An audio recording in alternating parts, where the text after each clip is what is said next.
Tick-tock, time to rock. Good evening, good morning, good afternoon to everyone who's watching from all over the world. It's your friendly neighborhood philosopher here, D. Wood. Now I've got Thaddeus, who goes through all the horrible, horrible stuff that no one else wants to watch. And he doesn't want to watch it either, but for the sake of everyone who needs to be informed and for the sake of posterity, so that people can look back and say, what completely destroyed Dawa in 2026? People will know. People will know because Thaddeus went through and found it all, and then we watched it and then destroyed Dawa. And this one's actually interesting, guys, with the alliances that have been formed. The alliances. So we saw, when was it? A couple days ago, that Maleek and Sam are just two peas in a pod. And I have to say, those guys are made for each other. They got the same sort of personality issues. They drive people away from them with their terrible behavior, and then they become obsessed stalkers for the rest of their lives, just following them around anyway. I mean, Maleek sits there. I mean, what does Maleek do every day? Sits there on his computer looking up people who've like annoyed him or something like that, and looking up their kids and stuff and keeping pictures and stuff and doxing them and all that. And then Sam has an advantage over Maleek in that he has a good scripture recall and stuff like that, which helps him in apologetics and polemics and so on. And so lots of people, they'll put up with the behavior for a while. They'll say, he's rough around the edges, but he knows so much. And then they think maybe he was having an off day when I saw him. And then, guess he's having another off day. And then, oh my goodness, is this another off day? And wow, is every day a really, really off day with this dude? And then eventually they say, oh my goodness, I can't watch this dude. I can't be associated with this. I don't want to be anywhere around this guy. At which point he obsessively stalks them for the rest of their lives. Mm-hmm. And so, these guys totally made for each other. But anyway, we had Maleek recently, and you could tell because they both started arguing like the same thing, like using the exact same attacks and stuff like that. And so it was pretty clear they were coordinating. And then Maleek just started saying it. Yeah, and showing screenshots of him talking to Sam and stuff like that. And Sam talking about how he doesn't want to debate Maleek because he loves him so much. And, but I mean, think about how absolutely demented this is.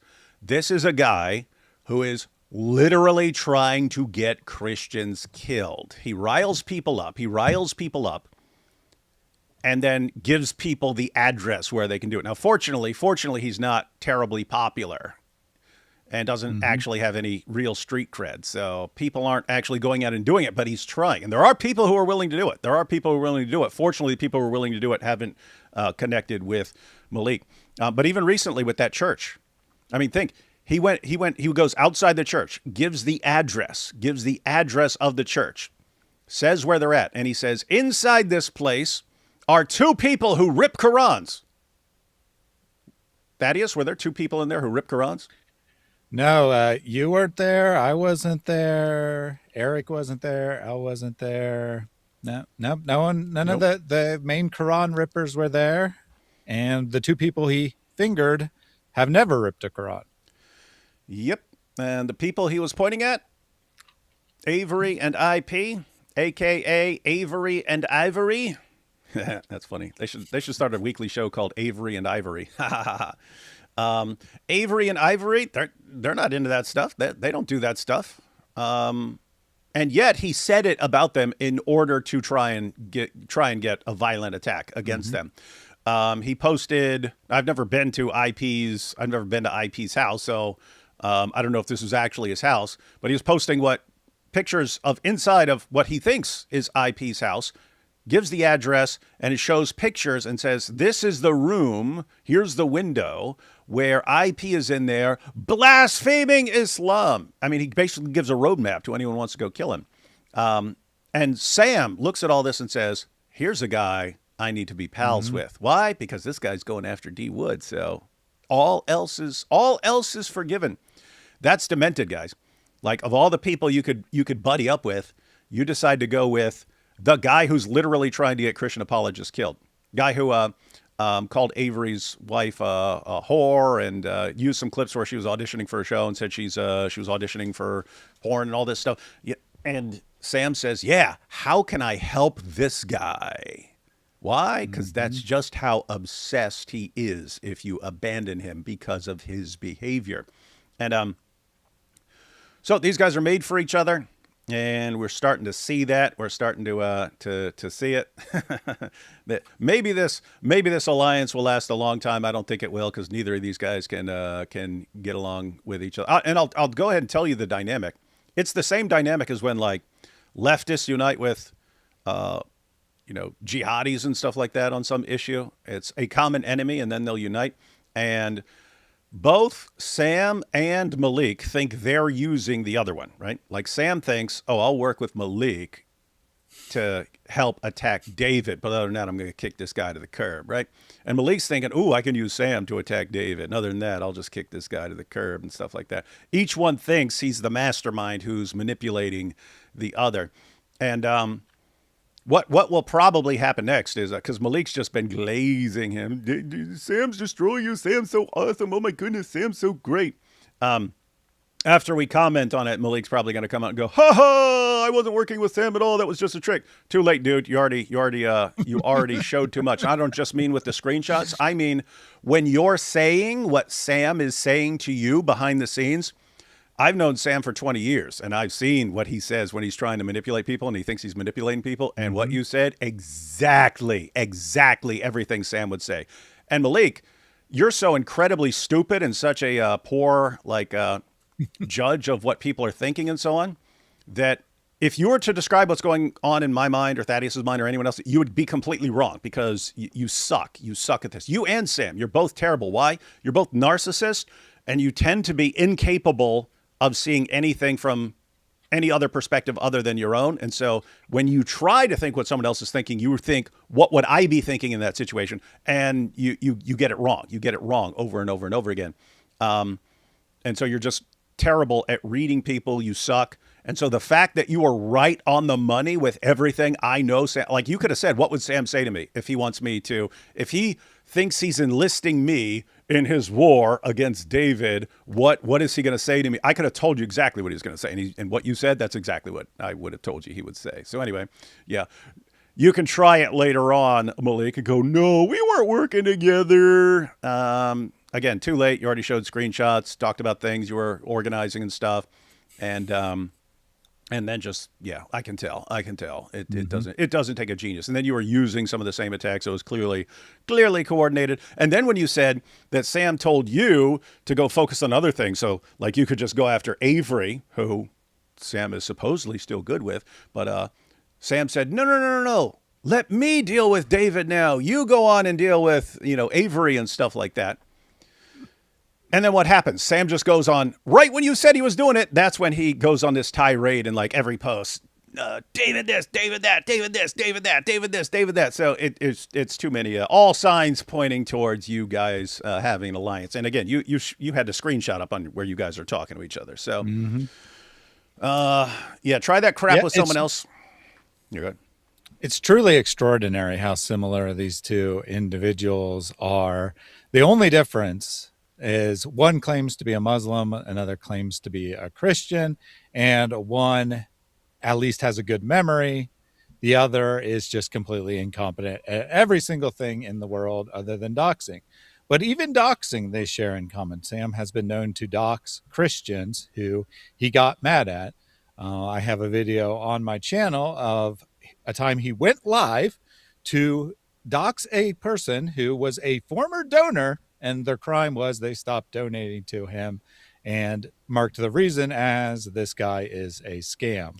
Now, why would Sam give out the person's address? What sense does that make? Oh, he said, can we do something about this guy? I gave you his info.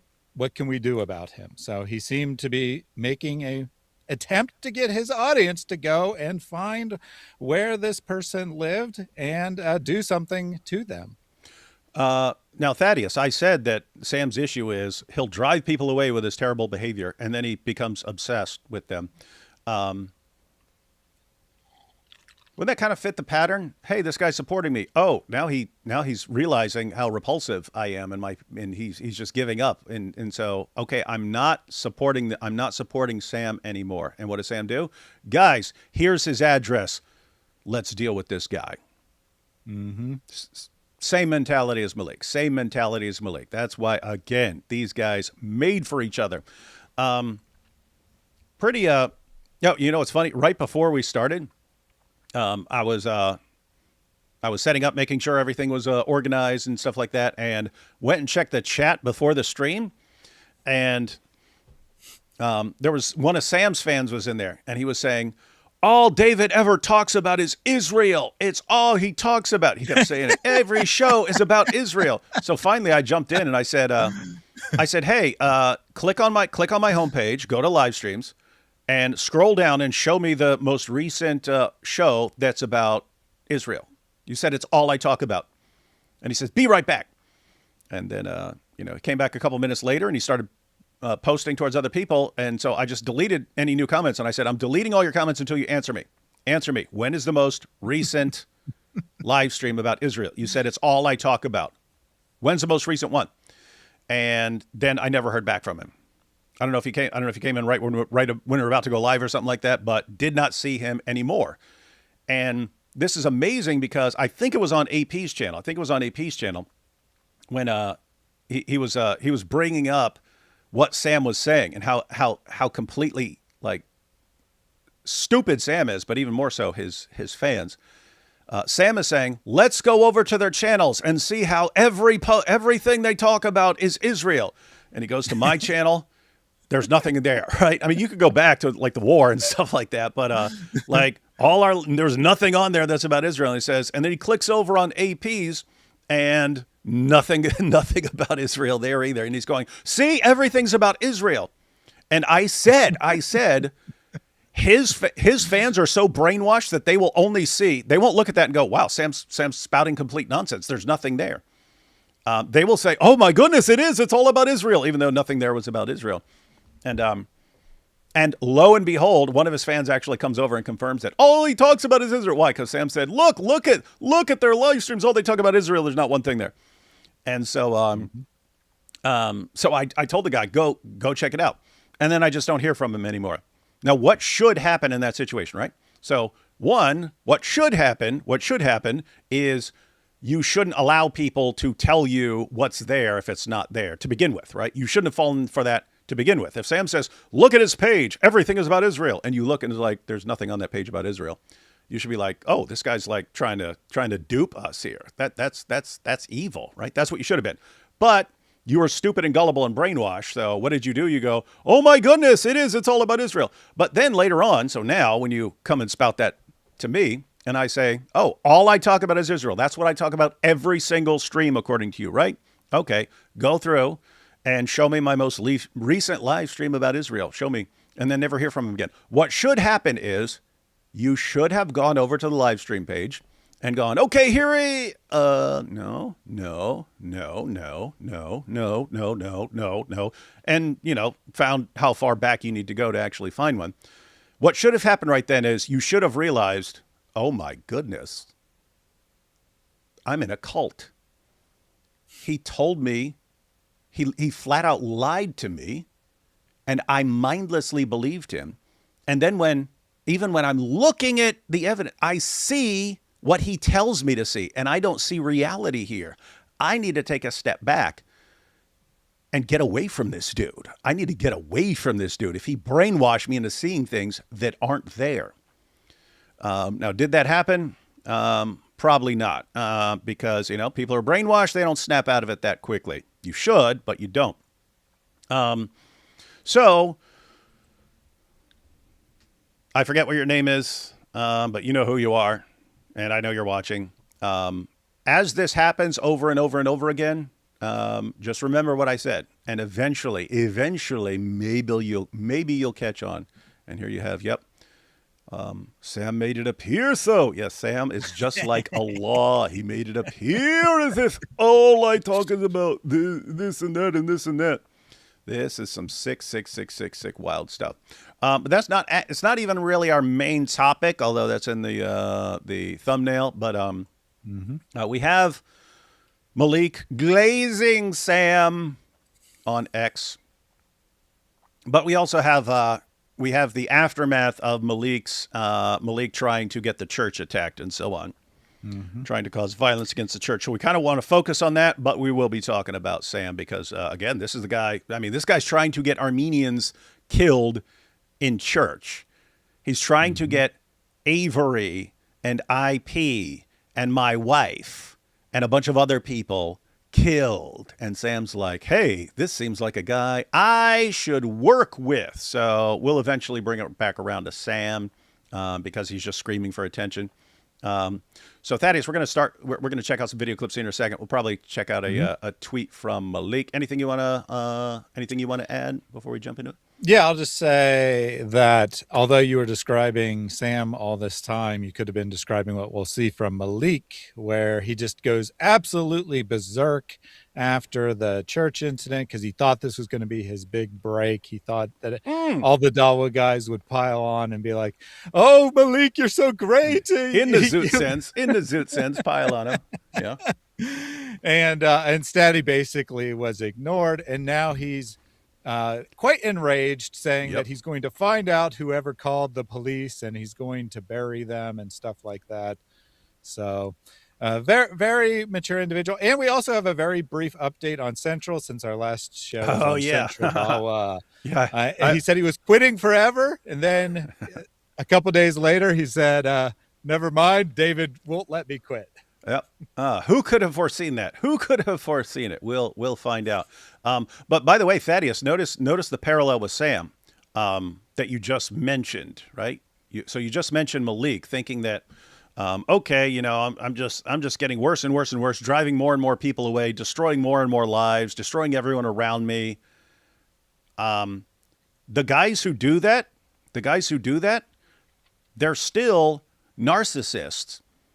And so they want everyone to like them. But what happens is they tend to look at something like, oh, this will be my salvation as far as making me popular again. That's what happened to Sam with the PBD. You saw the buildup, right? Like he understands that he had like burned every bridge with almost every person. No, with every person who's ever been close to him. He didn't burn every bridge because there were still some people who like have him on their show and stuff like that.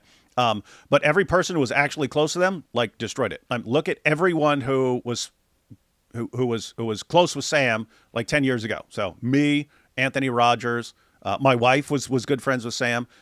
His wife was married to him. Who was actually somehow close or worked with Sam or something from 10 years ago, who wants anything to do with that guy? And that should kind of clue people in. If everyone around you eventually realizes we want nothing to do with this guy, and you go along and say, well, he really knows scripture really well. Shouldn't you be picking up on some signals? Maybe this guy has some serious issues, right? And when you see that same guy blaming everyone else, what are the odds? What are the odds that everyone else who have no problem getting along with everyone else, all these people, all of us, we still get along. We all still get along. Just not with him. Like, what are the odds that we're all messed up or that he's just got some serious issues? But think about that. So, Sam, after just everyone eventually turns their back on him. We cannot be associated with this. This is like the most repulsive behavior. This is worse than Dawa level. We want nothing to do with that guy. Sam looks, now I'm going to go on PBD, and then all of a sudden I'll be renowned around the world, and I'll get respect, and I'll get new people who are going to be loyal to me, and so on. Guess what? He went on there. Tons of people watched it. I think like well over 1 million people watched him there. How are his live streams doing? Are they booming now? Is he doing way better than he was before that? Nope. I looked at the numbers. They're almost identical. I could not even see a temporary bump from PBD when I went and looked at the numbers. And why? Because anyone who's like, wow, this guy on PBD is really sharp. Let me go look him up. they're going to find stuff. They're going to be like, oh, well, he was good on PPT, but I don't want anything to do with this dude. In other words, it's not a lot of people who want that repulsive behavior, that repulsive, abusive, manipulative behavior all day long. And so it didn't work. And the same thing with Maleek. Hey, I went out and after actually threatening to kill people at a conference, I showed up at a conference and I'm just driving back and forth with my camera in the dark and with my hoodie on and stuff like that.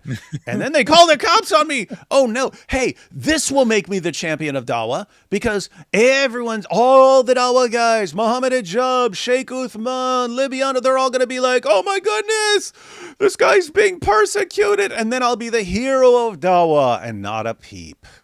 Not a peep. Why? Mm-hmm. Because they already know you as the guy who will snitch on everyone in a heartbeat and who already exposed the Warner and Sneeko and Adam Saleh and Muslim Lantern and Libyano. You exposed all them and all the stuff that they're into. You exposed Libyano for beating his wife and for all the stuff that he was initiated into. Matter of fact, before we get started, Thaddeus, let's just go back to what started it all. This is the extremely short version, guys. This was from like an hour and a half or 2 hour live stream.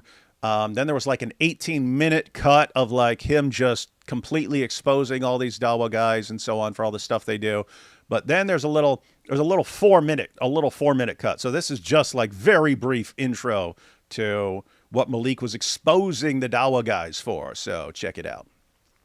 Warner was one of the good ones? Yeah, that's what you think. A lot of these guys give dawah and try to show themselves up as fake people, and I ain't with all that. And especially if you want to cross me, this is really what happened. He called Jake and told Jake Maleek is an undercover Yahudi. He's an undercover Mossad agent. Warner, he denied it. He said, I never called him that. Jake said, guess what, Maleek? I recorded it. Jake plays the whole phone call. What did he say? He called me an undercover agent. Chat, you want to see who Warner really is? Can't blame him for that. I'm the wrong one, Warner. I'm the wrong one. I'll bring all the receipts and evidence. I got the receipts. So Warner is probably the fakest of them all. Like between Libyano, Central, all them, Warner in terms of the Islamic stuff, fakest of them all. You're the one who literally said in front of me and other people that you would take it up the butt as long as it got you into the game to where you could make an influence. Wallahi, you said that in front of people. You said if I had to take it up the butt one time, so I could literally be in the Illuminati, just so I could help people come to Islam, you would. This guy is the biggest pothead on this planet, bro. The guy you take dawah from, all he does is roll one up. That's all he does. Chat, this guy gets high as hell all day and all night. Well, so, wallahi, may Allah curse me. This guy goes high to the mosque. This guy literally goes to give dawah high every day. Or every weekend, sorry. Let me tell you guys something. All they want to do is hide behind the shield of Islam. These shits are private sins. So hold on. If Warner's asking for money for Qurans, but he's going to the dispensary instead, right? If he's going to the dispensary instead, is it Islamically I have to stay quiet? If he's going to the dispensary with the money he's getting for the Qurans, chat, guys, I gave this guy money. I gave this guy money for Qurans. He went to the dispensary. He went to the dispensary and spent my money instead. By the way, guys, you know Warner's been married 9 times? Warner's been married 9 times. 9 times, chat. Muta. This guy's a muta. Bro, this guy went on vacation with a Moroccan girl, married her for 5 minutes, and then divorced her on the way home. If I'm lying, I'm dying. This guy literally, and by the way, you think like he got married 9 times, like that's enough. Brother, this guy's smashing girls every weekend. Maleek, I just smashed this chick. I'm like, bro, why are you even doing that? Well, I have pics on my phone of this guy on FaceTime, bro, with a girl in his bed, lying on his shoulder, bro. Yeah, look at you, bro. So as long as it's kuffar and Christian chicks, I don't care. That's good. That's really good. Hey, chat, who knows about Warner and Adam Saleh having threesomes? You want me to start name dropping your whole life? You and Adam, you telling me about you and Adam doing threesomes together on dawah trips? And you think Sneeko's any better? Him and Sneeko, bro, I got pictures of him and Sneeko slapping girls' asses, bro. Shit he sent me. I got everything. He be helping Sneeko? Yes. Bro, he helps Sneeko do all his crap, bro. You do run trains in rooms together. Adam and Slim and Sneeko all run trains in rooms together with Warner there. And you want to talk about booty hole. I'm not into men. I'm not into men, brother. I'm into women. Sure. Chat, what were they doing in Colombia? That's what you say. What did him and Sneeko do in Colombia? And Myron? Guys, these guys were smashing birds in Colombia. Bro, wallahi, may Allah curse me if I'm lying. I got the receipt right here. He told me he was in Colombia with Myron, FaceTiming me. I saw him on FaceTime with Myron, what they were doing. How they had girls with bikinis in their house and they were licking on their you-know-what in front of people and taking videos. And he tried to lure Libiano into that life too. That's why Libiano now is acting like this too. What did Libiano do? What do you mean, what did Libiano do? What did he not do? Him and Warner, bro, these two together are the biggest disappointment of 2025. Huh. Interesting. And why is that interesting? Because then Libiano all of a sudden started doing everything Maleek said and going along with him. Isn't that interesting? So Maleek let it know. Maleek let everyone know. Yep, Libiano's doing the same stuff, and he mentioned in a different stream that there's some kind of video of Libiano with something with wife beating and stuff like that, and he let Libiano know who's in charge if he doesn't want to be exposed. And then all of a sudden, Libiano started doing exactly what Maleek said. Interesting stuff. Interesting stuff. Yeah, and now all of a sudden, so like a couple days after this, he claimed that he had just lied about the whole thing because he was mad. And now, this past weekend, yesterday, in fact, he was doing dawah with Warner. So he said, "I'm not into people who are doing fake dawah and doing one thing in public and another behind the scenes." And yet, when it's convenient, and Warner's says, "Sorry, bro, I didn't mean to say that you were an agent of Israel," then, he's happy to work with him again. Seems he's not so genuine after all. Yep. Yeah, but you can tell, because whenever he's exposing someone, he's like, "Wallahi, I swear by Allah, if I'm lying, may Allah strike me down." That's how he talks. And then, yes, guys, after talking with the guys and, I've concluded that I was actually lying in everything I said. Yeah. All right. Now moving on. When in reality, it's okay. We'll do what you want, man. Just stop exposing us. This is the only way we get our weed money and continue smashing hoes and all this stuff. So come on, you're ruining our lives. And then, yeah. So anyway, sad, and pathetic. Tyler Parks here. Smashing birds, meaning, well, yeah. That refers to the same thing as before. Smashing hoes. Just a different way of saying smashing hoes. Yep. And again, he talked about running trains, having three-ways and stuff like that. That's what these guys are into behind the scenes. That's dawah after dark. During the day, you go hand out Qurans at the park while people are recording. You post those clips on YouTube. People go, "Oh my goodness, the dawah is so strong. Let's send money." And then they take the money and they go buy drugs and go to the club and go smash hoes and stuff like that. And that's the dawah life. That's the dawah life. Maleek exposed it. But then he got really mad at us for sharing what he posted. What he shared with the internet, we put it out there, and then he lost his mind, and "I will destroy you all. I'll dox you all. I'll dox and destroy you all." And then what happened? Sam eventually says, "Well, you're going after David, Thaddeus too, so anyone's going after these guys. Good with me." And that's the situation, guys. All right, so let's take these. Just one thing real quick. Maleek said, he's a liar, so we can't take it as face value. But he did say the thing that bothered him the most, the thing that caused him to go after David, wasn't sharing that video necessarily. It was that David said, "Why is Warner easy to penetrate than Muhammad on the night of Al-Zut?" And that really incensed Maleek. Classic. And he said, "No, my prophet is more easy to penetrate." Yep, he became enraged apparently that I said Warner is easier to penetrate than Muhammad on the night of Al-Zut, and so he wanted top place for his fake prophet. All right, let's take these first couple of super chats, and then we will jump. Well, then we'll check out Maleek glazing. So there are plenty of examples. We'll just look at one and see how people are responding. Then we'll check out some recent video clips, and then we'll eventually bring it back around to Sam. Interesting. AI doesn't have a mother, so who will Sam curse out? Yeah, that's going to be the difficulty for the future. Tadaleek and Ham Shamoun. Tadaleek, that's funny. AI Sam, one Dairy Queen blizzard away from heart attack. One page equals one house doxed, but even with all the Qurans you desecrated, he still will not be able to get through all of IP's properties. Yeah, IP's got tons of properties because he's a real estate mogul, according to super genius Maleek. Sam's more of a psycho than you are. Are you stupid? He's not a psycho at all. Narcissist. Guys, look up narcissistic personality disorder, but before that, look up borderline personality disorder. That is his issue.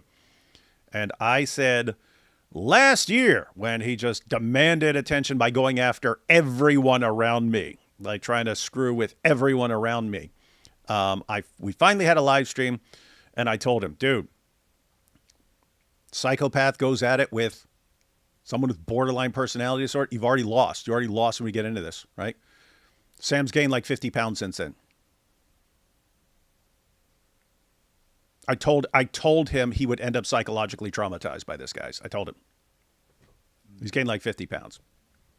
I don't wish that on him. I wish he would fix his life and so on. But I know when we go at it, you're going to lose. You're just going to lose, right? If you keep demanding attention, fine. Let's give some attention. Let's talk about this stuff. I know his ego is so fragile that he'll become all discombobulated. And look at him, right? Totally imploding. And then what happens? Forms an alliance with Maleek. I called it, guys. I called it. What the heck? You could tell he's going to lose it. Anyway, yeah, don't call Sam a psycho, dude. You don't. That's an insult to psychos. David this, David that, David this, David that, David this, David that, David this, David that, David this, David that, David this, David that. That is pretty much every one of Sam Shamoun's live streams right now. Doing a show on Christians, Israel, just to troll Sam. It would be funny. Post one clip a day for a week. Yeah, no, we should just do a big live stream. That would be funny. Should just do a big live stream about that. Sam's obsessions. David Wood, insulting mothers, his looks, his weight, his voice. It's all his insecurities. But being buddies with Maleek, I didn't have that on my 2026 bingo card. He's a punk. I thought there was a good chance that he would feed Maleek some info behind the scenes. Oh, by the way, guys, just so you know, again, my wife and Sam have known each other for years. We're friends for years. When people started doxing, first thing she said, I bet Sam gave him that. I don't think Sam did, because I don't think he was starting it off. But that's what people who know him think about him. This guy will do anything, right? That's her first thought. Sam probably gave him that info. That was her first thought. That's how little she trusts this guy after knowing him all these years, right? But anyway, so the point was, we were already I didn't think that Sam did that, but I was thinking, if this guy goes after me and Sam has anything that will help him, Sam will give it to him. Sam will give him whatever he needs to help him. And that's just how he is. And you guys who are his fans, my goodness, we're talking about a Dawa clown who is trying to get Christians killed. And Sam wants to help him because that's how obsessed he is. And some of you are just like, oh, but he has such good scriptural recall. I have to keep following him. You guys are freaking nuts. Mm-hmm. I have to say, if you fall for this, but he has such great scriptural recall. So you are exactly the sort of people who fall for anything the Antichrist comes with. Anything. You'll fall for it in a heartbeat. Let's see. Where'd that go? David, how are you handling the news about Deborah? What was the news about Deborah? I forgot. That Deborah is cheating. Oh, she's cheating on me. Oh yeah, that was the news, the recent news. Deborah's cheating on me. I'm like, oh no, not Deborah. I don't even know Deborah. So apparently, I asked around about this afterwards. Apparently, Sam has been calling you Deborah. So apparently, you're cheating on yourself somehow. Oh, okay, that's weird. So you're no longer David Wood, you're Deborah Wood to Sam. But then also Deborah is cheating on you. So I don't know. Just paying my jizya para el cartel. pastel de ceguera. That's good. You better have my money on time because I'm not, no, I don't tolerate delays. Maleek went from throwing people under the bus to throwing himself under the Warner. And now Sam is the new Warner. Sam's always been like this or learned to hide it. Yeah, no, he's always been like this personality-wise. But he was able to keep it contained while he was working with other people so that he could continue working with other people. Once he went out on his own on YouTube, that was, okay, now he doesn't have to control his behavior at all to bring it in lines with the people working with him because he was on his own. And so, nope, then he felt free to be the real Sam Shamoun. And you guys are seeing the real Sam Shamoun. And then, yeah, Sam attacking psychopath that will not care what you say or do to said psychopath. Good game plan. No, it's stupid. Him and Maleek, like everything they do, all they know is this is what would bother me. Therefore, I'll try it with this guy, not realizing you already lost. You guys already lost the moment you decided to take this route. All right, so let's go ahead and check out Maleek's tweet. There were plenty of these guys. There are plenty of tweets of him glazing. But I just want to point out most people just aren't falling for this nonsense at all. So check this out. Dr. Maleek says, I have never seen Act 17 so quiet since Bruce Sci Fun. That's Sam's X page. He cares more about Bruce Lee than he does about God. Bruce Sci Fun has been muzzling and exposing him. Sam has been muzzling and exposing me. And I only find out about it when enough of his fans come over and whine. But it's always something like, all you talk about is Israel. And that's how Sam has been muzzling and exposing me. I think it's safe to say David Shekels Wood is being owned on Zionism by Sam. When have I even been talking about Zionism recently? But Sam's crushing me on Zionism. And all David can do is call Reason Answers to do boring lives. Keep exposing them, Sam. Good job. So, yeah, this is him glazing Sam after they form their little alliance and so on. But just look at that. So what's he got? 28 comments, 27 likes. When you have more comments than likes, that's like a super ratio. Hey, speaking of super ratios, how's this one? 27 likes. Here's my response. 659 likes. Wow, great. Hey, look, I have the same number of reposts of mine that he actually has likes. And let's see, what's this? Never seen me so silent. I was live on my channel last night and the night before that and the night before that and the night before that. I'll be live tonight and tomorrow night and the night after that. That's what you mean by silent? Yeah, you and Sam were made for each other. Two delusional narcissists obsessed with the dizzle. Just ask me for my autograph already. And so other people, hey, Reason Answers here. What are you even talking about besides your gay love affair with Sham? Hey, come on, man. We don't need to say mean things like that. David hasn't been remotely quiet.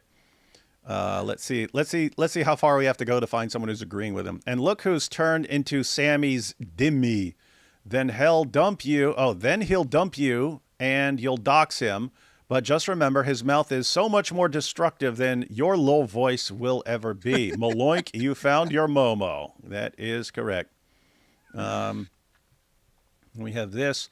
Bruce Sci Fun, you're allowing dogs like this to go after our Christian brothers and sisters when you insult them over the internet. When in reality, Islam is trying to take over the United States. The same man who runs from debates, from you, talking about Maleek, all you're doing is giving the other side ammo to mock our brothers and sisters in Christ. Look, we aren't perfect, but Christ calls us to stand together with our brothers and sisters in Christ. May Christ have mercy on us all. Sam Shamoun is a fat rat bee, just like you are a snitch. A 30-year-old man obsessed with D. Wood and a fat 50-year-old obsessed with Jews because of his inferiority complex. A match made in heaven. My goodness, but right on the money, right? Let's see. This kind of thing helps me understand why woke leftists love Islam. You all speak the same language of compulsive lies that are embarrassingly easy to disprove. And you all hate the Jews for some reason. And then there's the pedophilia and murder. Sounds about right. I'm still waiting for someone who agrees with Maleek. Relatively new to this scene, but one thing I am astounded by is how horribly you Dawa guys lie. Like embarrassingly stupid lies a child would make up. Dr. Maleek, I love reading the comments. They're roasting you. It's fun here. Thanks for the entertainment. Quiet. He live streamed 3 times in one night. His live today is very educational. You should watch it. Islam is well and truly intellectually cooked. Get over it. Now it's about pushing it back in its box and shutting the lid down. Millions must and will leave the West or leave Islam. Your choice. Thus saith Doxer, fake rapper and worldwide embarrassment to the Ummah, Maleek. I always took the first cousin marriage thing as mostly a joke, but Maloink and anybody who actually believes what he says is starting to make me think it's a requirement to be a Muslim. Orthodox Muslim tries to be God logic and you try to be David. Interesting. All you have to do is follow Jesus. And then you have this guy.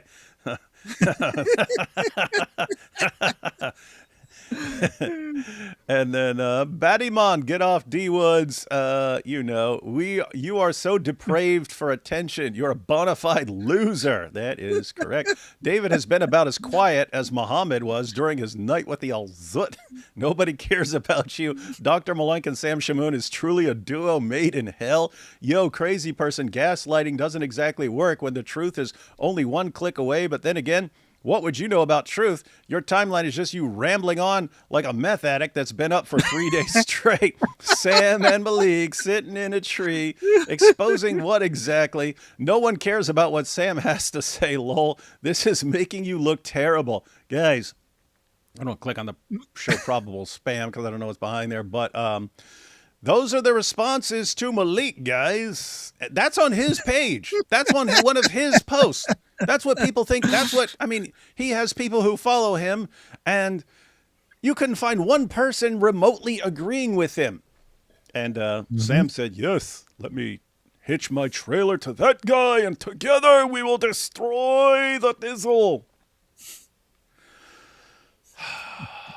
2026, man.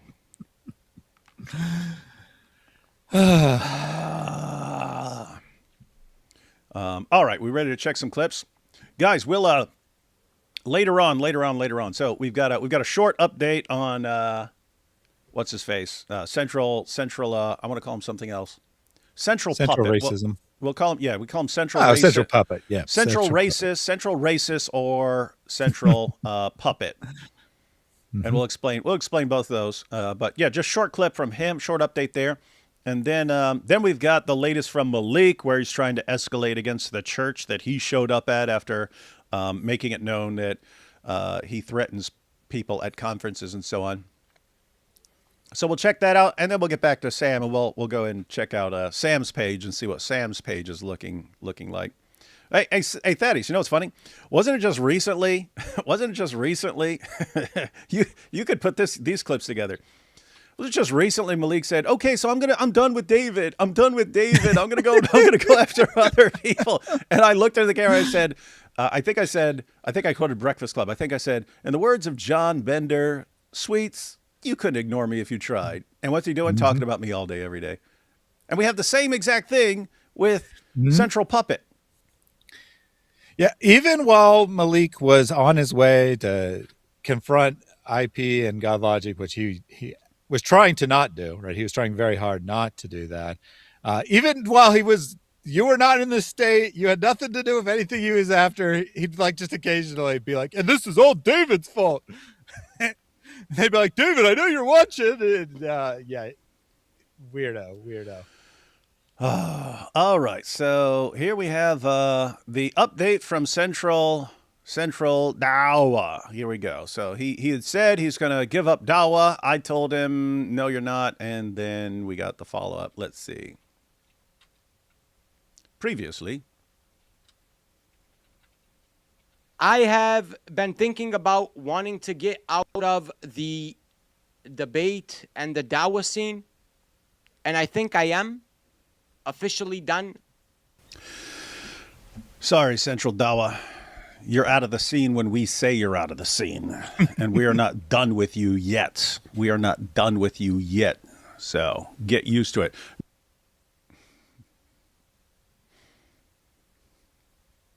The king is back. What's up with that beard and mustache? Why I ain't quit? Because of David Wood. I hadn't seen it. Thaddeus just told me. I think it was you who just told me about it and stuff like that, but I hadn't seen it. That's funny. Yeah, that's how he started his live stream. He's like, he said like the video and stuff first, but then he sat down, made a dramatic sitting down, and said, "The king is back, and why am I back? Because of David Wood." Just imagine. I saw Maleek. I'm done with David. I said, no, you're not. No, you're not. I can get your attention anytime I want. And then all he does is talk about me for the next 2 weeks. And then Central Dawa, I'm giving up Dawa too. So what I'm going to do now is I'm going to start a reaction channel where I just watch videos and react to them. No one's ever thought of that before. Geeky. And I say, no, you're not. We're not done with you yet. And then, okay, I'm back because of David Wood.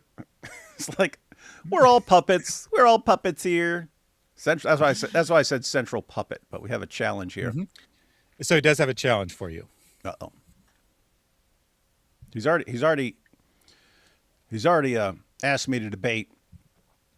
We debated before, but he wanted to debate after he was blacklisted and for threatening AP. And I don't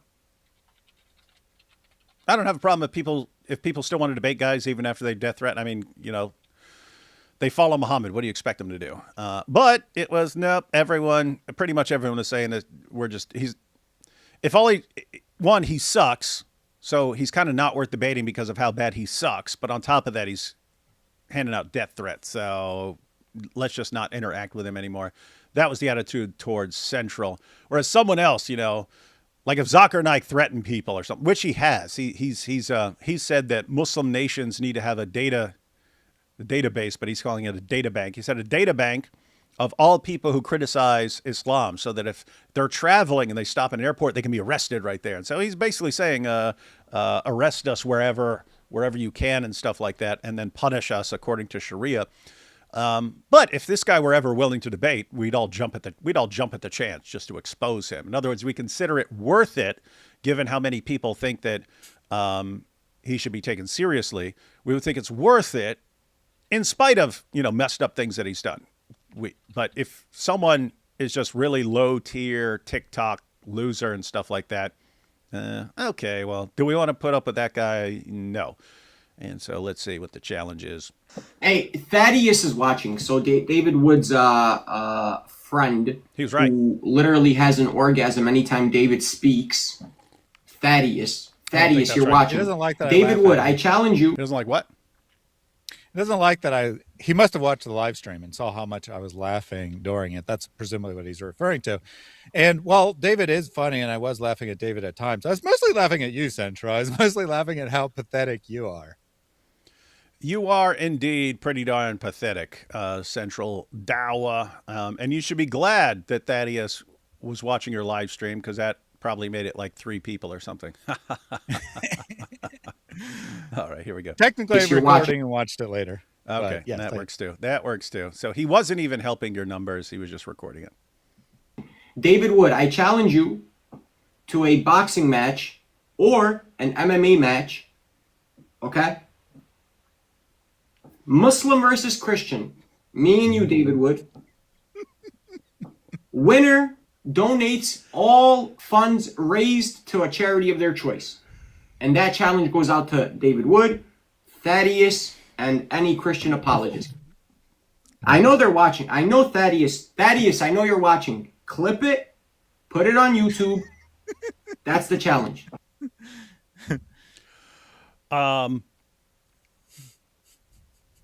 Has this guy ever stood beside me? Probably not. I saw when I got this clip ready that you have at the very end because I look for the beginning and the end. You've got his MMA skills. 1 second here. Let's see. Hang on. Here we go. Here we go, guys.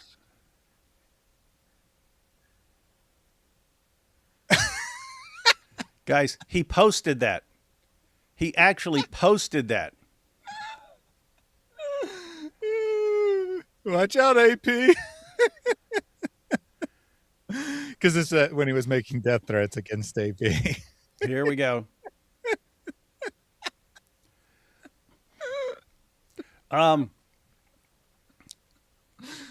Yeah, Central. I heard he wanted to box me and so on. I was just thinking, this guy's a complete idiot. I'm not I'm not even remotely interested. And if I were, I would insist on like having one arm tied beside me, and like I will agree with my one arm to only use body shots, whereas you can just flail about and so on.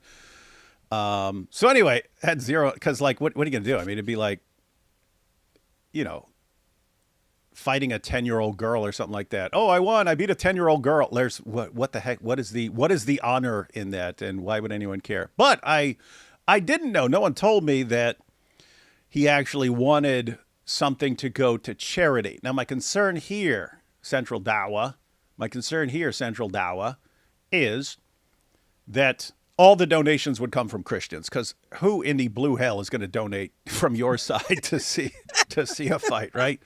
So it'd basically be a bunch of Christians donating to charity and stuff like that, which they can do, but just not for something like that. So, Central, you figure out a way to get donations from your side, and then I'll have Christians match it. And then, winner decides which charity that goes to. That's something that wouldn't be terrible. Again, I'm not terribly interested. I haven't been in a fight in a long time. But I did grow up West Virginia trailer park, where all you did was fight. Mm-hmm. And dude, like seriously.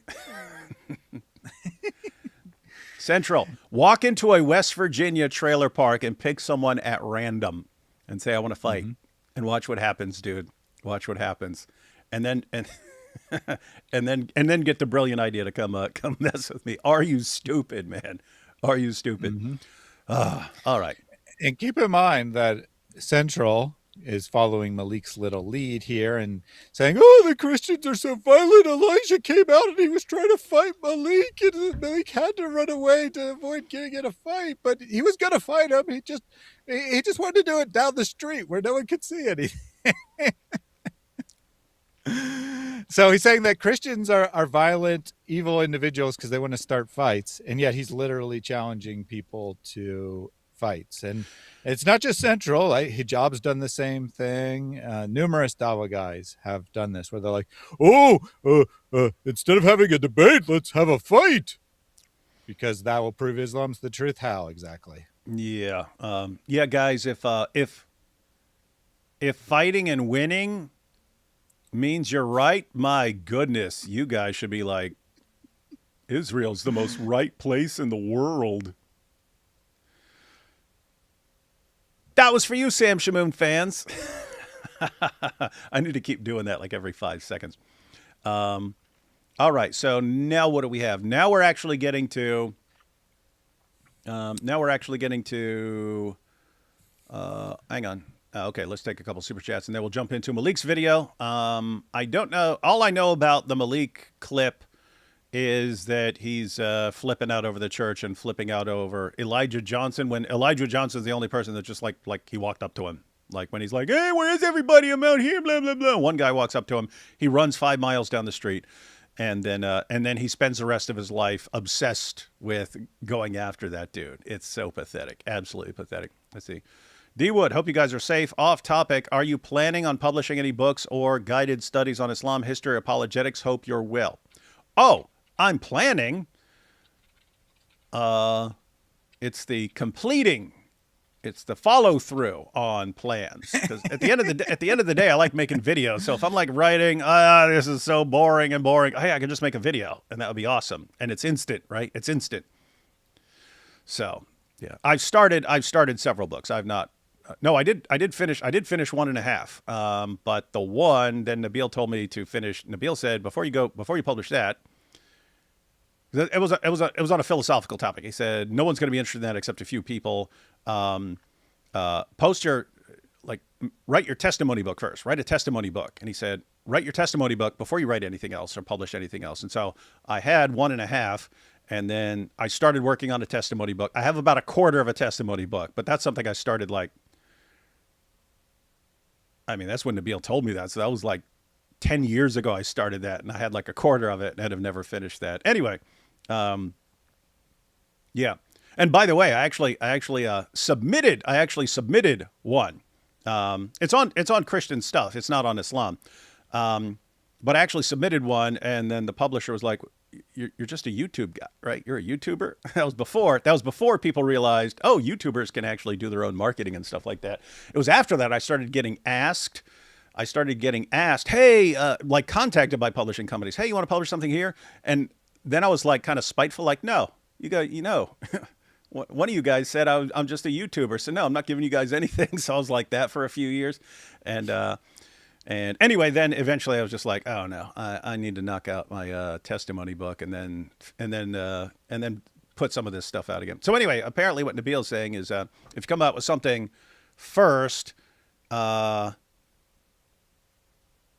it's it'll sell a certain number of copies, but then when you go to post, put out your testimony book or something like that, they're going to be like, oh, you put out this and it didn't get nearly as many. So that's going to affect their view of what you're putting out there and stuff. Whereas if you start with your testimony book, he says that's the one that people are just going to be most interested in. And so that's going to do the best. So then when you're putting out something else, people are already excited for it and stuff like that. Anyway, but I always just end up falling back on making videos and stuff. So anyway, yeah, that's that situation. But, yep, I got burned up. And then I was enraged and didn't want to put anything out. Actually, back then I was really intent on putting stuff out, and it kind of that first attitude, you're a YouTuber. You're a YouTuber, not a writer. It was kind of like, oh, okay. Well, then I'll just focus on making YouTube videos then. But yeah, got to get back to that at some point. Oh, and then after a while, I was like, everyone just learns on YouTube now. So what's the point of writing books anymore? But I found out there are people who still read. And so that's life. Hello, David. I was talking to a Muslim a few days ago and showed him the Islamic dilemma. His response is the word of Allah cannot be changed, and that's only for the Quran. What would be the response?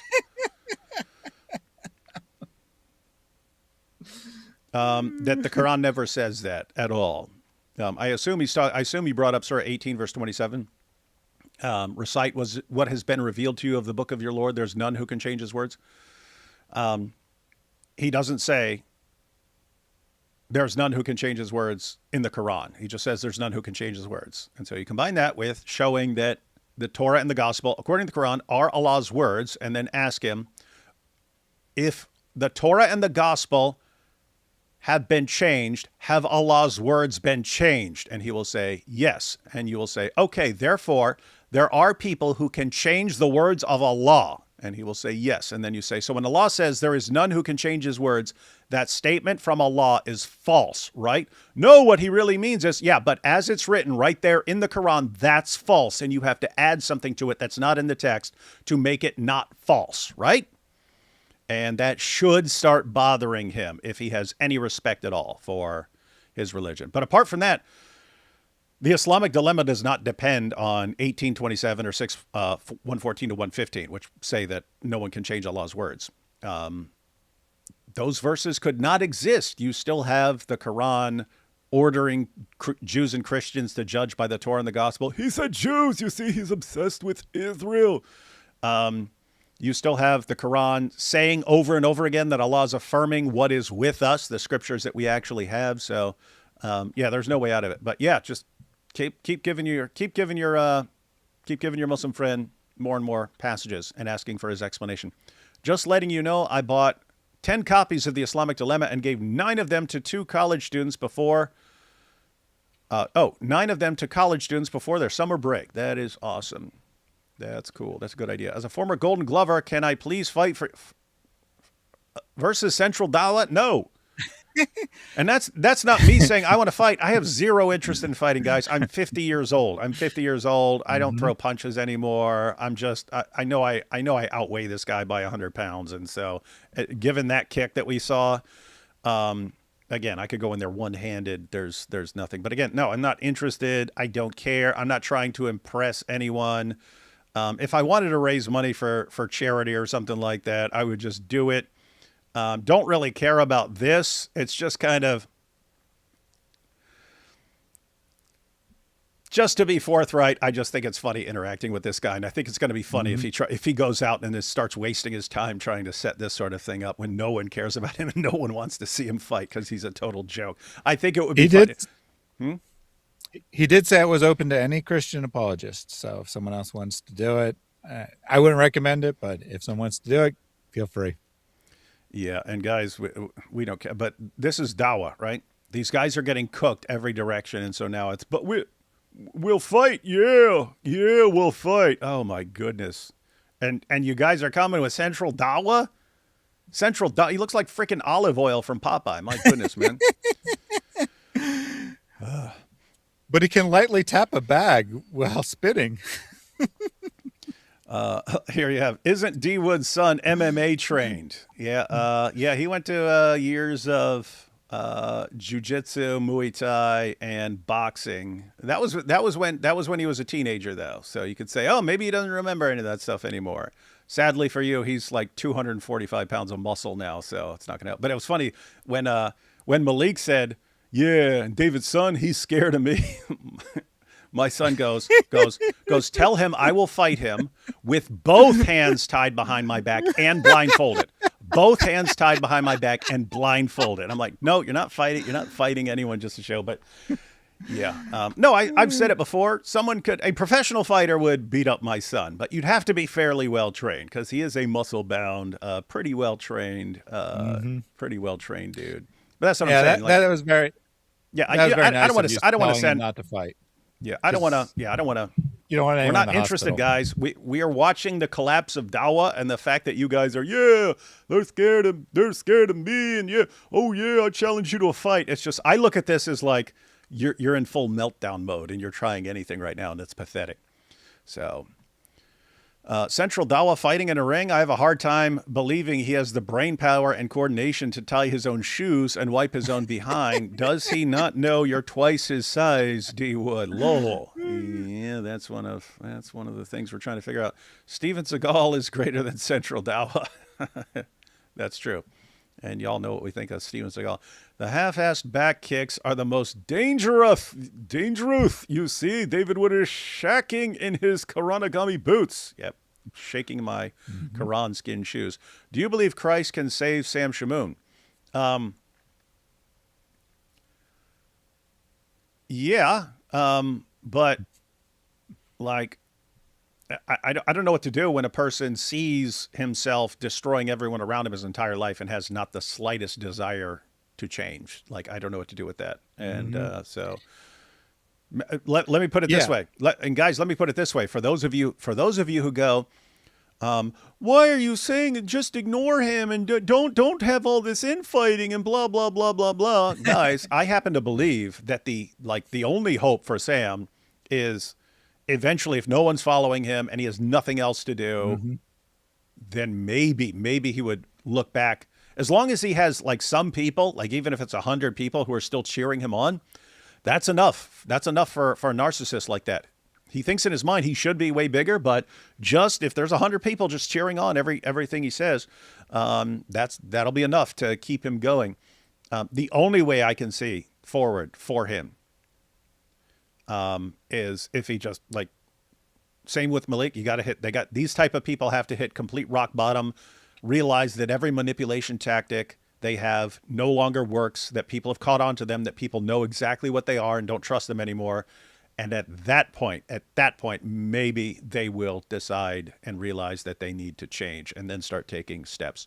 Apart from that, I don't see how he's going to change. So anyway, my point is, if Jesus was going to do something with Sam, I would guess it would be along those lines. Otherwise, it would just have to be like instant and miraculous, like a miraculous boom. Sam is just, miraculously transformed. Yeah, I would say the same thing, that of course it's possible, right? No one is beyond salvation, but I think it would take something very dramatic. And I think the only way that Scam will come to repentance is if he loses everything. Uh, I think that is necessary for him to have any chance to do it. It's also necessary for the biblical commands about removing wolves from the church and false teachers and stuff like that. So, for multiple reasons, what's best is for Sam to be ignored by everyone. Except people who are exposing him. UFC. We should schedule a fight between Central and Arman Zarukian ASAP. Yeah, these guys all want to be fighters. Someone should make a Freedom of Information Act request for the police body cam of their interaction with Maleek. I think they're talking about in progress. Yep, it's in progress. D Wood put out a self-destructing Quran. That'd be funny. Honestly, I expected more of a reaction to Zutgeist yesterday. Day 2 of asking for that manipulation strategies video. How much will this cost me? I said I'd do it, dang it. And I said remind me every once in a while, not ask me every day. Yeah, remind me in a week. Matter of fact, I would like to make that this month. I need to go ahead and get that down because too many manipulators out there. He said, any Christian apologist, call Wes Buff. Come on, man. Just because that dude swings around a samurai sword doesn't mean he knows how to fight. Do you already have an editor for your book? Oh, that's the interesting thing. I don't need an editor. I write correctly. I write slowly and correctly. In other words, you will not find any typo. You will not find a typo. You will not find a correction to make. The only thing I'd be interested in is if like someone's like, I didn't quite understand that, or could you go into a little more detail, or you spent like too much time on this. Could you cut that down? That sort of thing I'd be interested in. That would be kind of like, I'd probably want like 10 people, and then if like 2 or more say something, then I'll take a closer look or something like that. Stuff like that. As far as like just the writing itself, yeah, I'm a slow, precise writer. I'm saying that because I used to write for the ODU paper and stuff like that, and the editor was like, "Your writing is perfectly clean. There's never anything to change." I'm like, "Yeah, I read slowly, I write slowly, and I pay attention to all." And I don't know why, because I read slowly, I always notice like correct punctuation and grammar and stuff like that. So I see it when I'm writing as well. How do you walk in the Spirit daily? Water, fasting, and prayer, and meditate on God's words. What do you mean daily? Because you wouldn't be water fasting and so on daily. You wouldn't be water fasting daily. But yes, fasting, good. Prayer, yes. Meditating on God's words, yes. Reading the Bible, yes. Fellowship with believers, yes. That's basic Christianity. Mm-hmm. A couple more. Pray for Sam Shamoun. That's a good idea. We pray for the truth, Sam and David. Jesus is Lord. See, David doesn't need an editor. Admission of pride. Oh no. Well, that's just what I've always heard when people try to check out my writing. So how about that manipulation strategies video? Oh, good GIF. And D-Wood should publish the truths in the Quran and its blank notebook. Yeah, that's funny. Call it the truths of the Quran, and it's just blank. No, there are truths in the Quran, but they're just stolen from other people. All right, Thaddeus, let's check out this video. Yeah. Okay. So just quick recap. Last time we were talking about Maleek, which was 2 episodes ago. He made multiple attempts to avoid confronting God Logic and IP in LA while they were there, while pretending that he was confronting them. So he knew exactly where they would be. He knows everything. He's obsessed. He watches us constantly. In fact, he was live streaming our live stream where we mentioned they'd be there. So he knew it. but he waits till they post, "Hey, we're about to leave the pier," and Maleek didn't show up, and then he says, "Oh, I'm coming. Wait for me." Then they post a picture showing that they're about to go to the church and that the event starts at 5 p.m.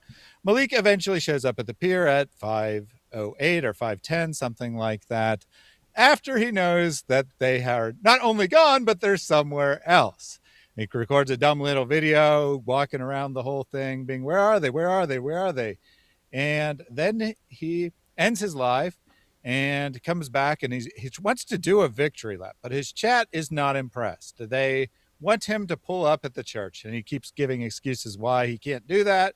Eventually, his chat convinces him to go to the church.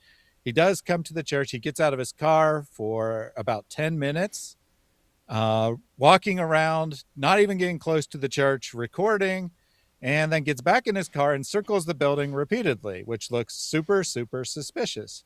Now, we know that Maleek was just super scared of actually confronting someone, was trying really hard not to encounter anyone, but to a security personnel watching, it looks very, very suspicious.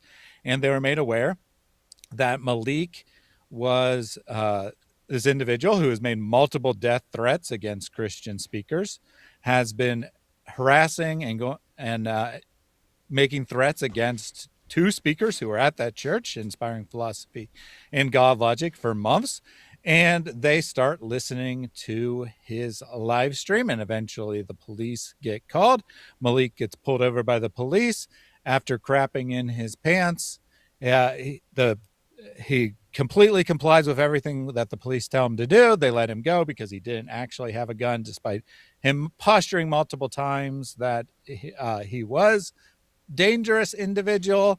He didn't actually have it. Then he thinks that this is the greatest thing ever, that the Christians have embarrassed themselves, and he tries to convince all his Dawa buddies to make videos about it.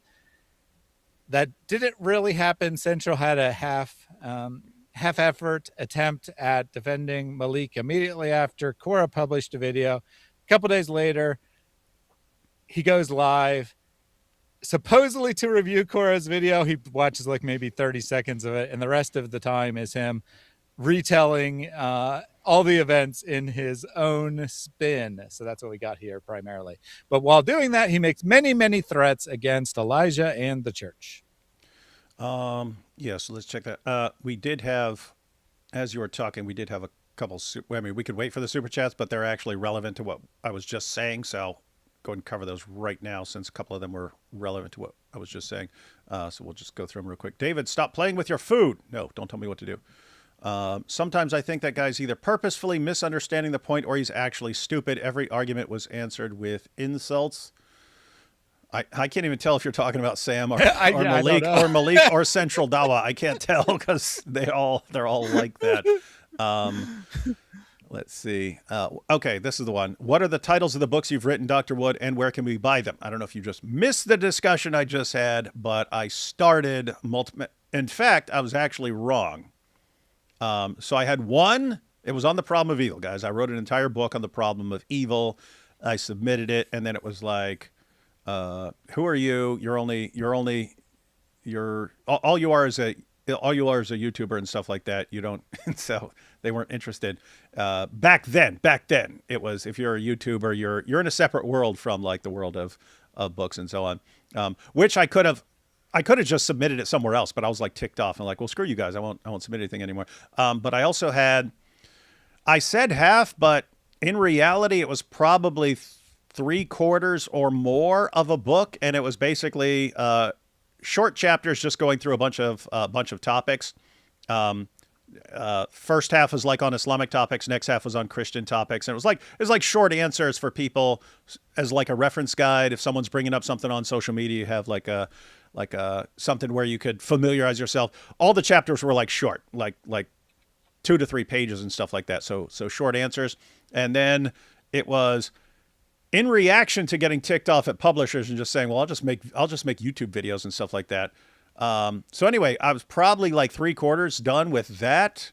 But at after a few years, I was like, no, it'd be more like half because I know more now and I'd be able to fill in more, and I would probably make some of those chapters longer and stuff. So I'd have to go back. And then I started an Islamic dilemma book, over halfway done with that.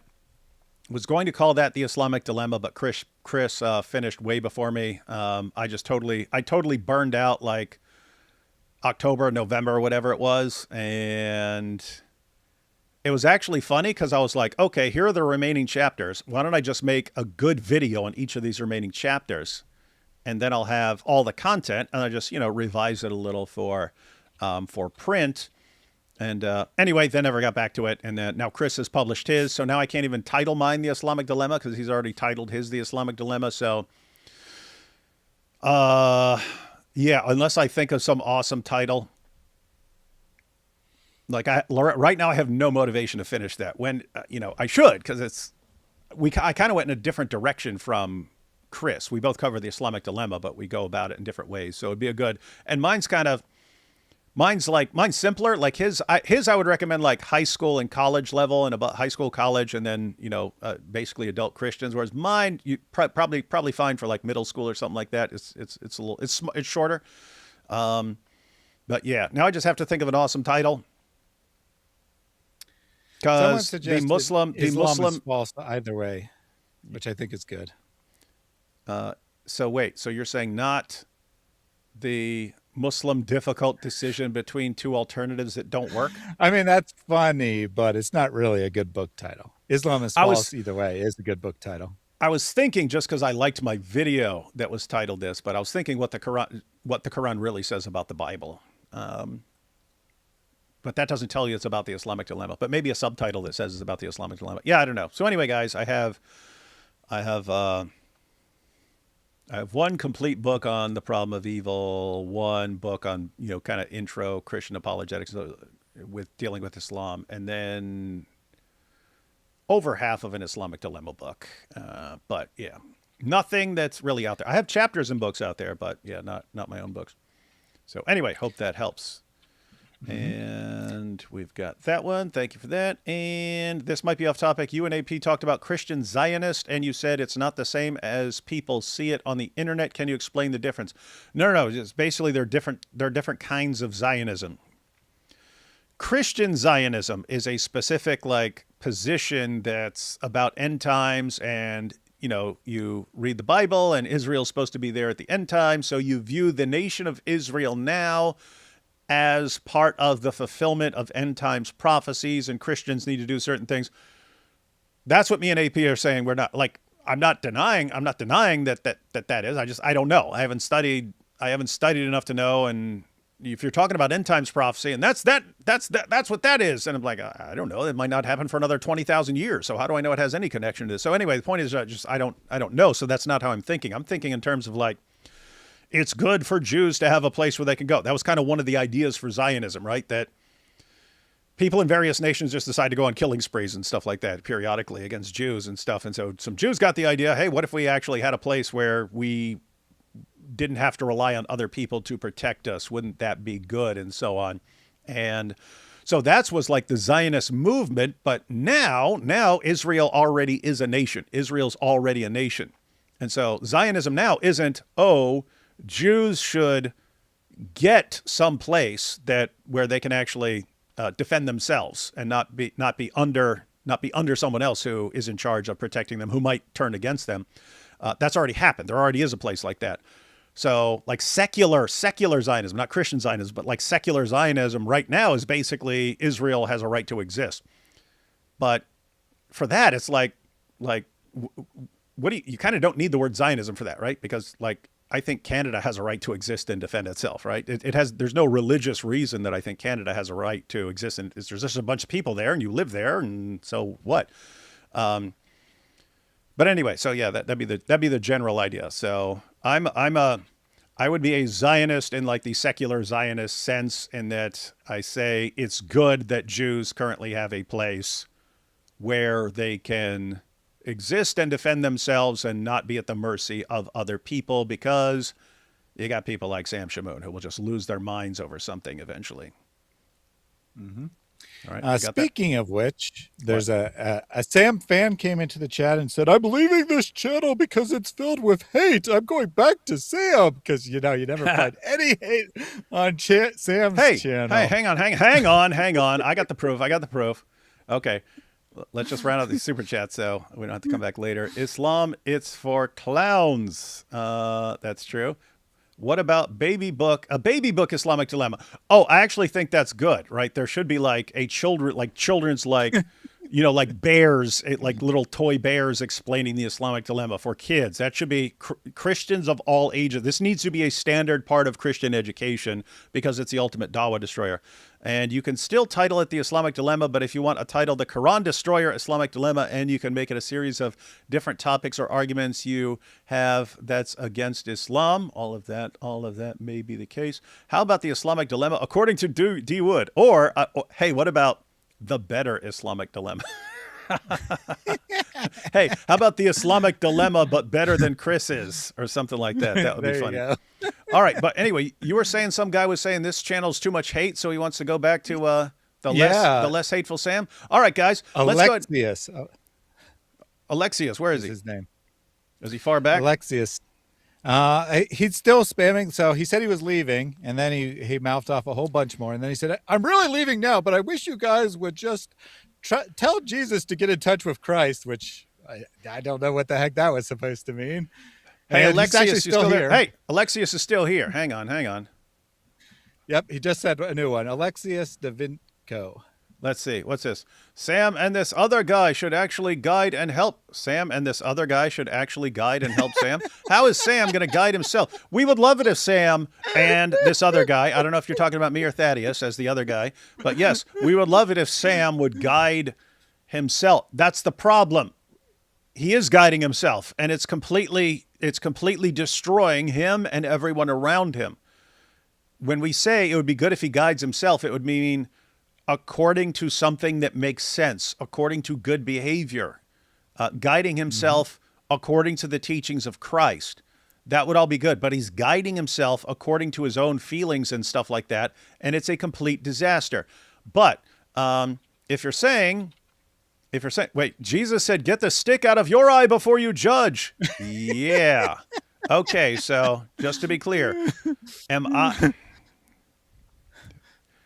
these are Sam's fans, right? Get the stick out of your eye before you judge. Yeah. What that means is don't be hypocritical in your judgment, right? Don't be doing something.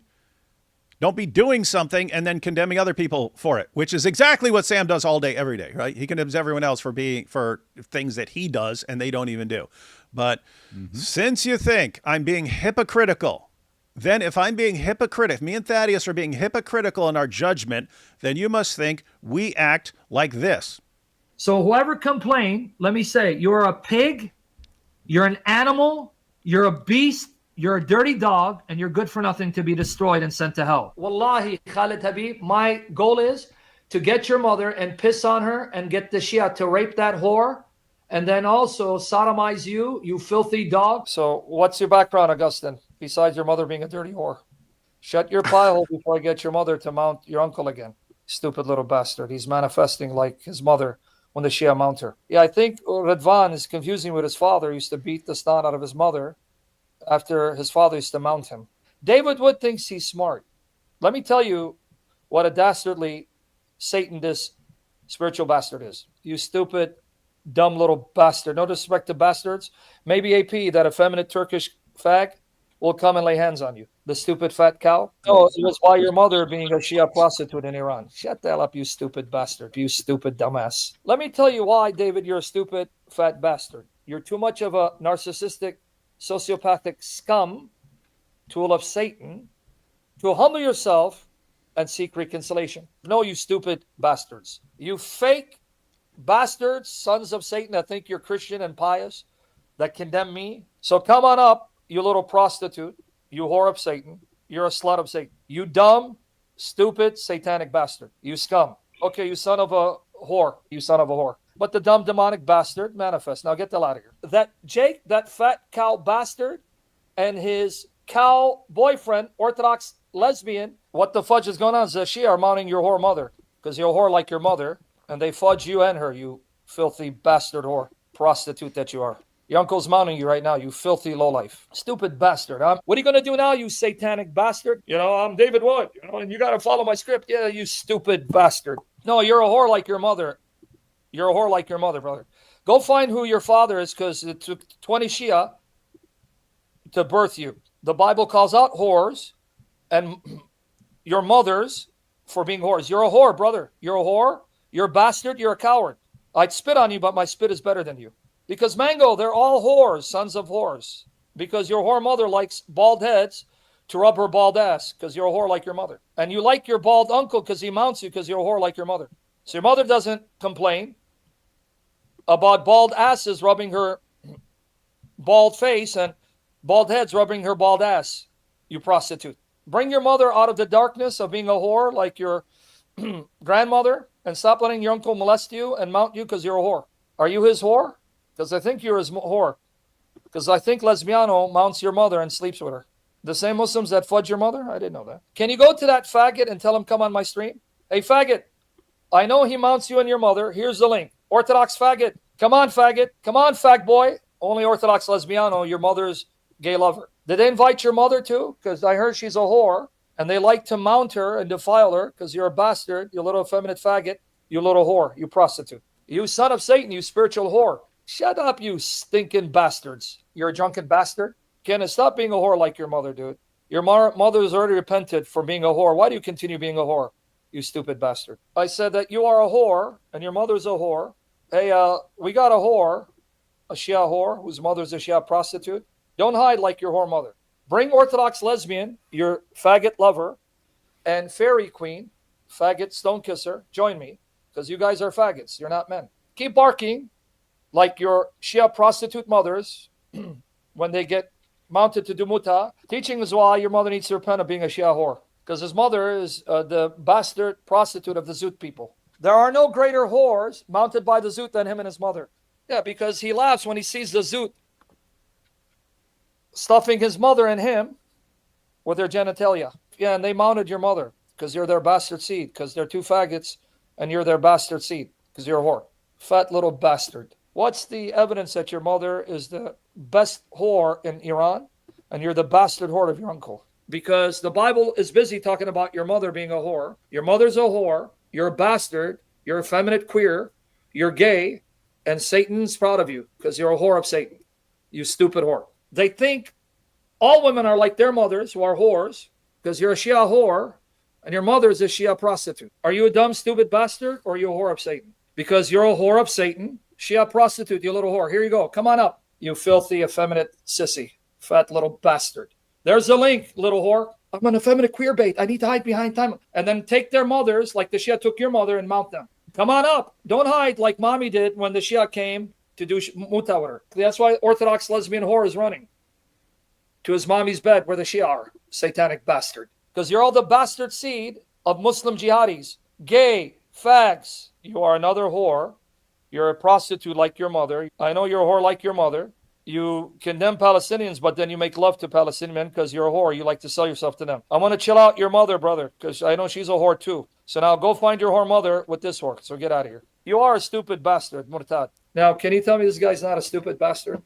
Son of a whore? Because you're a filthy, low-life scum, son of Satan, Because the fat boy, he's a whore like, the Shia who mounted him and his Shia mother, not his Catholic mother, because he's a bastard whore, son of Satan. And that's why may Jesus do to you what he did to Ahmadinejad and Muhammad, who died of poison like a rat. May Jesus do that to you if you don't repent. Liam, is that what your mommy and your sister and your niece been sucking on? In Iran? Is that why you were born a bastard of your uncle? You're a whore like your mother, you whore. You little whore. You whore. You stupid bastard. But you're a whore like your mother. That's why you have to cover up for your gay lover because he likes to mount you when you mount him. Stupid whore.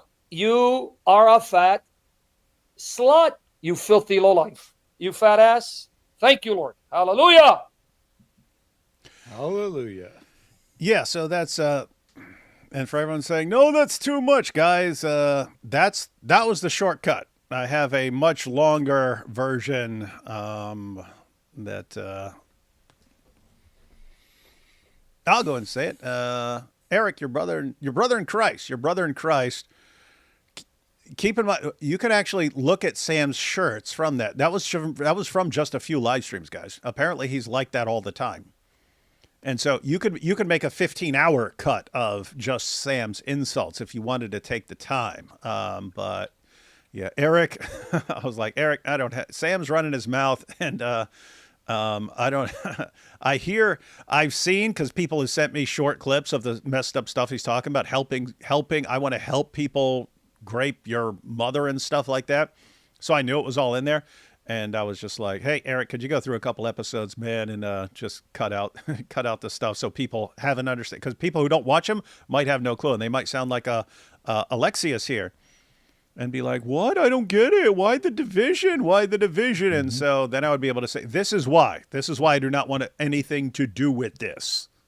This is why I don't want anything to do with this. So wanted it for that reason. But yeah, Eric sent me, like, just after watching a few episodes, it was like, over 20 minutes or something like that, and I chopped that down. That was a 6-minute section of it.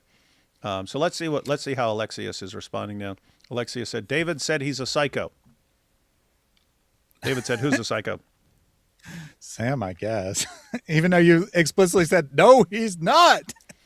When someone in the chat said that. I think you could say it usefully, like when you're just saying, like when you say someone's mental, because this guy's psycho or something like that. But no, Sam is not a psychopath. He is not. He is way too emotionally fragile to be in the realm of anything remotely resembling psychopathy.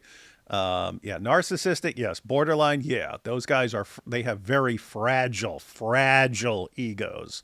Psychopaths, not fragile at all. Look at this. Alexia says, when is the Christians going to actually come together? Come together with what? With that? In other words, when are we just going to be fine with that and say, hey, in the spirit of unity, we're going to be fine with that? Alexius, if that's how somehow you're reading your Bible, that no matter how terrible and despicable someone's behavior is, you just keep going. You just don't ever call them out. Just let it go along and just continue working together. Yay! No idea what Bible you're reading, buddy. No idea what Bible you're reading, but you shouldn't be advising or telling anyone what to think about the Bible, because that's ridiculous. Look at Jesus. He would rebuke his own apostles. Look at how he interacted with the scribes and Pharisees. Blasted them. Just as brutal rebuke as you could possibly have. That's what he did. Paul, when he saw Peter, just wasn't eating with the Gentile Christians around the Jewish believers, because he was worried he might offend Jewish believers by eating with Gentiles and stuff. Paul called him out in front of everybody, exposed him to everybody. He didn't take him aside. He exposed him in front of everybody. So where are you getting this idea? Love is possible, but read the gospel. I don't know what you mean by love. I don't know, dude. Alexius, like, seriously, if you have kids, I hope you don't have this view of loving your kids. I seriously hope you're not. Well, my son, he's about to burn down the entire house, but I love him, so I'm not going to stop him or tell him not to do that or anything else. Or if your son is talking like Sam was just talking, well, he's my son and I love him, so therefore I have to be fine with that. That would be terrible. That's not what love means in the Bible. Where did Christians in the West get the idea that love means that you don't rebuke anyone, you don't call anyone out, you don't separate from people who are behaving terribly? Nope, you just get it. You just work together, no matter how repulsive and unbiblical people's behavior is. Where are you getting that love is possible, but read the gospel? Dude, seriously? We have to read the Bible to learn about the truth of God and the Son of God. Oh my goodness. Find love in Jesus Christ. Jesus Christ, who brutally rebuked people when they were crossing lines. Hey, here's a fun fact, Alexius. I guarantee there was not a single scribe or Pharisee who talked about people like Sam does. Mm-hmm. And he rebuked them like no one else has ever been rebuked. And what do you have here? Sam is actually a nice guy, and he's just frustrated because these guys actually never... Hey, look at this. Oh, my goodness, look at this. Sam is actually a nice guy, and he's just frustrated because these guys actually never give him a chance. Dude, what happened between you to cause this terrible relationship? I gave him 20 years worth of chances. He would do something horrible, like punch his wife in the face, and I'd be like, dude, I can't work with you anymore, man. You freaking wife beater. He would come back eventually. Dude, I've totally changed. I've been humbled. I've repented. I've changed. And I would be like, all right, I guess I'll give him a second chance. He's saying it. And then it turns out he's actually worse than he was before. That's every time. Every time he'd massively cross some line. I'd be like, dude, I can't work with this anymore. Dude, you are seriously messed up. I cannot. Year later, I'm a new man. I'm a changed man, and I would go along with it. Why? Because I was hoping for the best. All right, someone does that over and over and over again, and every single time he gets worse, you start thinking maybe by me accepting him back every time is part of the problem, because he thinks he just gets away with all this stuff. He can do anything he wants, and then there'll be a while, and then all I have to do is go back and say, I've changed, and then people take me back, and therefore I never actually have to change, because they'll take my word for it. Anyway, Alexius, dude, you are so incredibly clueless. You seriously need to shut up. You should not be telling people. Your views are so screwed up. You are the ideal type of person that manipulators and narcissists and, yes, psychopaths in positions where they are manipulating other people and getting in positions to control other people to their own advantage and stuff like that.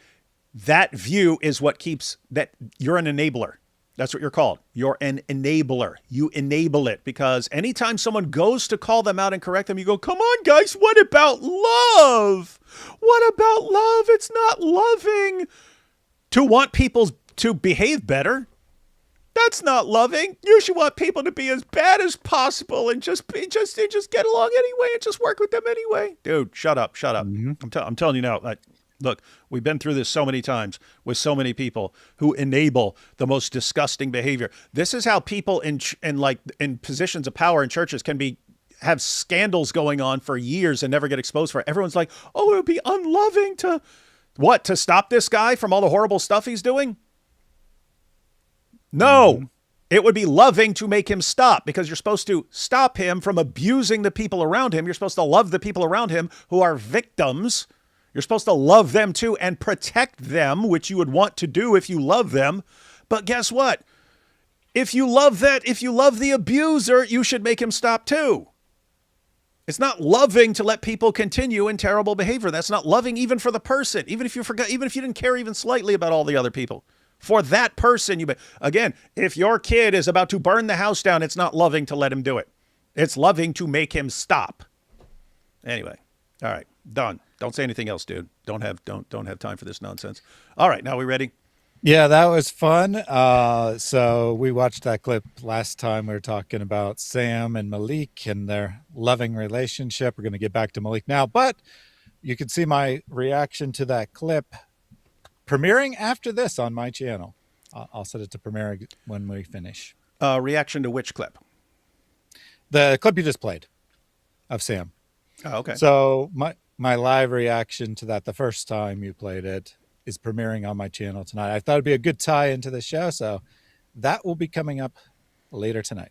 All right. Well, remind me, and as we're closing out, we will send everyone to it. You can premiere it as we're closing, right? Yep. Okay. All right, guys. So let's check out some the latest from Maleek. Guys, do you know why we spend so much time staying updated on Maleek?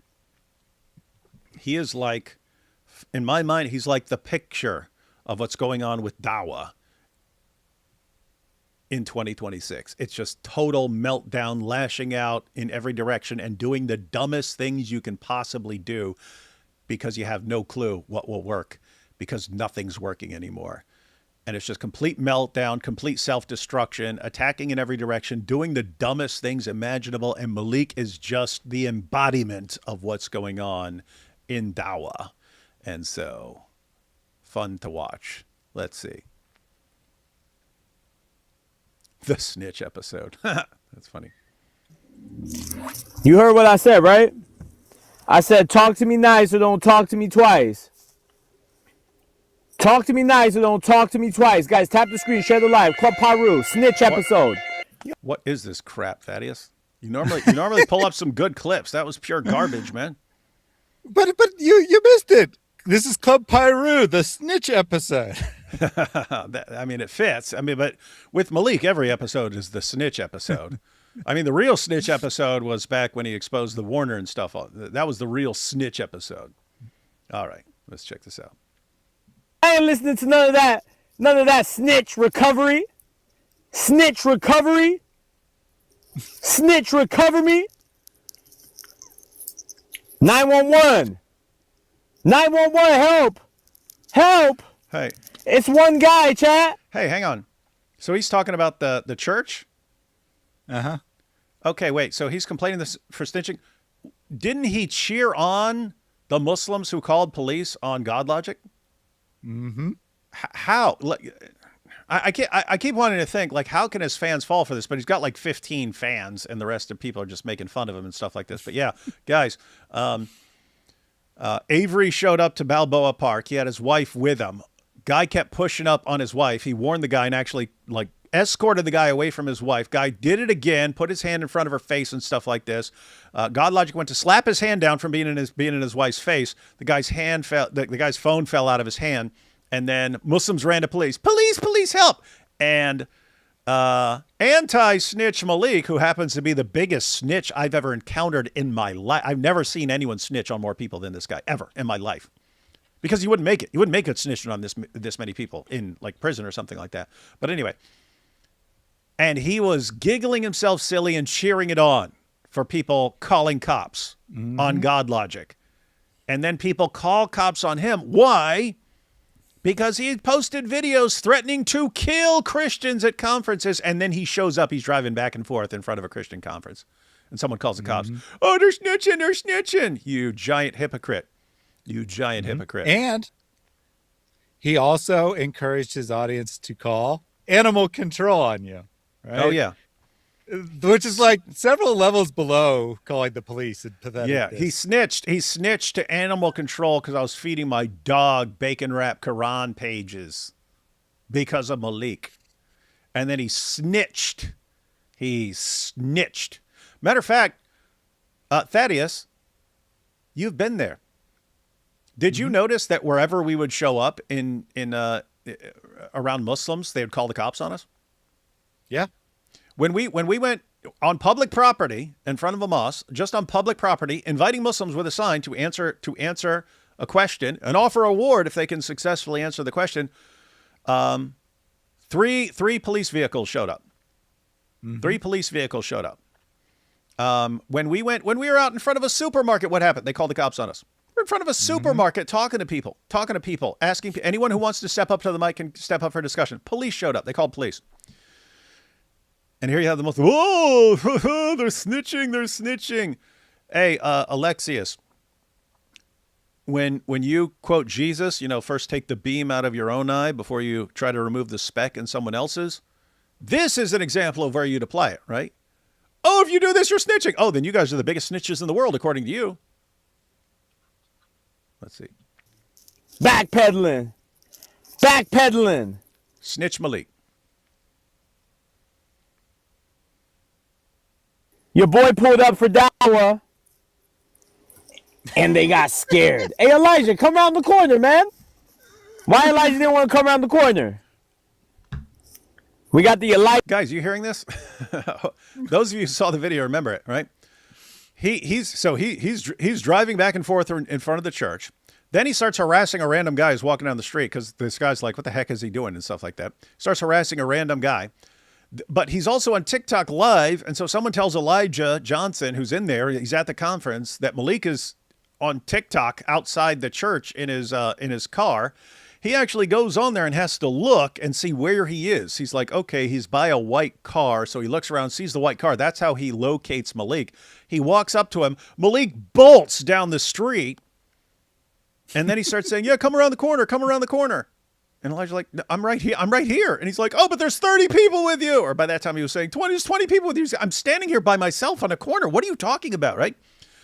And Maleek, come around the corner. Oh, Elijah didn't come around the corner. Well, Dude, you ran. You bolted as soon as you saw one Christian and you said it was 30.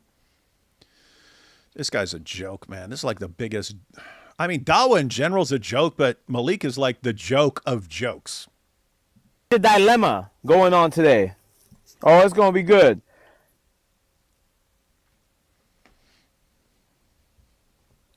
The ladies done taken over. The ladies done taken over. Yeah, I wasn't familiar with Cora at all, but I forget which channel. Was it God Logic's channel or something like that? They recently posted a debate Cora had with Jai, and I watched maybe 2/3 of it. It was like total massacre. She didn't know what she was talking about on anything. Mm-hmm. And this is and her response is, I was a kid back then. Why are you posting the clips of me as a kid? Well, first of all, we have no idea what your age is. You're fully covered. And second of all, why are you like having this very intimate relationship with Maleek if you're under 18 and he's 30 years old? Hey, Diddy Maleek, what are you doing? What are you doing with these underage girls, man? Hey, Diddy Maleek, what are you doing grooming these girls like Cora? Hey, Cora, you just do whatever I say. You do whatever I say, and I'll help make you popular. Cora, if you want someone to make you popular, probably not best to go to the guy who has trouble getting 30 people watching his lives and stuff like that. Anyway, yeah, Cora, if you only got completely crushed and humiliated by Jai because of your youth, we can repeat that. We can repeat the debate. You can do it over again. I'm sure Jai will agree. You can do it over again. Mm-hmm. No problem, right? So, open invitation. The ladies done taken over TikTok. They done taken over the Dallas scene, y'all. Hold up. Is that on? They done taken over the Dallas scene. What does that say? Does that say 2,000 or 12,000? 12,000. Okay, 12,000. So that's taking over Dawa. Okay, 12,000 is taking over Dawa. 12,000. That's a decent sized little channel. But I don't know if that counts as taking over when you've got hijab, people like Hijab and so on with 1.3 million and so on. And as you've heard, Maleek now has a soundboard. Yes, the lives are even more excruciating to listen to. He just hits random sound buttons periodically. Oh yeah, he's got sound effects now. He's got sound effects. Hey, Maleek, great job. Oh, look, yeah, that's so cool. That makes it so cool. Yeah, you're doing a great job, man. Oh, no one can do that, man. Sound effects. Wow, you do a great job, buddy. He just learned sound effects after all these years. Yeah. Hey, you know what's weird, Thaddeus? When he's like, yeah, Cora's taken over and stuff like that. There's a part of me that, like, I kind of want Muslim ladies to do really well at Dawa because I know I could use that to destroy Muhammad, right? Muhammad, like, women are intellectually deficient. They're stupid by nature. They're not made for this sort of thing. They're dumb. And so if they actually go out and do a good job, I'm like, you guys are actually destroying yourselves. It doesn't work with Lily J because she's really, really stupid and all her stuff is really, really stupid. So she's kind of be proving Muhammad's point, right?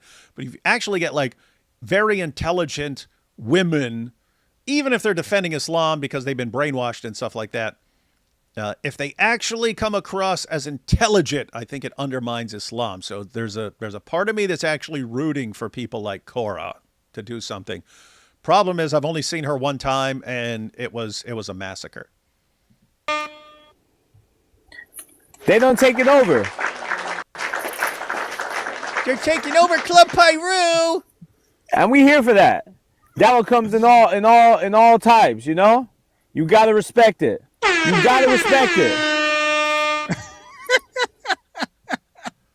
Dude. I generally tried to avoid the sound effects, but trust me, I had to listen to this 2 hour or 3 hour live stream. Dude, I'm like, I couldn't stand 5 minutes of that. Like, and I'm just wondering, what is he thinking? Like, his show was already annoying with how boring and stupid he is.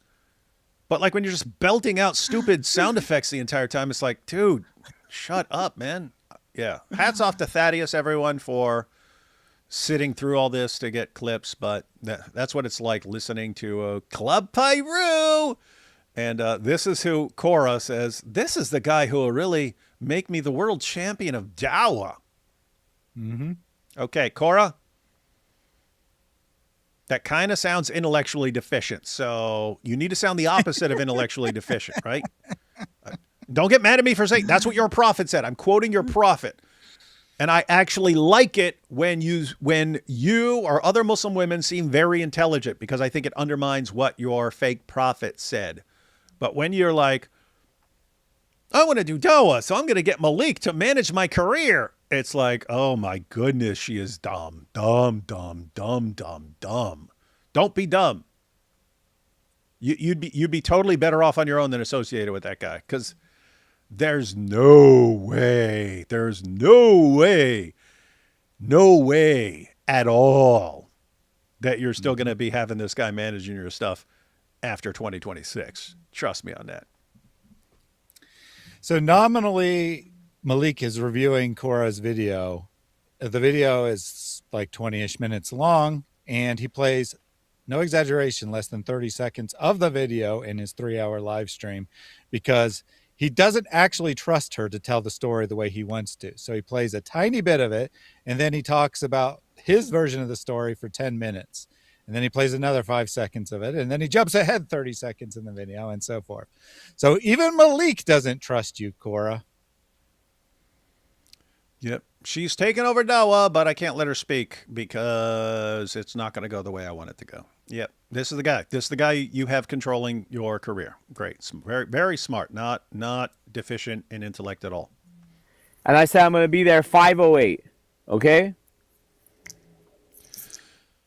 So you said you're going to be there 5:08, and IP responded to you with the flyer for the conference to let you know that it was too late because they're going to be gone by 5, right? Mm-hmm. Again, how convenient you decided to go now. And look what he posts. He posts a flyer that says they have to be somewhere at 5 o'clock. Yeah. Like he's just making up that he has to be somewhere, right? Guys, are you following this, right? They announced the day before, hey, we're going to be out at the pier for anyone who wants if you want to show up and debate, we're going to be at the pier. Maleek doesn't show up. It gets to like 3 o'clock or 2 something, and they post the video. Hey, Maleek, where are you at? And then he eventually responds, oh, yeah, I'll be there after 5. And IP's like, then it looks like you didn't really want to be here because you know our conference starts at 5. And by the way, the conference is about an hour away from the pier. So Maleek knew this. Then he goes to the pier anyway and starts walking. Where are they? How did they run? Why did they run? It's like everything is a show with these guys, and it's just pathetic. And this one wasn't even enough to dupe the other stupid Dawa guys, because he expected them all. He expected this to make him the hero. Just like Sam thought that going on PBD was going to make him the hero and stuff like that. It's like, sorry, we know you. We don't trust you. You can go on PBD 1,000 times. We don't trust you, and your behavior is terrible. Same with Maleek. Wait a minute. You snitch on everybody. Your behavior is terrible. You cause massive Quran desecration. We don't care if someone called the cops on you. Even Dawa guys are not falling for it. And they set the bar really low, and he can't even. That's still not enough for him. This is sad. Career folded. Now I told him, oh, now the excuse is gas. We know what you are doing. This is the tweet that got IP's career folded. Yeah, everyone. IP's career is done. He's just watch. He's not going to be anywhere. You're not going to be seeing IP making videos. You're not going to be seeing him speaking. You're not going to be seeing him debate. You're not going to be seeing any of that. Yep, Maleek got him right here. Maleek showed up after 5 when they had a conference, and he knew it, and this is the end of IP's career. And even Dawa guys are not falling for this. That's how bad this is. Oh, now the excuse is gas. So now I'm thinking like, okay, it's 3:50, and you're telling me to come. You see my GPS. He's seen the GPS, guys. He's seen that it's here at 5:08, and he's now saying that gas is the excuse. He's seeing now gas is the excuse. That's because you said it. You're like, gas is $6. I don't know what to do. And he's why? Because they were there all day. They were there all day. You don't show up, and then you're like, oh, I don't know. Gas is expensive, and he's making fun of you. Yeah. He's pointing out that you didn't actually want to talk to them. You didn't, because you had the opportunity. And you start wanting, but gas is expensive, and then you show up after they leave and after you know they left. This is just beyond stupid. Keep in mind, we're watching Maleek's live stream where he's trying to make himself look good. And he's like, yeah, they told me they would not be there at 5. Oh, but he said he made fun of me joking about gas. Therefore, he's telling me he's still there. What? How does that make sense? It does not, sir. It does not. Right? So think about it. Now I'm like, okay, I'm an invited guest speaker and I accept. On my way, will you be there? We know Logic is on TikTok right now. Let's hope you guys are there. So when I sent this text, Logic was on TikTok already on somebody else's live. So they'd already left by this time because he was by 4:15 they were already dipped. They were gone. So he's admitting that he knows they're not there, right? I get to the pier, they're not there. Did I know before they weren't there? Yeah, because the homie scoped the spot. Hey, look at this. Sam's fans are so pathetic. I can't even tell when someone's just imitating one to mock him. Sam owns you, Apologetics Roadshow. Sam owns you. Yeah, he owns me so much. I'll just leave this up for a little while. Yeah. How many people does Sam get watching his show? Like 300 or something like that? He owns you. A guy sits around whining about Israel and calling everyone's mothers whores all day. Ha ha, that's how you own someone. You sit around calling everyone's mothers whores all day. She a whores. Ho ho.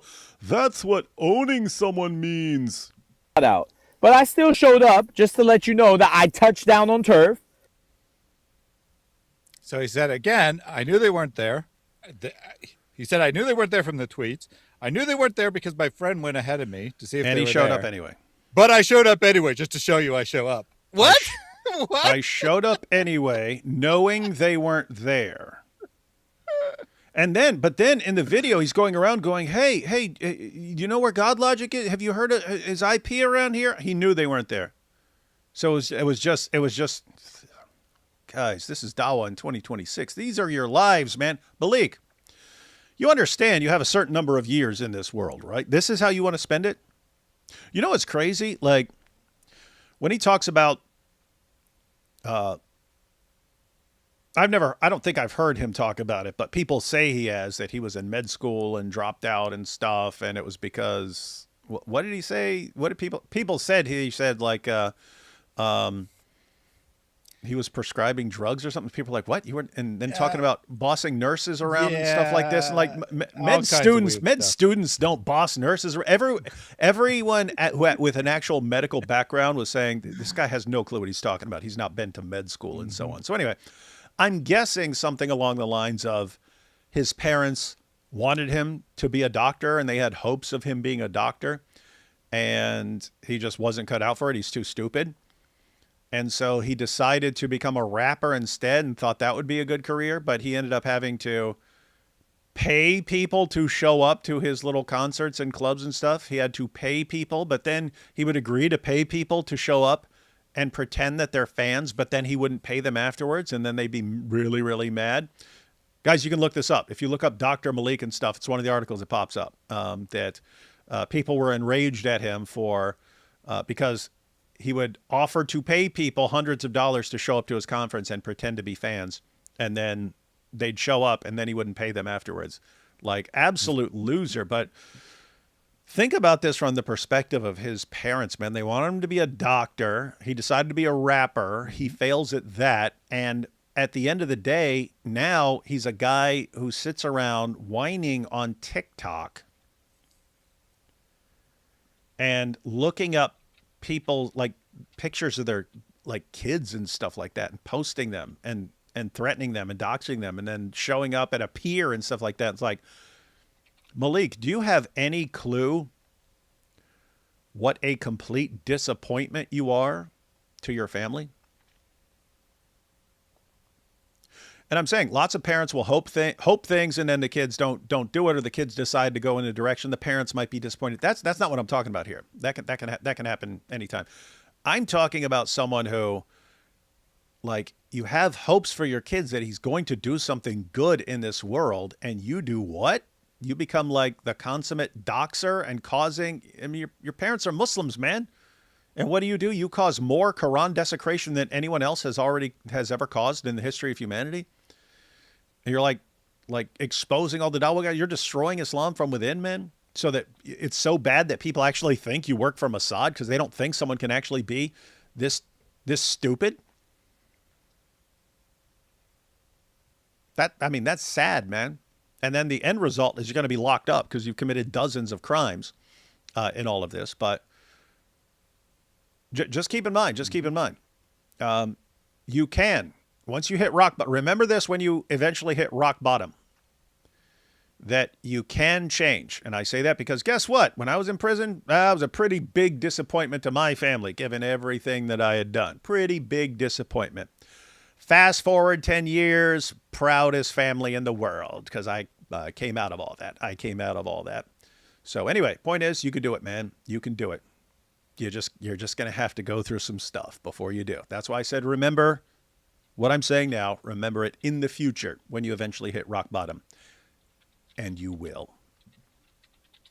Meanwhile, this creep, David Wood, the whole time is yapping all the way in Virginia, saying like, "Oh, he's not gonna go this and that." So, guys, you see the progression, right? I was completely correct. It's completely correct. I said you're not going out there. You're pretending. There's no way you're gonna go out there and talk to those dudes. No way. Zero. And you didn't. And you made excuses, and you show up after they leave. I was completely correct. What a dork, man.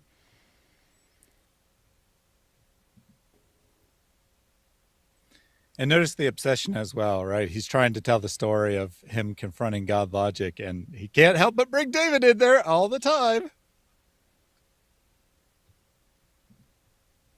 Yo, hey, shut up. Okay, here. Now, look, guys, look at this. Let me pause. Elijah Kenny says, why are y'all still paying attention to Maleek? I already explained it, Elijah. Were you not paying attention? You're sitting here criticizing us for paying attention to Maleek when you're not paying attention to anything we say. I miss David's educational vids. I still make educational vids. Even Muslims know Maleek is a loser. We got to move on from this. No, we don't.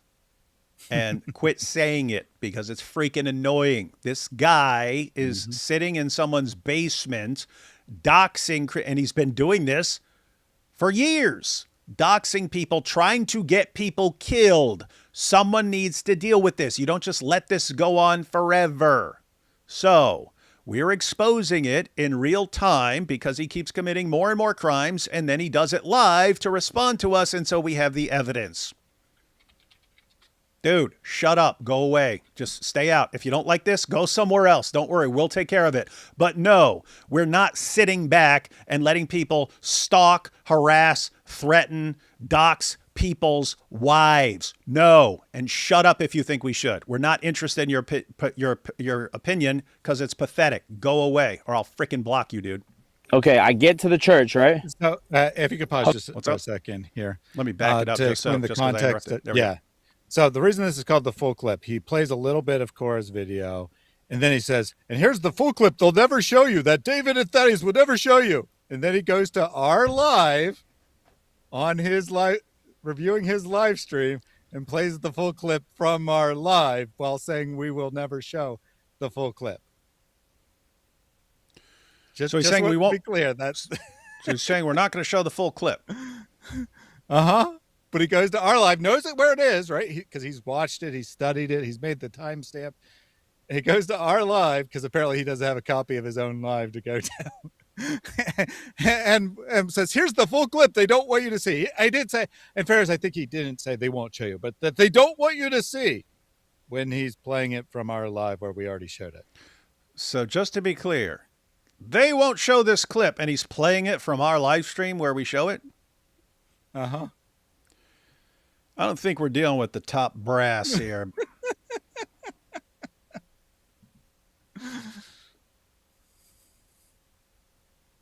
Yo, hey, shut up. Okay, here. Now, look, guys, look at this. Okay, I get to the church, right? Hold on, I get to the church, right? Now, watch. I get to the church, okay? I gotta play the full clip because these guys are nasty. I'm just gonna show you that I walked out. Okay, here. Okay. All right. Okay, guys, know this. I'm parked up and on foot. I'm parked up and on foot, so I get. Yeah, when no one's out there because people are inside at a conference. Guys, this would be like me walking around on a street near a mosque and not actually going up to it or talking to anyone there and stuff, and that's pulling up. This is like idiotic. What does God logic do when he pulled up on a mosque where Sheikh Uthman said he was going to be at? He rolls right up to the mosque and he gets as close to it as he can without being on their property, and then calls him out and starts calling out Sheikh Uthman. Maleek just like drives back and forth in front of the place, and then he finally starts running his mouth when he's in his car. What a dork, man. To the church. I park far away. It's a big event. There's all these cars parked on the street. We agree. Right? Now we're on foot. Okay, we hop out the car. Watch how many empty spots he walks past. Let's go. I'm outside. Oh, yeah, very important. Guys, you see all these, because later he says he has to drive way up the street. And look at all this parking. There's endless parking right there on the street. He could have easily pulled up right in front of the place and went and just stood on the sidewalk outside the place. Instead, he's a coward. Yeah. It's like a mile away. Should I restart? Yeah, where is he at? No, I'm not going to restart. Guys, just record this so you guys know. Hey, you midget. You 5'4" midget. What do you mean, where is he at? This is where I told you to come. Guys, look where I'm at. Look where I'm at. What do you mean told him to come? What are you talking about, dude? You just got to the place. Told you to come. Where? Elijah literally just doesn't know where he's at. He's just like, where is he? Right? Where did he park? Yeah, he's looking. He's like, where is he? Right? That's not, I can't even figure out where he is right now. And then eventually when Elijah realizes where he is, Elijah walks out to him and Maleek bolts in his car like a big coward. This is so pathetic, man. The church is up here. Can you see my mouse? The church is all the way up there. You see where he's pointing to? Like half a mile up the road. The church is right there, man. Look where I am, guys. I'm right here. Yeah, look at me. I'm half a mile away from the church. You can't see it. Yeah, so I can't. Anyone see a church there? Anyone see a church? It's either the smallest church in the universe or it is way far away. And I've spoken at that church before, and I couldn't tell where he is right here. You see my mouse? The church is right here. By this last car. By this last car right here. That's where the church is. Okay. Okay? Yeah. And I'm parked bro, it's a 1 minute walk. To get from there to here is a 1 minute walk. That's the church. I said, Elijah, come over here. This is where I was parked. And I was even going to park like around here even. Because there's obviously, like, if I'm parked and I'm not parking, then I could park even closer. So I told him just to cross the street. Why wouldn't you park closer? What is this, man? This is him trying to impress people? Look, I'm 5,000 miles away. He said, I had to park way far away because it was a big event, very busy. The streets were full. Now he's played the clip back that he intended to play, right? He knew exactly where it was. And now he's seeing that the street's empty. He's like, I could have parked a lot closer. I could have parked way closer, even though, I couldn't get closer because, the street was too packed. There was no place to park. And now he sees what's actually on his video. And, oh, yeah, I could have parked closer. Yeah. Oh, what a dork, man. You're going to see later. Ooh, okay? So I'm walking out. Let's go. I'm outside. Here. It's like a mile away. Should I restart? Yeah, where is he at? No, I'm not going to restart. Guys, just... Do you see how like this coward said it's a mile away? They're trying to make it seem like I was walking from Japan to China. No, it was freaking like a 3 minute walk. Wait, you just said it was a 1 minute walk. Now it's a 3 minute walk. Does he seriously have a problem with numbers? I think so. Guys, yeah, if you missed the last stream we did where we were talking about him going to the church, He records on his own he's live and he records one guy walking out. Elijah walks out and he runs and he starts going, oh, there were 30 guys with him, 30 guys. You literally recorded that he was one guy walking up to you. There was no one with him. And he starts saying, there were 30 guys with him, 30 guys with him. And then when he's talking to Elijah, he says, there were 20 guys with you. And Elijah says, what are you talking about? I'm by myself. And then he says 10, and then he says 11, then he says 5, then he says it was one guy with him and stuff like this. And it's just like, this dude should not be a doctor. I agree. Sorry, Maleek's parents. If he's this terrible, like if right after he says, look, it's 1 minute walk, then right after he says it's a 3 minute walk, dude, you trying to defend the Trinity or something, man? A 3 minute walk, my guy. 3 minutes.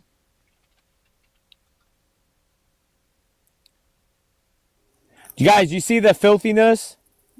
The filthiness of these guys, the setup from the start. It's one big chase. One big chase. Hey, what a liar.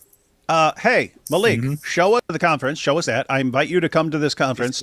Or this would be lies number 487. Remember, we saw multiple clips of him admitting he was not. You see what they're doing? He wasn't invited. He was invited. They're trying to make it good for the police. It doesn't matter. I was invited or not. I wasn't inside the church. Maleek, we're not criticizing you for not being inside the church. We're criticizing you for acting like you're trying to debate IP and God logic, and you show up to appear after they're there all day. You show up after you know they're gone, and then you tell people, I can't go to the church, and then they like make fun of you into going. And then you go and you like walk around from like half a mile away. And you're like, where are they? They're at a conference. That's what they're at. Avery's in there speaking. He's giving a presentation inside. And you're like, where are they at? Oh yeah. What? And you acting like you're pulling up. I'm pulling up on him.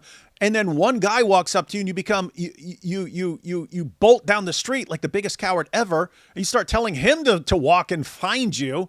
As you play hide and seek with your car and to come out and go around the corner and find you and stuff. He's like, well, I'm not chasing you. What the heck is wrong with you?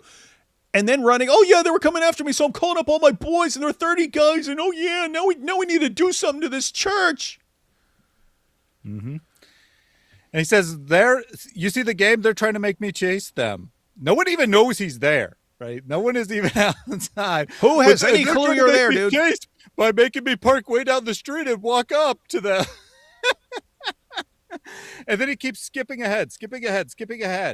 But you can see that he's now walked to where he claimed the church was, and the church is still not in sight. I still have no clue where he is. And again, I've been to that church. I spoke at that church last year. I wasn't inside the church. Or we know. Yeah, no one's accusing you of being inside the church, you giant moron.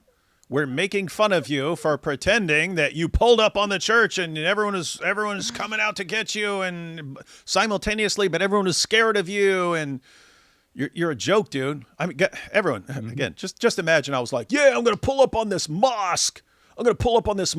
And I park half a mile away and I walk a little bit towards it and stuff. And I get my car and I start driving back and forth with my camera. And then, I'm live on TikTok and one guy walks out and I just run like the biggest coward ever. And I say, you see, I pulled up on this church. Everyone's scared of me. You would think I'm the biggest joke in the world, right? Right, Muslims? All right, Maleek, that's what we think of you. That's what we're not saying, but he's in the church. No one's saying you're in the church, dude. You don't need to defend that point. Well, and he's getting really mad about it. And it's because what he's really mad about is that the police were called on him and he ruined his squeaky clean record of never being pulled over by the cops, I think, is what he's so upset about. But I just have to keep pointing this out. This is Maleek telling the story, predetermined what he wanted to show the audience. And if I have to keep telling you because you're going to think that I edited this to make him look bad or something. He looked better in our live stream covering the events than in his own live stream covering the events. That's how incompetent he is. This is really, really, really, really, really bad, man.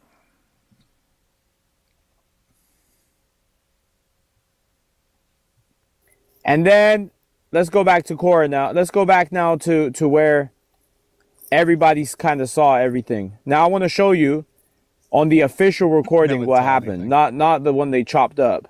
Okay?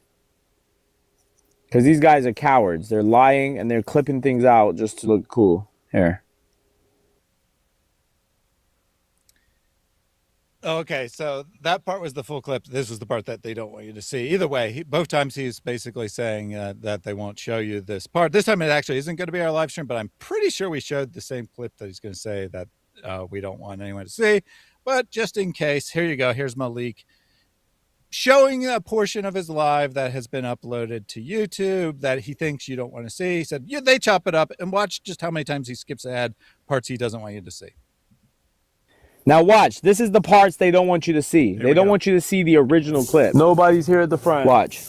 Oh, they sent security to the front. Oh, they got security right there at the front. Wallahi. Stop. Wait. So guys, I'm driving. I pull by and there's security at the front.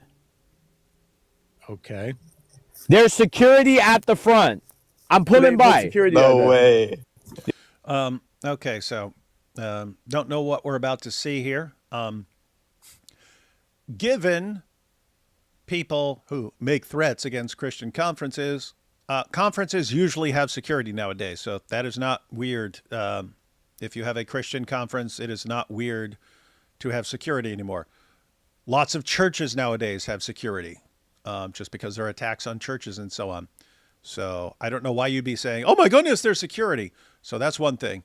But two, when you actually show a guy and call him security, it's a random guy walking down the street like, you're security. And he's like, what? What are you talking about, man? You're like, well, when you pull it up, and you start running your mouth at some random guy walking down the street.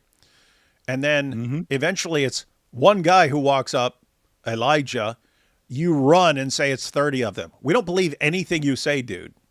We don't believe anything you say. You may have just foreshadowed the clip.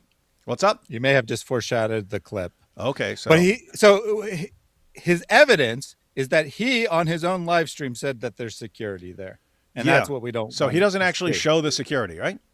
No. Okay, so here's the issue, Maleek. You say there's security, right? The only time you actually film someone and say, here's security, it's one random pedestrian walking down the street who looks at you suspiciously because you keep driving back and forth with your camera, right? Okay. Then, on top of that, you see one guy walking towards you and you say it's 30 people with him, and yet you actually recorded him. Okay, if you look at one guy and you say it's 30, even though you accidentally recorded it, because keep in mind, if you hadn't recorded it, you could have said anything. You could have said it was 10,000 people coming at you, and they're all coming to get you. But you actually recorded the guy. He was by himself, and you said it was him and 30 others coming at you. Okay, if that's how you talk, then when you're not showing it on the camera, we can't believe anything you say. I see security. It would make perfect sense that there's security, but I don't even believe you that you saw security at this point. Yeah, so go ahead and rewind it. And let's just let it play this time. But he says he sees security, then suddenly the number changes, and then we'll see what actually he sees. All right. Now watch. This is the parts they don't want you to see. They don't want you to see the original clip. Nobody's here at the front. Watch. Oh, they sent security to the front. Oh, they got security right there at the front. Wallahi. Stop. Wait. So guys, I'm driving. I pull by and there's security at the front. You say. There's security at the front. According I'm pulling by. Security. No. Why aren't you recording? You record other things. You record Elijah. You recorded a random guy. Why don't you record security? Do you not have a camera? Oh, wait, it's filming you. So it's right there. You have a camera in your hand. All you have to do is go, there's security. Look, but you're saying it. Why? Way. Yeah. Oh, they got 4 security. Oh, 4. Oh, they got 2 more. Two more. Wallahi, they sent security out. 1,000. Wallahi, I just seen security. 2 bold niggas. They were hey. Okay. Know this. There was two bold guys, and keep in mind now he's describing everything. There were 2 bold guys and 10 ninjas and 50 Navy SEALs and Green Berets, and then they brought Delta Force. Dude, you have a camera in your hand. So there was one, and then there was four, and then there's two more. Now Maleek telling it again after just listening to himself says there was two. There's another 4 on the other side. Oh, they're on the other side. Okay. All right, guys. We got freaking booped on the other account. Let's just keep going. Guys, let's keep watching. I Pay wonder why he attention. may have gotten a ban there because he just played his own clip of himself talking back, and he said something that TikTok doesn't like very much. Nicky, when he gets Hey, should I bust a U-turn and talk to him? yeah, talk to him real quick. Guys, I'm going to show you that these guys call security. Okay, he's going to show us. That's good. Okay, so now I'm telling them, bust a U-turn real quick. Now I'm telling them, let's bust a U-turn. I'm telling them, let me bust a U-turn. Let me go Who are you talking to? Your phone? You're talking to people on TikTok? keep the security. Right? Look, I just saw 4 security guards outside. I thought those were people. Here, let me bust a U-turn. I'm gonna show you real quick. Okay, here we go. Okay, watch. And then guys, when we do that, then guys don't ever say I didn't pull up. Don't say I didn't pull up because they called security right now. Watch. Guys, keep in mind, he's in his car down the street, and he's saying, don't say I didn't pull up. Again, guys, if I drove by a mosque, and I said, oh, look, way off in the distance, there's security over there. That's what you call pulling up? If that's the case, I mean, I pull up on mosques every time I drive by one. Every time I'm driving down the street and I pass by a mosque, I pulled up on them because I drove by it. I just seen it. This is why, Issa, I have that 6th sense. You get what I'm saying? Yep. I have the 6th sense. Look, they're right there.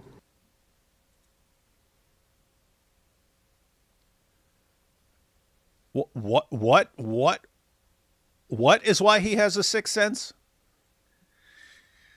Because he knew there was security. So the sentence is literally incoherent. It literally doesn't make any sense. And this is actually going to come up here very shortly for reasons that I'll wait till we get to explain.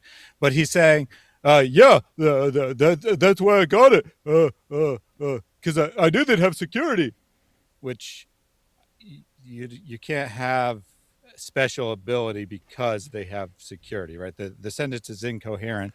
As I'm pretty because I actually, unfortunately, know how Maleek talks. He is actually intending to say that he has 6th sense, right? That he has this special ability to detect these things. But the sentence as stated is incoherent. It doesn't make any sense.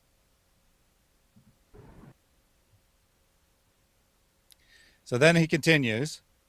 And he's about to show us the security, guys. He's about to show us the security. Yeah, so guys, keep in mind, he's saying there's all this security. There's 2, then there's 4 more, and then there's this, and then there's that. There's all this security. So finally, he's going to show the video proof. Hold on, bro. You can hear it. Look who speaks to who first. Guys, listen to the voice. Do I talk to him first, or does he talk to me? Who talks to who first? Oh my God. Look, listen. Yeah. How's it going, bro? You good? Yes, sir. You security? Look, he said, look. He says, Issa says, yeah. He said, what's up, bro? I said, what's up? Are you security? Know this. Look at where he's at. Look at where he's at, bro. I already marked him. I already see him from the start. Look. He's just hanging around outside. Look, he's just hanging around outside. Pedestrian. In an empty space. So what was that supposed to prove? That's the security. So that is the pedestrian, right? That's the pedestrian that he ended up encountering. But he also plays it, says, look, he talked to me first. And you hear Maleek say, hey, what's going on? And the guy says, hey, what's going on? And then Maleek says, are you security? So Maleek actually talks to him first. Not that it's a crime or even aggressive to say, hey, how you doing? But he keeps playing it over and over again. I only put in one. But he plays it back like 4 or 5 times trying to convince his audience that the guy said hi before Maleek said hi. Therefore, he's this aggressive security guard that's out to get him. And yes, this comment, we'll just save that. It's going to be here in just a second. Okay, yeah, I heard that as well. So I've basically heard couple things. So, and one, it could just be that he's threatened to kill people at conferences before, and then he's driving back and forth in front of the conference. So I was thinking this could have just been someone who was watching his live stream, and it's like, this guy's going back and forth in front of a church, and this guy's threatened to kill people at conferences before. I'm calling the police. So that's one thing. And I said that specifically because when he doxed my wife, I was out of the state. When he doxed my wife, police showed up. Police showed up afterwards because someone who was watching called the cops and said, hey, he just doxed this person in the middle of the night. You need to send police out there to make sure everything's okay. Right? So that is something people are doing. So there's that. And then, and then I heard someone heard something and then thought he was armed or something like that. And then I heard this SIG set thing, which refers to like a gun sight or something like that. And so they thought he wasn't, they think they hear SIG set when he might have been saying Sixth Sense or something like that. So anyway, those are things I've heard, but I don't know. Yeah. Well, we have all that evidence in a little bit here when Maleek goes off about prove that I had a gun, right? Prove that I had, or that I ever said that I had a gun. I put it there rather than right here, but it is that clip that we just watched that is potentially in dispute there as to what Maleek said. And it is incoherent. He says, that's why I got and he doesn't say 6 cent because he never enunciates anything properly. So you could easily hear it as something else. Because I know you looking for trouble. You was set outside. So I already seen it. That's one. So while I'm talking to this little... Keep in mind, guys, think about what he just said. I know you're looking for trouble because you're security and you stepped outside. Okay, this guy's just walking down the street. But suppose security steps outside. When someone is live on TikTok driving back and forth in front of a church and that someone has threatened to kill people at conferences before. Is security unreasonable or insane or mean for stepping outside and seeing what you're doing? Look, this guy's nuts, man. Maleek is nuts. You said what you're doing here. So in the previous clip, that was the 6 security guards. Right, this guy is the 6 security guards that Maleek saw. He did a U-turn, goes back, and then films this guy. That's his proof, right? I got him. I'm going to show the 6 guy. And so then Maleek says to him, hey, what's up? And the guy responds, what's up? And then he says, he talked first. And then then his camera pans over after he's already got the guy's attention. And the guy is looking at him. See, he's just standing there looking at me. He wasn't walking down the street. That's exactly what I would. That's exactly what I would do if I was walking down the street and someone starts looking at me and running his mouth and stuff. I'd be like, what? Yep. What's going on here? And so, exactly. Yeah, his big evidence of all these people coming at him, he says 6 security guards and this and that, and then he finds one guy who is just looking at him because he's behaving really weird.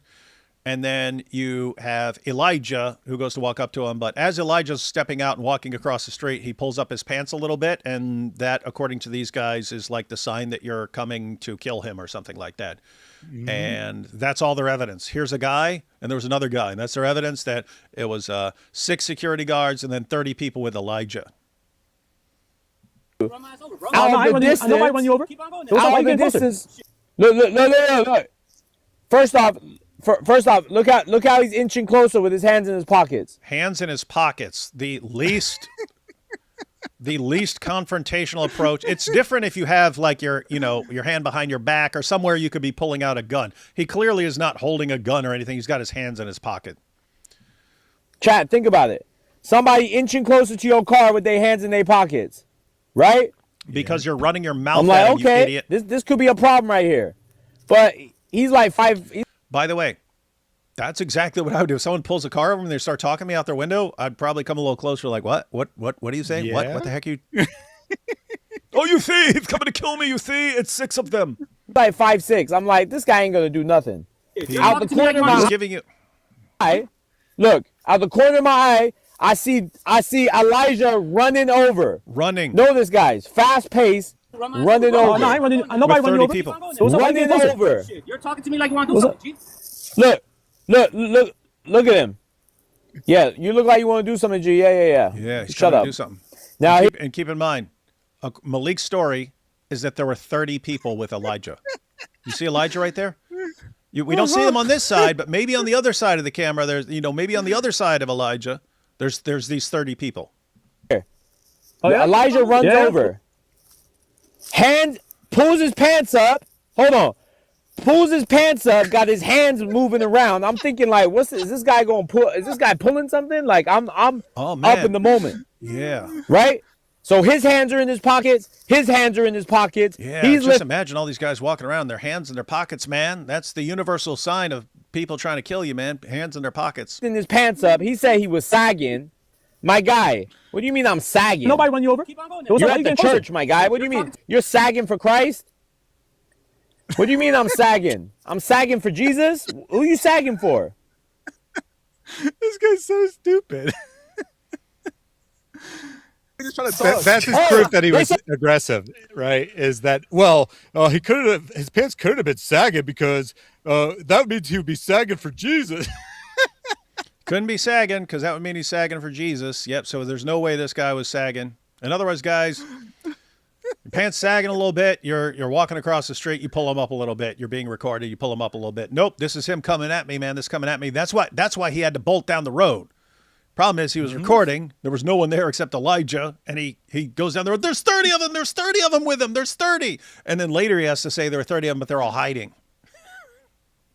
Because he realized people had watched it and it was like, where? 30 what? 30 what? Where? Where are 30 people? There were 30 people hiding, guys, and he somehow knew about it by his sixth sense. Everybody outside of the yo, Elijah Johnson pull up on me. All right, Exactly. Yo, they got like 20 deep right there. I ain't gonna lie. I saw 20 of them. can't breathe, bro. Yo, they got 20 of them behind them. I ain't gonna lie. You guys seen it though, right? Yeah. Okay. Hold Yeah, we saw it. We saw 20 invisible guys behind him. Keep in mind, guys, that's 20. That's after he said 30. Hold on. So they're saying, Maleek didn't have the numbers. First he said it was 6, then he said it was 5, then he said it was 30, then he said it was 20. Brother. So first you said 30, then you said 20, then you said 10, then 11, then 7. I think there was 8, and then eventually it was just Elijah and another guy. You got to understand, these guys are in. Well, he said, I guess in fairness, he did say there was 4 and then 2 more security guards. So he did, in a sense, say 6 first, even though we didn't consider that part of it. Oh, okay. So it's just supposed to be the people with Elijah. But yeah, 30, then 20, and then many other numbers. And then it eventually got back to 4 plus 2. He just can't keep it straight, but he's going to clear it up. He's going to clear it up, guys. Okay. All right. We got it. Inside the parking lot waiting. I can see them. As I drive by, a crowd is forming at the front of the church. And by the way, then Elijah comes on there and he's like, I'm out here by myself, man. There's a crowd. There's a crowd. These 2 are the only ones that come out of the church, right? At the moment. But there's more inside the church that are looming towards the front. And behind them, They're inside the church looming? That's where they were hiding? Wait a minute. Maleek, is your story that one guy came out, but the 30 guys you say were with him that you eventually said are hiding, now you're saying they're looming inside the church? So the 30 people who are hiding, they're hiding inside the church? That's his explanation.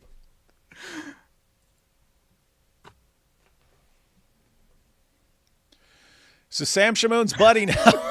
You're stuck with him, Sam. You're stuck with him, man.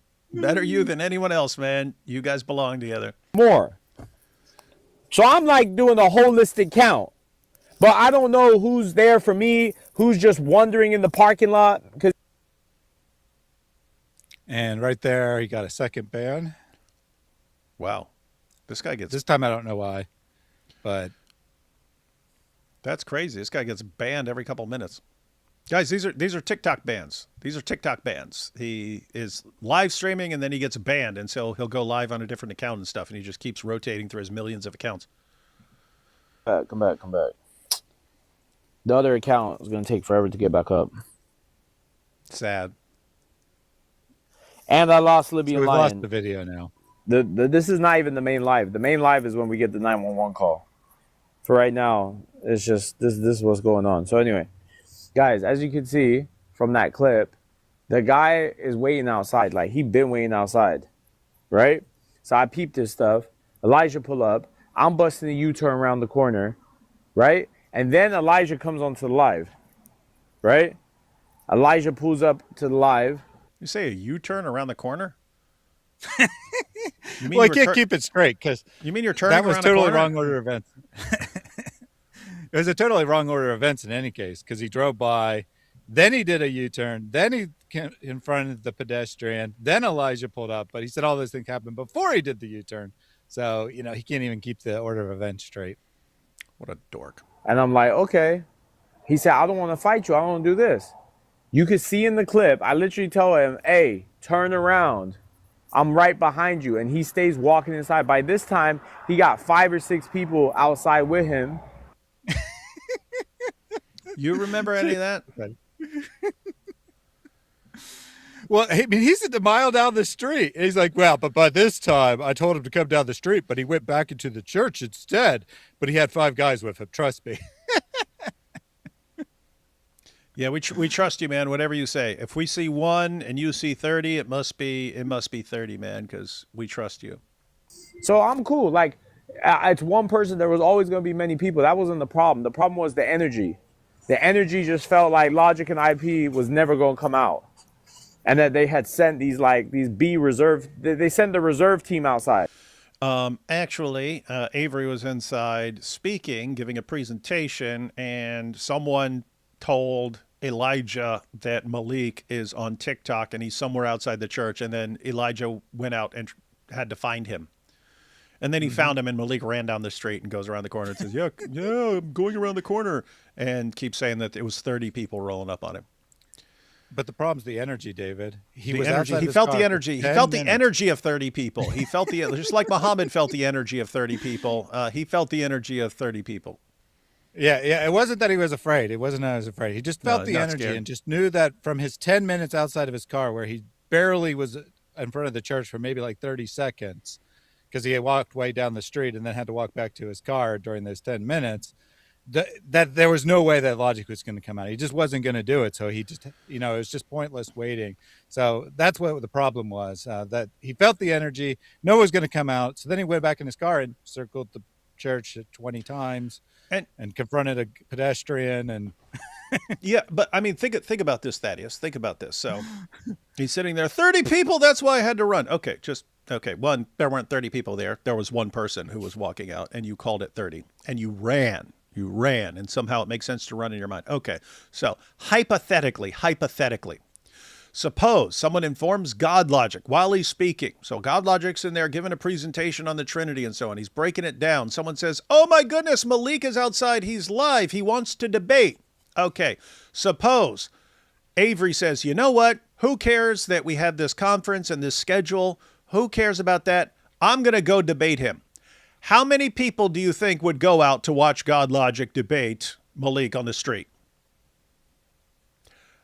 I estimate the entire 200 group of people who were there would want to go out and watch this.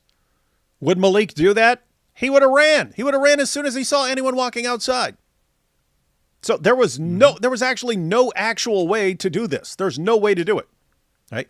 Even if Elijah had been walking out of the church to invite him in and say, come on in, man, Maleek was gone, because in his mind, it's 30 people rolling up on him.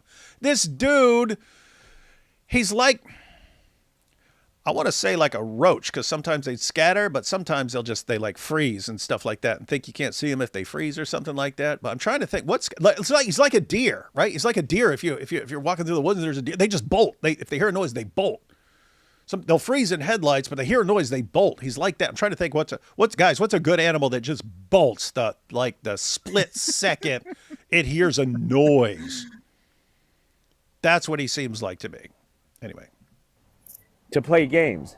And then I saw somebody out the corner of my eye, like going on the phone calling, which I don't know if they were calling the cops or what they were calling, but I in my head, it was like, oh, somebody going to call the cops on me right now. I just feel it, right? So I tell Elijah, look, come down the street a little bit. Let's talk. He said, I don't want to come down the street. I said, bro. You said you got to go down the street and go around the corner and find him.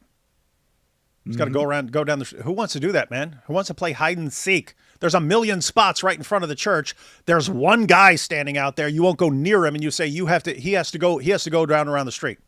He has to go down the street and find you and go around the corner and all this. Who wants to do that, man? He showed up to a Christian conference because he wants to be at the conference. He goes out to see you and you run. And then you say he's supposed to chase you all over who knows where. What level of stupid are you that you think, oh, yeah, he's got a problem because he didn't want to chase me around the corner and go all over the place until he found me. And as Maleek's own clip showed, he could have pulled over right where he was and got out of his car there and had a conversation with Elijah there. But instead, he drives way down the street and then demands Elijah come down the street to find him. Just come to where I was parked. Remember when I showed you? You could have parked right in front of him. You were in a car and there was tons of parking spaces. Come to where I'm parked. Why would you park half a mile away? Guys, where I parked, just come over here real quick. Come over Let's here. talk. Come over here real quick. Well, I just came up to you and you ran.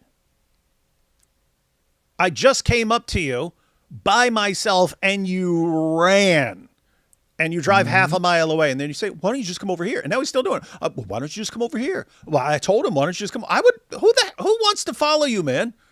Unless Elijah just wants a bunch of exercise. Yeah, I'll just go follow this dude, get my nightly exercise, man. Come on, dude. No. Remember what he said at the start? That it was a setup that we wanted him to chase us around all night. And the only person moving around is him. So I'm like, okay. So they wanted, what they were trying to do was get me to get up out the car, start swinging on them, and then we would have caused a scene, bada boom, bada bing, put them in the mix, right? No one wanted you to fight. No one, and you wouldn't because you're a pathetic little coward. But guess what? No one's gonna swing on you, man. They'd have just humiliated and embarrassed you for being a total loser. Right? Don't have nobody. Don't do none of that, Elijah. If I catch you, you're a little dweeb. I've known you for 4 years on this app. You're a dweeb. You're 5'4". You're a punk. If I got out the car right then and there, I was 6'1". This what you get, right? man? I would have buried you, bro. Now you're threatening this dude, man. I would have buried you. But my thing is that I was looking at the bigger picture, right? Because I'm just looking at it like, hold on. What's going on here? Like, this guy's claiming to be a pedestrian. Don't run me over. This is that. Like, the feeling, the vibe was off. And if the vibe's off, then I got to take control of the situation. How do you take control? Hey, bro, just walk down the street a little bit with me. Isolate. You got to isolate these sheep. This is how you do it with these brides of Christ. You isolate them. He was already isolated, you chronic liar. We have video footage from your camera on your TikTok live stream that he was completely alone and by himself. And the people you say were with him and hiding were in the church, according to you. And so you got to isolate him from being anywhere near the church. Okay, then you're not trying to, don't act like you're trying to pull up on God Logic and IP and stuff. You won't go near any Christians. And if one guy shows up, you have to run down the street and then get one guy to start following you around. But even when you're still complaining about him just because he walked up to you. What if he had gone down the street to talk to you? Oh my goodness, he's coming at me to kill me. I have to. What a dork. Notice how pathetic this is, because he has two simultaneous contradictory lies that he's trying to maintain, that they're coming after him and that he wants to fight them, but that Maleek wants to fight the Christians, but the Christians are running away from him. Yeah. And because he has to maintain those two simultaneous lies, he's saying the most ridiculous things imaginable. Yeah, I wanted to fight him. I was ready to go. But I had to keep the big picture in mind. That they were trying to get me to fight him. Yeah, they were trying to get me to fight him. That's why I went fight him, because they were trying to get it. But I wanted to fight him. I really did, guys. It's just so ridiculously stupid, because it's obvious what really happened. Maleek got goaded into doing something he was afraid to do by his chat. Because they were calling him a coward. Because they're saying he's a little punk. It was basically obvious, right? Like, I didn't see the chat, but I guarantee they were like, dude, you show up after you know they're gone and then you act like you're looking for them. Come on, man. And they're like, go to this. You know where they're at. Go there. And he's like, I drive down. Oh, well, look, here's me outside the car. The church is way down there. It's that little dot. Way down there. but I'll drive by. Christian, I gotta run. Oh my goodness, there were 30 of them. He looks like the biggest coward in the history of cowards. Mm-hmm. But don't worry, he's going to find Elijah and he's going to bury him. He's going to beat him up because the energy just wasn't right that day, right? And then he gives this little story about trying to isolate him, which you already pointed out he was isolated. But that doesn't look good, Maleek. You're saying I was trying to get him in a position where I could, run him over or sucker punch him or whatever.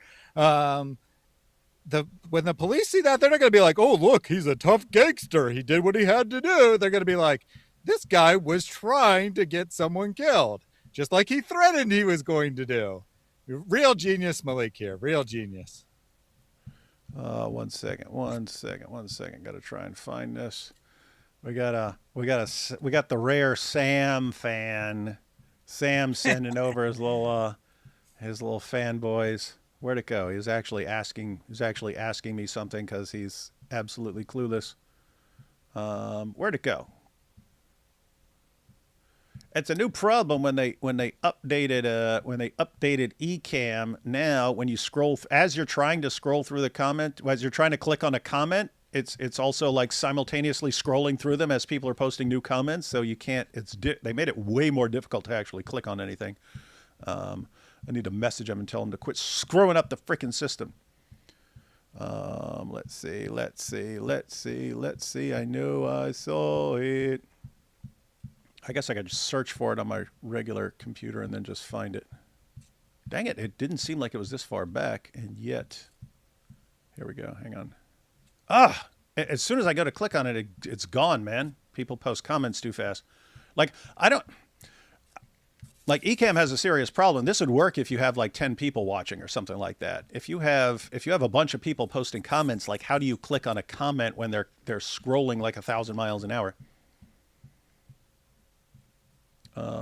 I could just look it up and then read it, but I'd rather put it up on the screen to seriously make fun of it because every single one of Sam's fans say like the dumbest things. 1 second. All right, I found one, but it wasn't the one I was looking for, so maybe it was right before that. Come on, baby. Don't move too fast. Don't move too fast. All right, I'm going to try for about 10 more seconds, and then we'll just go back to watching the video. Hey, AAB or whatever you name, post your stupid question over again. Post your stupid question again. I thought you might be talking about that guy. I actually didn't see his question to you, but he was like saying some really nasty stuff about me. I was just ignoring him. But yeah, he was saying something along the lines of like, "What does Sam have to do?"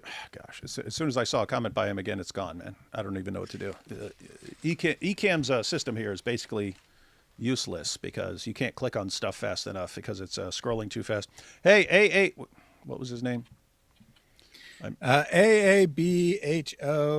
Okay, so it's like just a bunch of random letters. AAB Ho 3 KM. Hey, Ho 3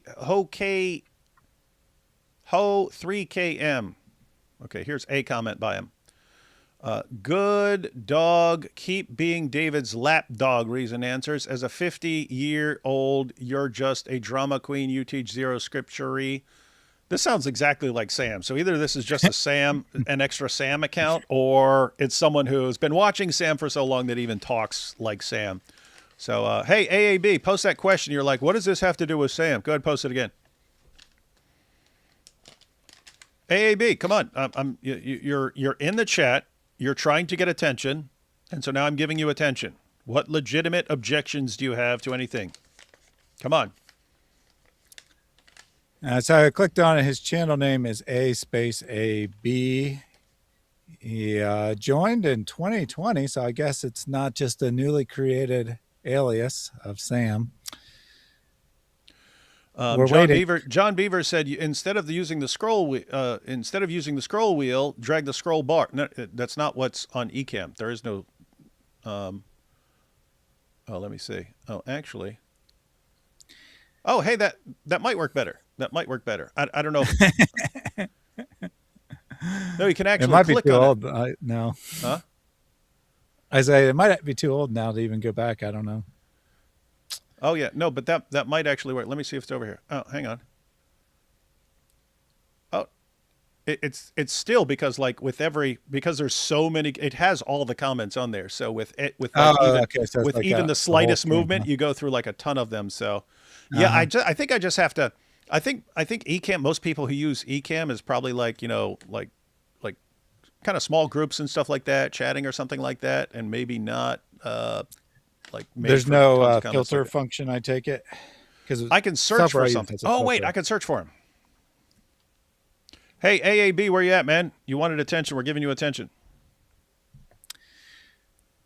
So while you're looking for that exact comment, I'll just say that okay, you found it. Never mind. Oh yeah, hang on. Look at this. Look at this. You guys obsessed with Sam Shamoun fan behavior. You hear this? This guy posts about us multiple times a day. The moment we respond, oh my goodness, why are you obsessed with Sam? Hang on, let's go ahead and check this out. Let's go ahead and check this out. Ready? Hang on. Look at this. Let me go over. Look at this. All right, guys. Hey, we're obsessed with Sam, this fan behavior. So check out Sam's, this is Sam's post page on his YouTube channel. Look at this. So watch this video of an Israeli blaspheming the Lord. I'm the one who constantly talks about Israel, right? And look, so he sits here. Now, and you tell me these are the chosen people. Now let's see if Deborah Woodstein, that's me, an adulterous prophet, will do another 50-hour live stream defaming those exposed their beloved Israeli masters. Let's see, when is this? 1 day ago, right? Hey, you got this? AAB, Ho, 3, come. 1 day ago, right? Got that? All right, that's 1 day ago. A posting about us. And look what he's got here. He's got me, and I'm apparently Groot. Which is weird. L pointed out, like Groot is the guy who's like a genius, evil mastermind, but becomes good, right? Isn't that what he is? So I'm Groot in Sam's mind. That's awesome. David's secret agents. Okay, so we got this. My apologies to folks for all these posts, but someone has to expose the Christian persecution by Israelis. And who's he got? Us again, right? Look, this is 1 day ago. Okay, noticing a pattern? This is 1 day ago and 1 day ago. What do we have here? Isn't it sad that even the NYP has reported, New York Post, has reported on the violent assaults on the nun by an Israeli, but not a peep from the two Christian Zionist apologetics roadshow, Deborah Woodstein, and apostate prophet, adulterous prophet. They're too busy talking, they're too bust talking about the dawah. Who knows what else, right? When is this? Oh, a day ago. What do we have here? Like I said, nothing to see here, folks. You see the picture on the nun's face, blah, blah, blah, blah. Don't know if he mentions in this air, but it wouldn't be surprising. Nothing to see here, folks. Apologetics Roadshow, a.k.a. David Woodstein's and apostate prophet, a.k.a. adulterous prophet, beloved IDF demolish a historic monastery. When's this? A day ago.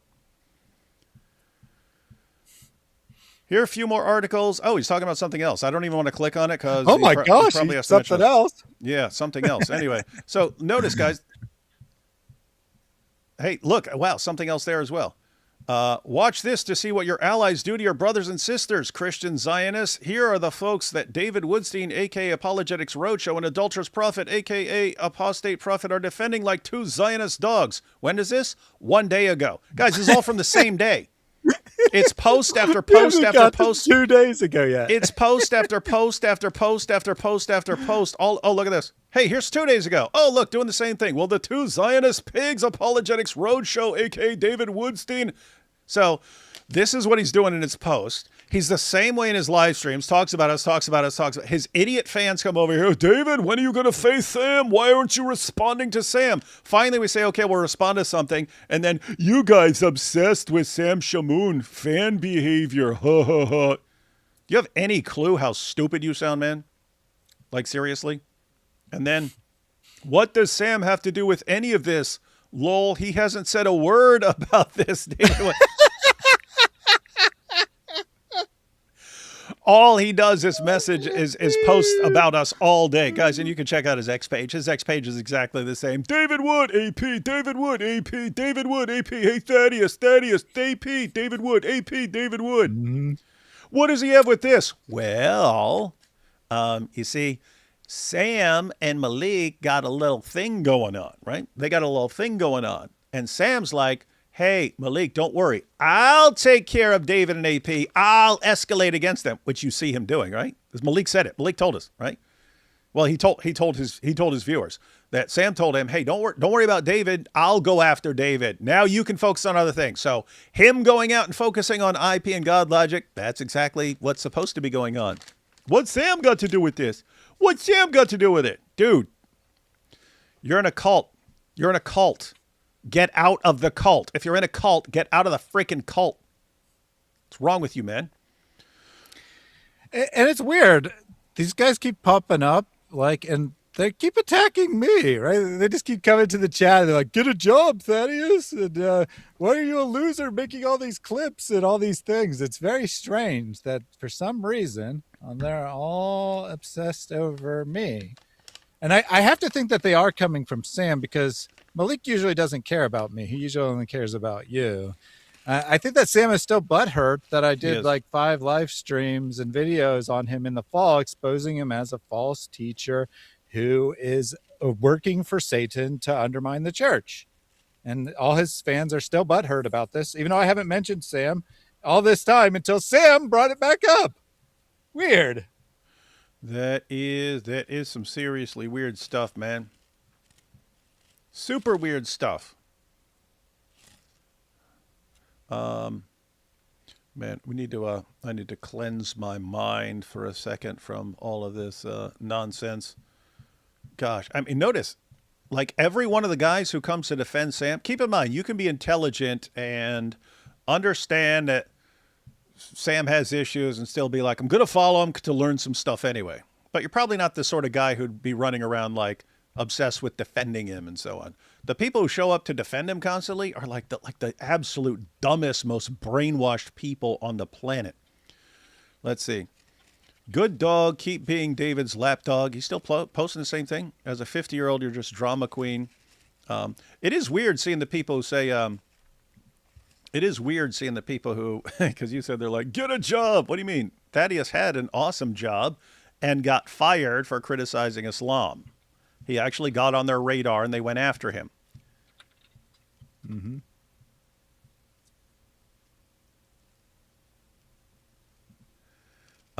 David, all Sam did was throw a bunch of insults at you and beat his wife. What's wrong with that?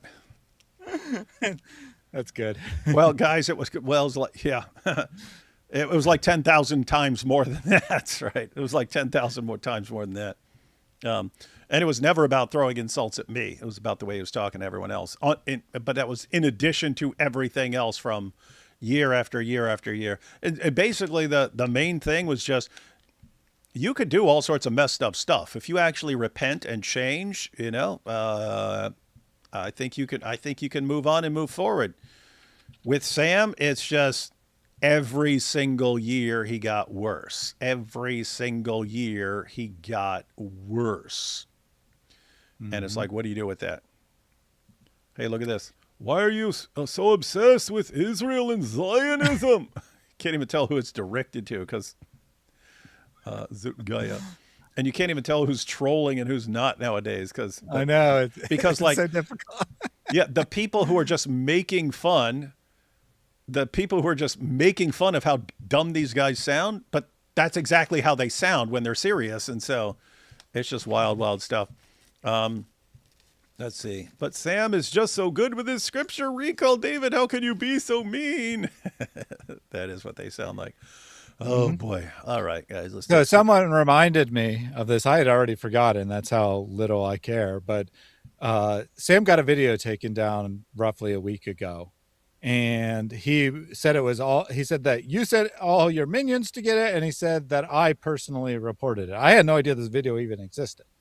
But because he was whining and crying about it and someone told me that he blamed me, I found it on Rumble. Well, I didn't have to try very hard. He posted a link saying, here's the video that Thaddeus got taken down. You can find it on Rumble. So I went over there, and he was making all kinds of incredibly vile comments about me, all kinds of claims about my gay sex life and such. And so YouTube took it down for that reason, but it was me who reported it got taken it down, not him violating YouTube's hate speech policies. Yeah, and isn't that like 95 to 99% of the time the YouTube's bots that are looking for you hearing like gay slurs and stuff like that, and then it takes your stuff down? But it's got to be Thaddeus. Got to be Thaddeus. What a coward, man! What an absolute coward. And liar. Dude's a total liar. Oh, yeah. I mean, it wasn't remotely true. He was just saying it. I think he got it from Maleek, to be honest, because Maleek started saying that I was gay first.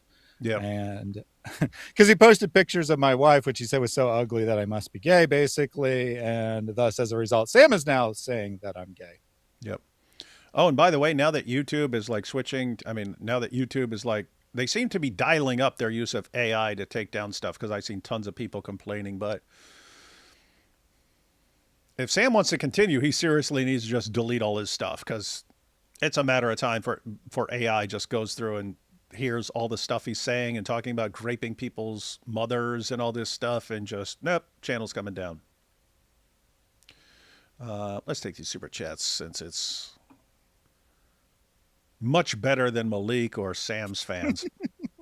I don't know who's worse, Maleek or Sam's fans, man. No, Sam's fans, because both they claim to be Christians. How about the Islamic dilemma according to D. Wood? We got the suggested book titles. The Sacred Impasse, Navigating the Modern Islamic Dilemma by Dr. D. Wood. That's not bad. Even a psychopath adjusts and lives with family. What is this Q-tip so angry about? Good grief. This is from earlier, not sure what you're referring to. Ah, yes, the Sam deep cut. Oh, okay, maybe it was about Sam. We played that. Title, The Islamic Dilemma, A Psychopath's Guide. That's good. Book name, Islamic Dilemma for Dummies. Sam is vile. Sam is right about everything. No, I think King Salami posted that while the video was playing, so that's funny. Wow, this Sam Shamoun guy is a loon. Insulting someone's mother is just evil. If the spirit lived in his heart, he wouldn't berate people like that. I had no idea Sam was this bad. Sorry for you guys. Now you know what we've been dealing with for years. Ephesians 4:29 was pointed out to me for my mouth. Yeah, if you point it out to Sam, rules don't apply to him. I'm living alone 18 years because my behavior is 10% of Sam. His behavior is 10% as bad as Sam, and he's been living alone for 18 years. Sam insulting folks on loop is like white noise. Yeah. Please stop. I feel Jesus doesn't approve of even hearing this. Hey, got exposed darkness. If this is what Sam says live, imagine what he says privately. Absolutely degenerate. Yeah, that's what he says on camera. Sam needs to meditate on Ephesians 4:29. Let no unclean speech come out of your mouth. Again, the rules do not apply to him. So, didn't recognize the thumbnail. Sam lose weight. Yep, that was after he. It's kind of messed up because I called him Maleek's new watcher because he has his watcher and stuff like that, putting his change on. A while back, Maleek posted a picture, and the Warner was putting a chain around Maleek's neck like he owned him, like it was his dog. Like it was his property. It was his little play toy or something like that. So he posted that, but then he shared about the watcher likes to be in the room, sitting in a chair, watching while guys are running trains on girls and stuff like that. So we started calling him the watcher, but now Sam's taken over as like Maleek's new big friend and stuff like that. So I called him Maleek's new watcher. And then everyone started calling him Weight Watcher.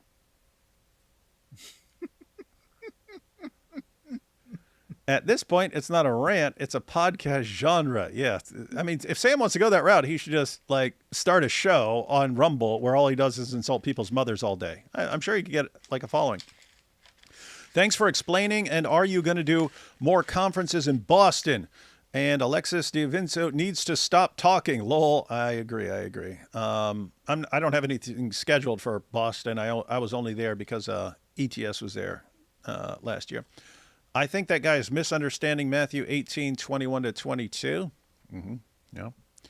Hello, I am a little late on the stream. May someone please give me a summary of what was going on? No, you're gonna have to watch it. There's too much drama. We got this popcorn here. Thank you. Then we have the organizers of the conference did a live. Security was watching Maleek's live the whole time he was circling the church. Oh, okay, that's interesting. They were on the ball. Maleek said something on that live which triggered security to call the police. That was that SIG.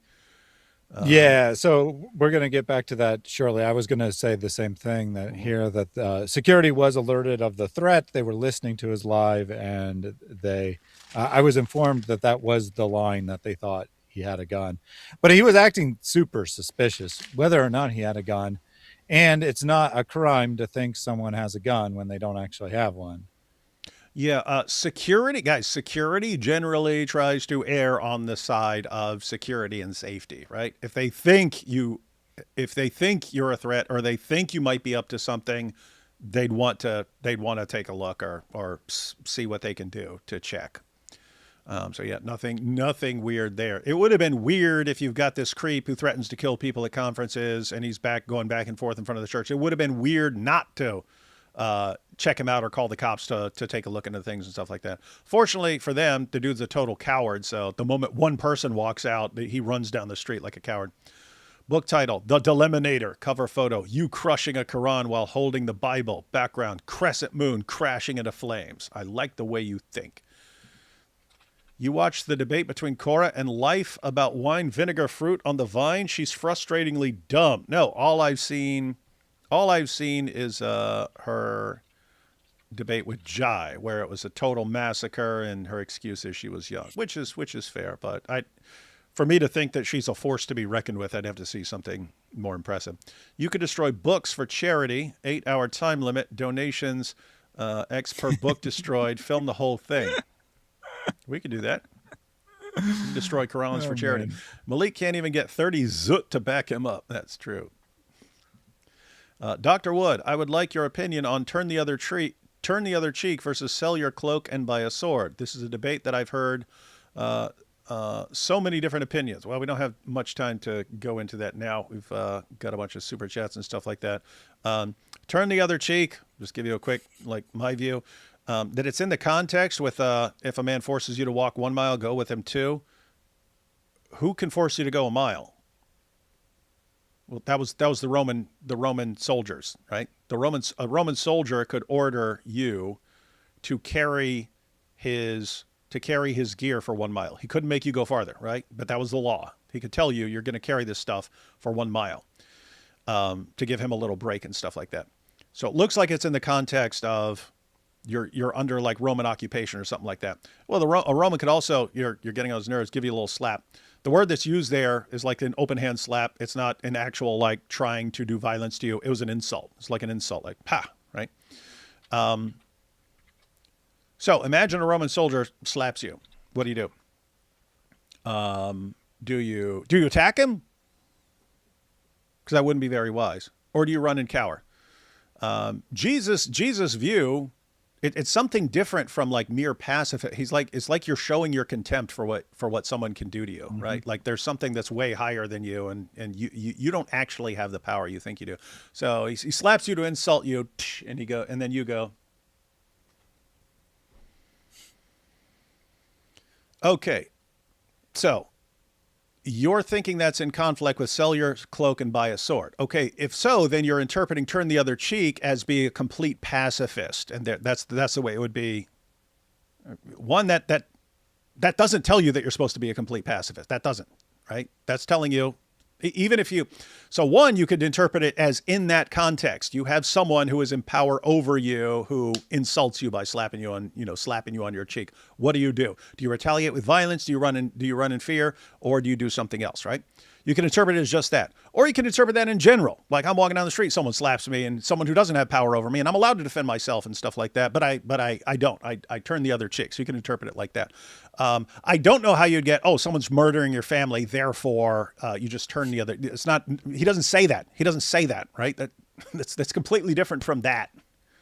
Too. Someone, because I hear this. Oh, so you're saying if someone's raping your wife, you just do not. Where would you get that idea from? Now, sell your cloak and buy a sword. I don't even think that's calling for violence. I mean, if you look in the passage where he's saying, they say we have 2 swords, and he says that's enough, right? In context, he's talking about the prophecy being fulfilled that he's going to be numbered with the transgressors and stuff like that. And so is 2 swords, and they said we have 2 swords, and he says, well, that's enough. For what? For taking on the Roman Empire? I don't think so. Is it enough that he's going to be numbered with the transgressors and stuff like that they're going to actually have swords when these guys show up? Yeah. So anyway, those are just some thoughts, but no, I don't think Christianity or the Bible is against self-defense. So, yeah, and if someone's interpreting turn the other cheek as let someone do anything they want, I just don't see that at all. So, Maleek got a perfect score in the MCAT. Stop hating. He'd probably say he did. I think it is disgusting that you said he has 15 viewers without checking. How will you feel when you find out that he actually has 16 viewers on his streams? Huh? Brutal, I know. But yeah, one of those was probably Thaddeus's bot recording the show. Getting hungry? I'll be back, David. But if you're in doubt, go to the people of the $5 footlong and ask them to get reassurance. Okay, I will. And what if they say you're wrong? I trust Dr. Pepper more with my health. You will be happy to know that when I tell people at my church the truth about Islam, the first thing they hear about is usually the zut. That is good. We were talking about some merch, and we want to make like T-shirts that say "Ask me about al zut." If Maleek joins Mossad will shut down ASAP, unless he's actually super smart and working for them. People telling you to move on really don't understand how these people work. They stop at "Do not answer a fool in his folly" and don't read the next verse, which is, yep, answer a fool according to his folly. Saint Thaddeus the Patient, modern day martyr. Bro, the brain cells anyway. Bro, the thumbnail is epic. It will cause Sam to take the Shahada. Oh, he's gonna becoming more and more pro-Islam as time goes on. Maleek is a doctor of men who think they are women asking where the uterus is at. Maleek is stunning and brave, said nobody ever. That is true. I'm very glad that the Dawa guys are failing so hard that even Christian YouTubers from Holland are catching up. This time, Mojab versus God Logic. This is your legacy, D. Wood. Love you guys for all your sacrifices. Thank you. Yes, these are good times. These are good times. It sucked when it was like me and like a couple other people. Now it's tons of people. It was a sad, sad world when it was yep. It is awesome with tons of Christians getting involved here. You can't record ninja and seals with a camera. That's right. That was a funny Onion video where they said there was a ninja parade came through town and they just film an empty street. That was pretty funny. I thought that was creative. Instead of Central Dawa, how about Entrail Dawa? That's a $2 joke for just $5. Lol. That's pretty good. Entrail Dawa. Keep praying Maleek repents.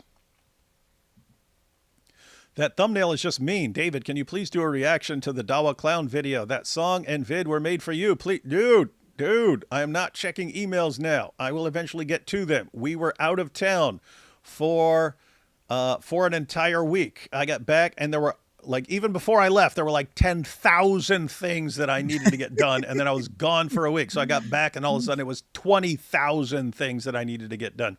So anyway, emails are taking the back seat for about the next 3 or 4 days because I got a nightmarish amount of stuff to do. Allah also bad with numbers. Quran 18:22. Oh, Allah's horrible with numbers, man. Security at a Christian conference in an atmosphere where there have been threats against speakers from Christian conferences. Imagine my shock. Yeah, Maleek is shocked. He sees things that aren't real. Kicking some frogs, man. Have you ever read any of Richard Dawkins' books or heard any of his speeches? What do you think about him? His stuff on like religion and stuff like that, completely just idiotic. I'm not saying that atheists, actual like philosophers and stuff like that, they were saying they were embarrassed. They were embarrassed by how terribly bad the God delusion is.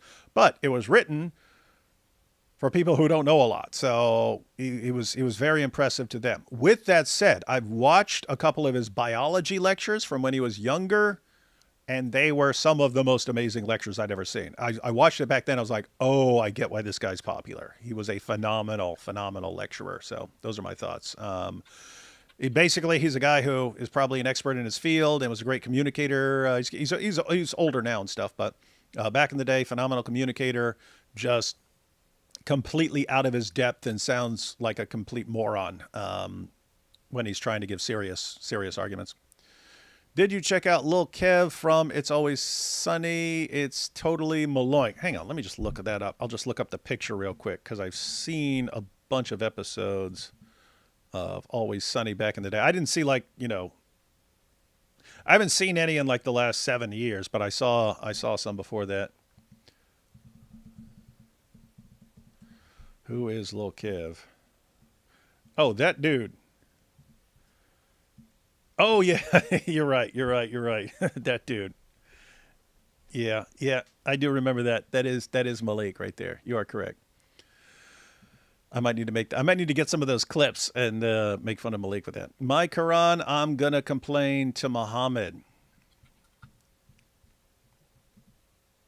Does he think Brides of Christ is an insult? Yeah, apparently he does. Yeah, Maleek used it as it's his favorite insult. In fact, he loves to use that as an insult. What D would be like when watching Maleek videos? D would be like, what a dork that is, right? And I only have to watch the most interesting clips, which are still terrible. I think Chris's work would probably be the most important work ever done on countering Islam. My mind blown by how much Muhammad took from the Talmud. Oh yeah, now you're talking about defending a line, Chris. Mm-hmm. It is, and yeah, Chris is going to put out a book too. So these are good times, guys. And incidentally, that guy earlier said you never have any educational content ever. And yesterday you had like one of the most detailed educational videos ever on YouTube. Uh-huh. So and by the way, little side note, right? This is what Sam does, right? I mean, think about this. We're rolling up on mosque. We're rolling up on dawah booths. We're going to different states, rolling up on dawah booths, exposing them, posting the footage, challenging Muslims to come out and debate us in various places and stuff like that. What does Sam do? Dawah is crumbling. Dawah is reeling. Dawah is on the run everywhere. Then hijab gets completely humiliated and destroyed. They're copyright striking people left and right because they're freaking out. They're in panic mode. What's Sam doing? David. He tries to distract everyone because he still wants to be the center of attention. Isn't that nuts? And then when I actually respond to him, because he's, give me attention. I'm like, okay. Because I believe in periodically giving him attention. Because what do we keep hearing? When we play the clips of like Sam and stuff, when we show, there are people, I had no idea it was that bad. Right. More people need to be aware of that. So we periodically go through some of that stuff. And also, it's good to periodically tick Sam off. Because guess what? He's going to be attacking someone. Well, I'd rather it be me and Thaddeus. I'd rather it be me and AP and Thaddeus than someone's wife or something like that. You know what I mean?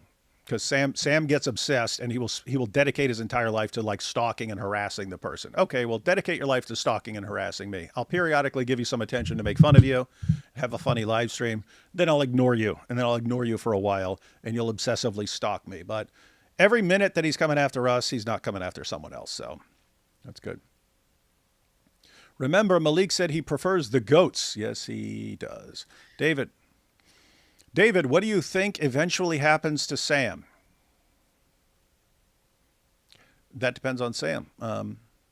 He could just remain in his narcissism and stubbornness forever, and he'll just die a completely lonely, miserable person, shunned by everyone, with 10 fans still cheering him on. In other words, like totally pathetic. Or he could eventually turn around or something like that. It sucks. People with borderline personality disorder, they become, now fortunately, he's really hostile towards me and he knows this wouldn't affect me, but people with borderline personality disorder, they are known. It's one of the symptoms that they will actually end themselves to get your attention, right? That's how desperate they are for people's attention after someone has abandoned them. They will end themselves just to make that person feel bad. So I'm hoping Sam understands enough to know that wouldn't have the desired impact on me. And it's a weird situation where I hope his narcissism actually takes over, right? Like that his narcissism will prevent him from ending himself. So guys, I'm just saying that, like Sam, textbook borderline personality disorder. You can look up borderline personality disorder. One of the concerns is after they drive people away, they become like so attention starved to get those people attention by any means. Guys, when you see like stalkers, like guys like, hey, you know, I really like you and stuff like that. And the woman, no, I don't like you. And then they like stalk the woman for years and stuff like those are people with borderline personality disorder stalking that person. Right. So anyway, but like one of the first things you'll read is they are so desperate for attention that they'll end themselves just to get the person's attention and stuff. So anyway, but yeah, I'm hoping Sam's narcissism will keep him from doing something like that. But yeah, at the end of the day, he either hits rock bottom and decides to change, in which case he would need actual like serious Christian counseling and therapy and stuff like that. He would need to basically submit to someone who helps him, like someone who has actual common sense and wisdom. It doesn't have to be anyone important. It could just be a random person from a church, because anyone's going to have more common sense than him. And he would have to like run everything by that person, like, and would have to like, if he's going to do a lot, he shouldn't even be live. He shouldn't be live at all. It was different when he was just making articles and stuff like that, but he should not be live. He cannot handle any disagreement or anything. So he would need to have a massive life change. The problem is I've never seen any indication from him that he is at all interested in changing or becoming better in any way. It is always the rest of the world is the problem. He's not the problem. And look at where that's led him. So anyway, you just can't tell. Doesn't look good just because he's already in his like mid 50s and stuff like that. Doesn't look good. But you know, you hope for the best. That's the way it is. So kind of sucks. All right, almost done. If you put your picture on the cover of your book, it could sell more because people would be like, oh, Mike Winger wrote a book, buy it. No. People would destroy that book like we destroy the Quran. D. Wood, you played a significant role in my journey to Christ. Grateful for your ministry. If possible, please repost the old video you made of Van Gogh and the gospel. God bless you. I thought of reposting that, but I also want to I'll probably re-record that at some point because I did like that one. Just because I didn't know anything about that, and I thought it was pretty amazing. Did you ever see that, Thaddeus? Yeah, I definitely saw that one. I'll look for it and maybe post it on the David Wood Archives channel. Yeah. But if you're going to redo it, that'd be great too. Yeah. You can do both, obviously. Yeah, guys, that was a video from way back in the day, but I was just reading about Vincent van Gogh, and I grew up hearing that he cut off his ear. And just because he was nuts, he was completely insane. He went insane. He cut off his ear and sent it to a prostitute because they know they sent it to a brothel, right? So they said he cut off an ear and sent it to must have been a prostitute that he was in love with, and so on. So anyway, they're like, this guy's just nuts. And then I was reading an article, and it's about they actually figured out who he sent the ear to, and it wasn't a prostitute. It was a cleaning lady at the brothel. And you think, why is he sending it to a cleaning lady at the brothel? And here's where it was interesting. This cleaning lady who was working at a brothel cleaning to pay off her medical debts because she'd been mauled by a rabid dog and it left her like permanently scarred and stuff from that and the treatments and stuff, left her permanently disfigured. And so she's going around, she's in the brothel and stuff like this, and this woman's permanently disfigured and stuff. And he cuts off his ear and gives it to her. That completely changed the meaning, right? If you give your ear to a woman, to a prostitute or something like that, it's like, okay, you're just nuts. Him giving it to a woman who's like disfigured, it was like, you're disfigured, don't feel bad. I'm going to be disfigured with you. And you don't do that, guys. Don't do that. But it completely changes the meaning of what he did. It was like, I'm going to be disfigured with you. And anyway, I connected that to the gospel, like God entering creation and stuff like that. So anyway, that was a cool video. It was pretty awesome. Pray, Sam repents and heals. That would be a good prayer too. All right, we ready to jump back into this, Thaddeus? Yep. So we're going to get back to Maleek here. He's now on the part where he is arrested, I believe. There might be one or two clips before that, but we're pretty close to where he is arrested. Oh, sorry, not arrested. Pulled over, right? Because he's not actually arrested. All right, I misspoke. You say, hey, bro, you come over here.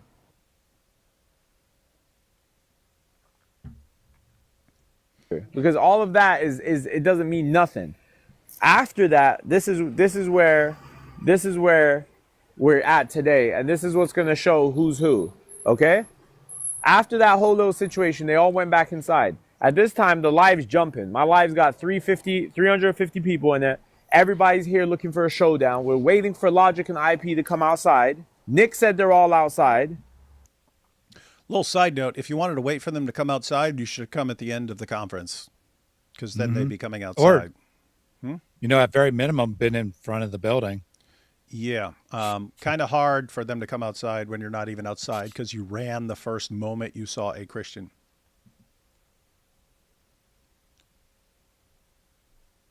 So I'm like, okay, I'm just going to wait here for like 30 minutes. Right? Because I'm thinking, okay, if they're inside, they're doing their thing. It's not going to necessarily be on my timing, but I'm here. Right?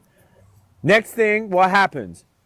Police pull up on me, 5 deep. I said, shit, I saw the police. I was driving I was driving towards the church, and they were driving away from the church, and they saw me. They busted a U-turn. Right? I'm like, they're about to pull me over right now. Because I just knew the way they looked at me, it was like, you've been suspected, right? Like, it's your car. Because at this point, there's traffic going in and out. So how did they point my car? Okay. They draw on me. 2 officers draw, say, get out the car. My windows are open. I open the door handle from the outside, right? I tell them, can I undo my seatbelt, right? I walk back to the sound of their voice. Left, right, up and down, all that crap, right? They're all drawn on me, right? Put me in cuffs, okay? Put me in cuffs and said, we've been called because they said you had a gun, a SIG. That's what they said. We had a call that you have a SIG.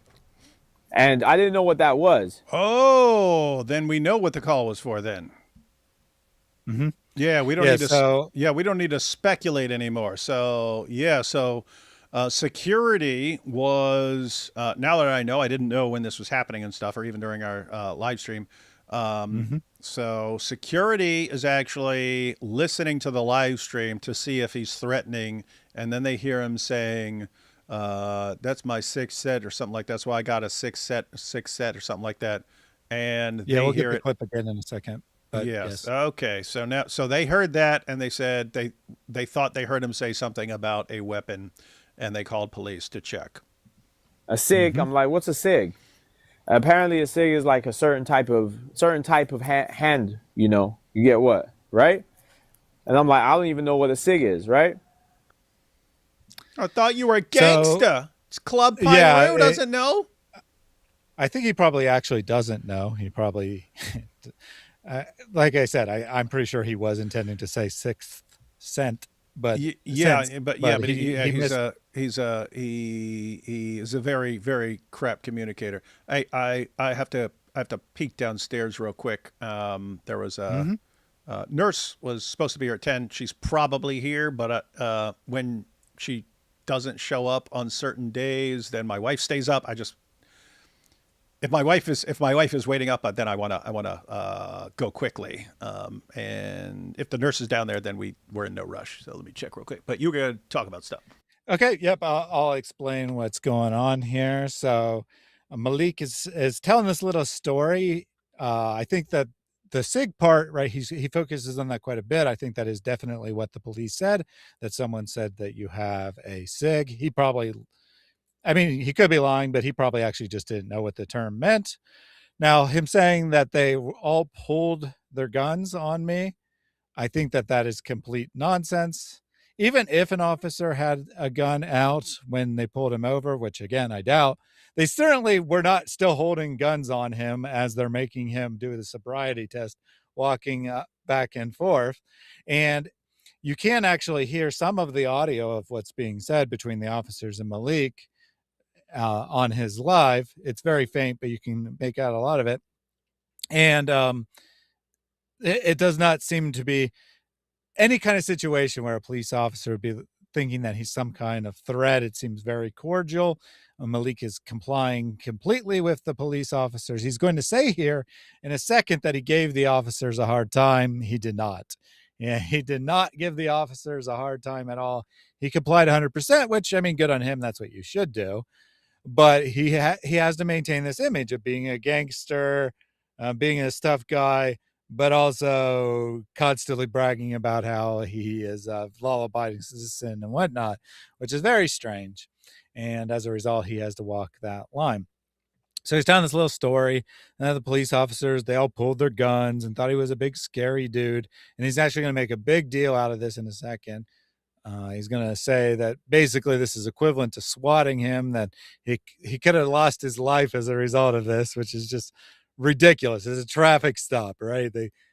They pull over his car and walk up to his car. This is nothing remotely like a fake hostage situation where the police potentially are going to break down the door and might accidentally shoot you. All right. That's not remotely what's going on here. And we have David coming back, which is great because I was just stalling anyway. Welcome back. All right. Repeat everything you just said. So the gist is the short version. Maleek's telling this little story. He focuses on the SIG. I think that probably was true. Him saying that they were pulled on me, that, you know, it was a very dangerous situation. I don't think that's true at all. I think it was a routine traffic stop. From the audio of the clip, it sounded like Maleek was completely doing exactly what they said, which is good. I mean, that's what you should do. But him acting like his life was in danger, the police held their guns on him the whole time, that's all posturing. And now this next clip coming up here, the red sticker, he's going to say how he knows that it wasn't someone in his chat, for example, that called the police. And he is actually correct. He actually has some correct analysis, but then he goes off on a ridiculous idea that it must therefore have been Elijah. Are you kidding me, man? By the way, notice the common characteristics, because Candace Owens is like this as well, but something happens and they'll blame whoever they're mad at for it, right? Even if they have no clue whether that person had anything to do with it or whether it's like obvious someone else did it, right? But Candace Owens, like something bad happens, who's she mad at right there? Is it the Jews? Is it Turning Point? Is it Erica? Like, that's the person who did it, and she'll suddenly find evidence to support that. Sam's video gets taken down. It's not the YouTube bots that look for all these words. It's Thaddeus. Why? Because he's mad at Thaddeus right then. And then, of course, Maleek. Who's he mad at? Elijah, watch. It must be him. It's a really weird, screwed up personality trait. But here you had, did Sam know Nabil personally? Yes. Yeah. Me and Sam and Nabil were around each other plenty of times. I have to say, Sam, behind the scenes, Sam didn't really like Nabil, and he was, I can say it now, he was clearly jealous of Nabil and the attention he got, right? And Nabil was just like one of the best communicators, speakers you could ever have. But guess what? Sam is a really phenomenal speaker and communicator when he's not behaving completely mentally. And Sam also, like, again, has massively better scriptural recall than Nabil or any of the, you know, main Christian apologists and stuff like that. But because of his scriptural recall ability, because anytime he's listening to someone else, he's thinking, oh, you know, he misquoted that verse, or oh, he got the wrong reference there, or oh, he should have brought this up and he doesn't know, and stuff like that. Sam is thinking that he should be the one who's constantly front and center and stuff. But because of his behavior, people never want to work with him. But then he becomes enraged at people who are more popular than him. He always does. He's always been like insanely jealous of people who are more popular than him, and just like the resentment builds and builds and builds and builds and builds. So that's the situation with that. The red sticker. And that they said we identified you from the red little sticker that we were given in the description. So hold on. If Elijah Johnson was the only person that came outside and saw my car, then and I was described from the car, that means Elijah had to have called the police. Wait a minute, I thought 30 people showed up outside. You hear this, guys? He was saying there were 6 security guards, and then he said 30, and then eventually when people are pointing out, he said they're hiding. And then in this stream, it was like, oh, yeah, they were hiding inside the church. Okay, you saw them. Why wouldn't they have seen you? So how are you blaming this one guy? And again, people were watching your live stream, dummy.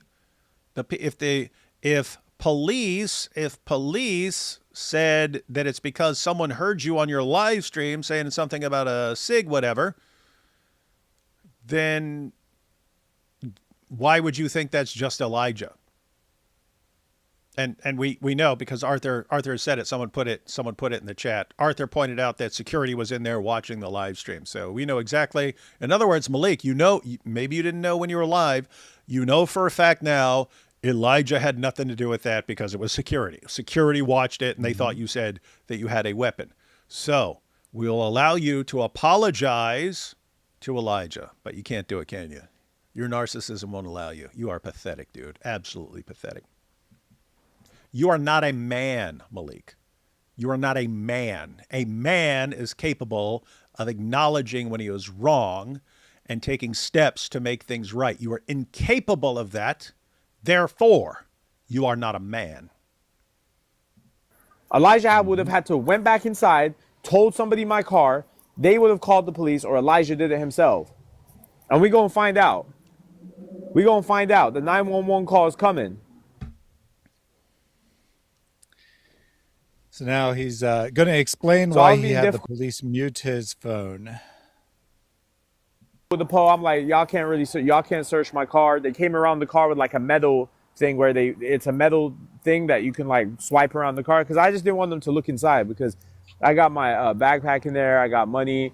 I got other things in there. That, you got no money in there, man. Like I got knives in there and stuff like that. I don't want them to see all that, right? But I'm like, you know what? These guys are taking too long and they're yapping and they're asking me like, oh, do you have beef with these people? They said it's for a debate. Or you're like, you have a prior with this and that. And I'm like, I got invited. Like, I literally go back and forth with these people. These are people inviting me out to the pier. They literally invited me here, right? And I showed them the flyer. I showed them this. They're like, yeah, this is weird. They're like, can we search the car so we can let you go quicker? I'm like, okay, look, you can search the car, but I want you to mute up the phone. That's when they brought the phone out. I'm like, mute up the phone before you search it, because I knew they were going to ask me about the money inside the car, because the money.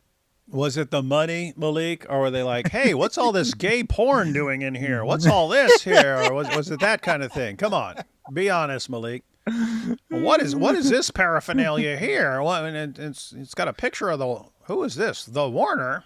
What's going on in here? What are all these pictures doing here? What are you into? Come on, Maleek. Be honest, man. Like, I had like $15,000 in the car. Come on, man. So if Maleek actually had $15,000 in the car, I'm pretty sure the police would have detained him. If he had knives in the car, I'm sure the police would have detained him. But he's posturing, right? I had all this money, blah, blah, blah. I bet you that I'm pretty sure the police probably actually didn't search the car, to be honest. None of that. He gave this long story about, how he was telling him, going back and forth, showing him the pictures when his phone's in the car. I don't know how he's showing him the pictures, but you can hear the audio. It's fake. You can't hear everything that's said, but there's not enough time, right? There's not even enough time between when he's pulled over and when they turn off the volume on the phone for all these things to have taken place. They gave him a sobriety test. They probably put him in handcuffs, since there does seem to be audio of that. And then they wanted to take his info, and he asked him to mute the phone so that his info wouldn't be given out. I think that's what really happened. And then they released him shortly after. It's possible they looked in the windows or something, but they didn't like thoroughly search the car, as near as I can tell, based on the timeline. Why would they say you have a SIG if you don't? Did you say on a live or something? They said you said it on a live that I had a SIG on me. So here's what he said in the live. We saw this earlier, but here's that clip again. So just listen carefully to what he says. Watch. And then guys, when we do that, then guys, don't ever say I didn't pull up. Don't say I didn't pull up. You didn't because pull up. They called security right now. Watch. Yeah, that's not I just seen it. This is why, Issa, I have that 6th sense. You get what I'm saying? Yep. I have the 6th sense. Look, they're right there. It sounds like Sig Cent. Yeah, it sounds like Sig Cent. So yeah, in other words, it doesn't sound like he's saying sixth. It sounds like Sig. No, there's no TH. I think that's what he's there, saying. no I think SD. that's what he's saying, and you're right. It's incoherent. It doesn't make any sense in the sentence, right? That's why I have that Sig sense. Yeah. It doesn't make sense. It's So not like you say that's why I had that sixth sense. It'd be like, oh, I had this spider sense that something was happening or something like that. It has nothing to do with this. What he's saying. So anyway, point is, you can understand why they. And he says right before that they called security. That's why I got the. So you could see how that would logically make sense. That he's saying that's why I brought a gun to protect myself because I knew they had security. It doesn't actually make any sense to say that's why I got the ability to see things is because they have security, right? It's incoherent. Even though I'm pretty confident that is actually what he means, that isn't. It literally doesn't make any sense. And I only know that because I hear the way he talks. He never finishes his words, right? He always says things that are logically incoherent. So I'm sure that he's trying to say, I have this special ability, the sixth sense, to detect security. But what he actually says is, yeah, I saw it called security. That's why I got my SIG scent or whatever, right? The YouTube script transcript actually reads it as 6 cent, like 5 pennies, 6 pennies, is the way it reads it. So, which obviously would make literally no sense at all either. And so you can see how someone would mishear this. They already thought he was a threat, and so they call in. I heard him say that he has a SIG on him, which is actually street speak for having weapons.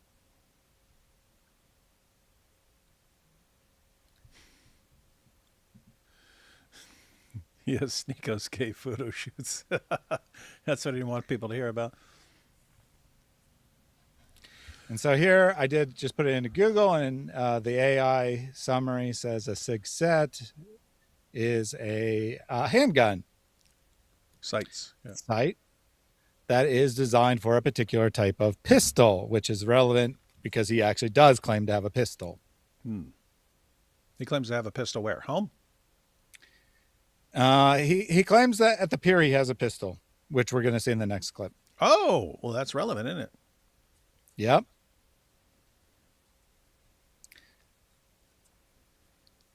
Hey Henny, pee in the back or back pocket or no? Nah, hell no. Not at a church.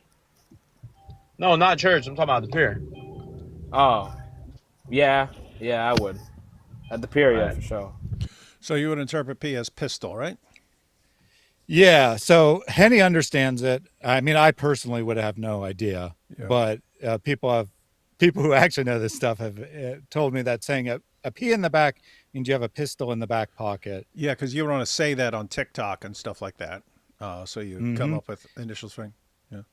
Yeah, guys. So and Henny, his friend there, understands it, right? Because he says at a church. And he says, yeah, not in a church. And he goes, no, not at a church, at a pier. And he's like, oh, yeah. Which would mean that he has a pistol with him in the car if he's asking if he should have it in his back pocket.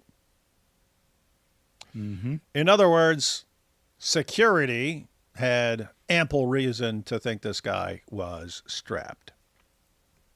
And he's going back and forth in front of a church. And he's threatened to kill people at a previous conference. So, yeah, good luck. And now in this clip, I'm going to sue them for calling. Right. No lawyer's going to take that. Not even the one who's about to be. Not even what's his name? Ramsey Abushi, who's gonna lose his license. And now we have one more clip relevant to this. His chat believes he has a weapon on him. Hey, come to the park and let's do it at a neutral location because you guys are scary inside. Y'all got all these, and this is why I put the camera on homie because I already peeped what he was doing. You get what I'm saying?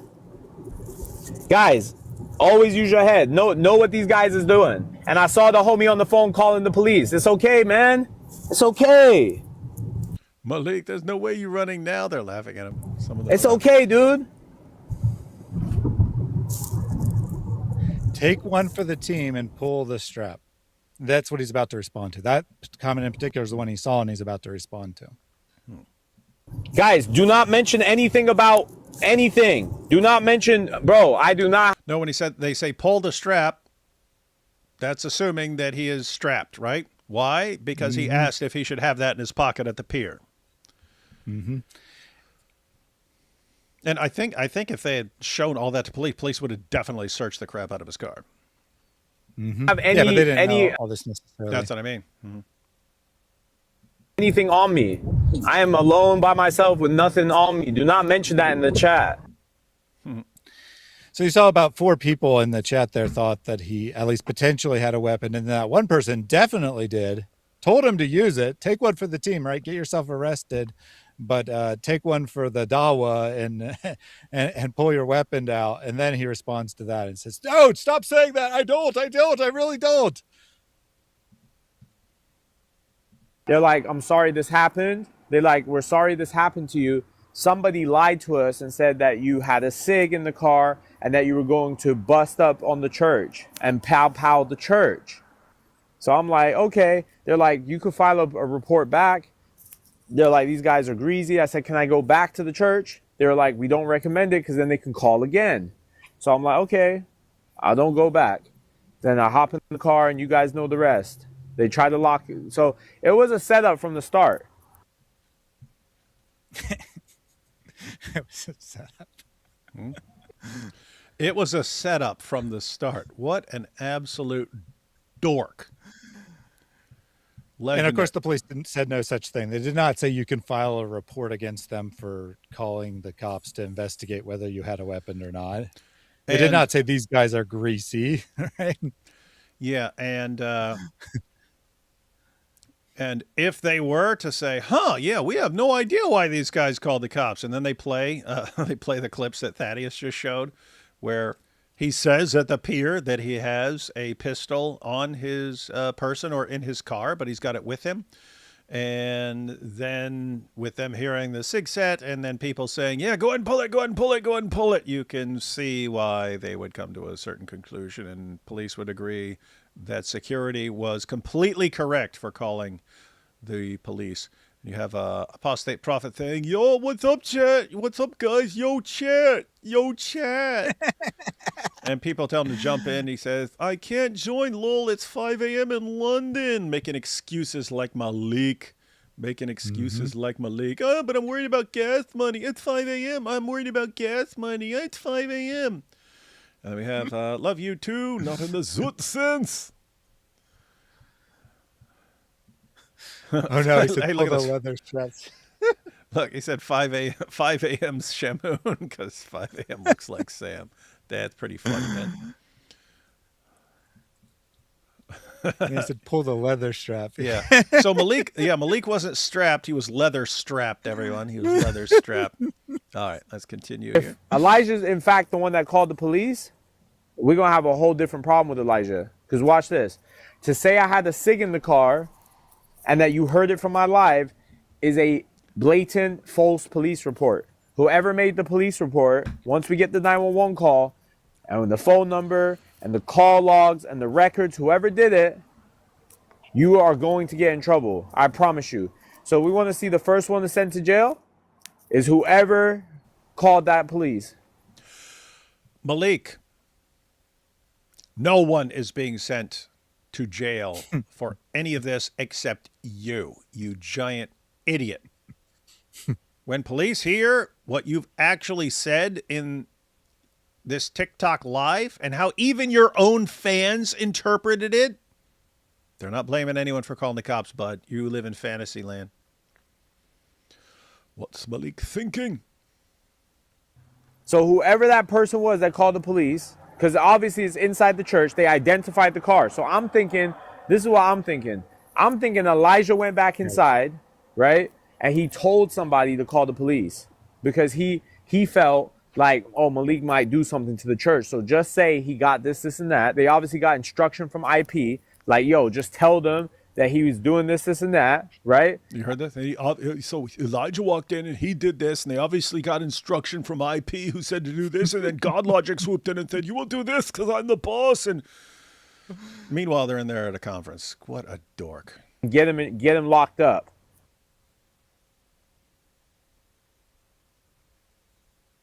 Let me tell you something. I pulled up to Elijah around 8:29, 8:31. The police got called at 8:37. 6 minutes later. 6 minutes later. So if I pulled up When you're talking about the SIG set? and actually spoke, the police would have already been called. So it was a setup it was due if you, like, they had already set it up to just try call the cops. There was no logic. There was He's actually right. He's actually right because that's why I got the 6 set or whatever was before he did the U-turn. So before he talked to Elijah. So yes, the police had already been called at that point, but had nothing to do with Elijah because they had already been called because they were listening to your live stream and heard what you said on your live stream before you talked to anyone. Genius. Mm-hmm. IP, there was none of that. These guys didn't want to debate. It was a set from the start. I pulled up to him around 8:29 to 8:31. Just put at 8:25 just to give him like space. At 8:37, the police report came in. Incident number 3917. And it was for an assault with a deadly weapon. That's what got called in. An assault with a deadly weapon.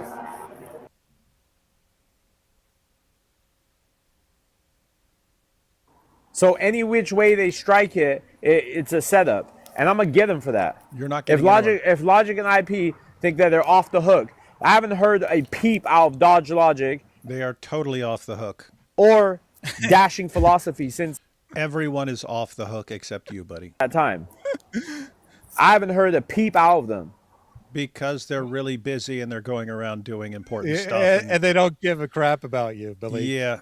Only just David and I pay any attention. Yeah, just so you know, Maleek, we kind of spread the word. Everyone, you don't have to pay attention to Maleek. We'll take care of it. We'll take care of it. That's the word behind the scenes. You guys go do your important stuff. Same with Sam.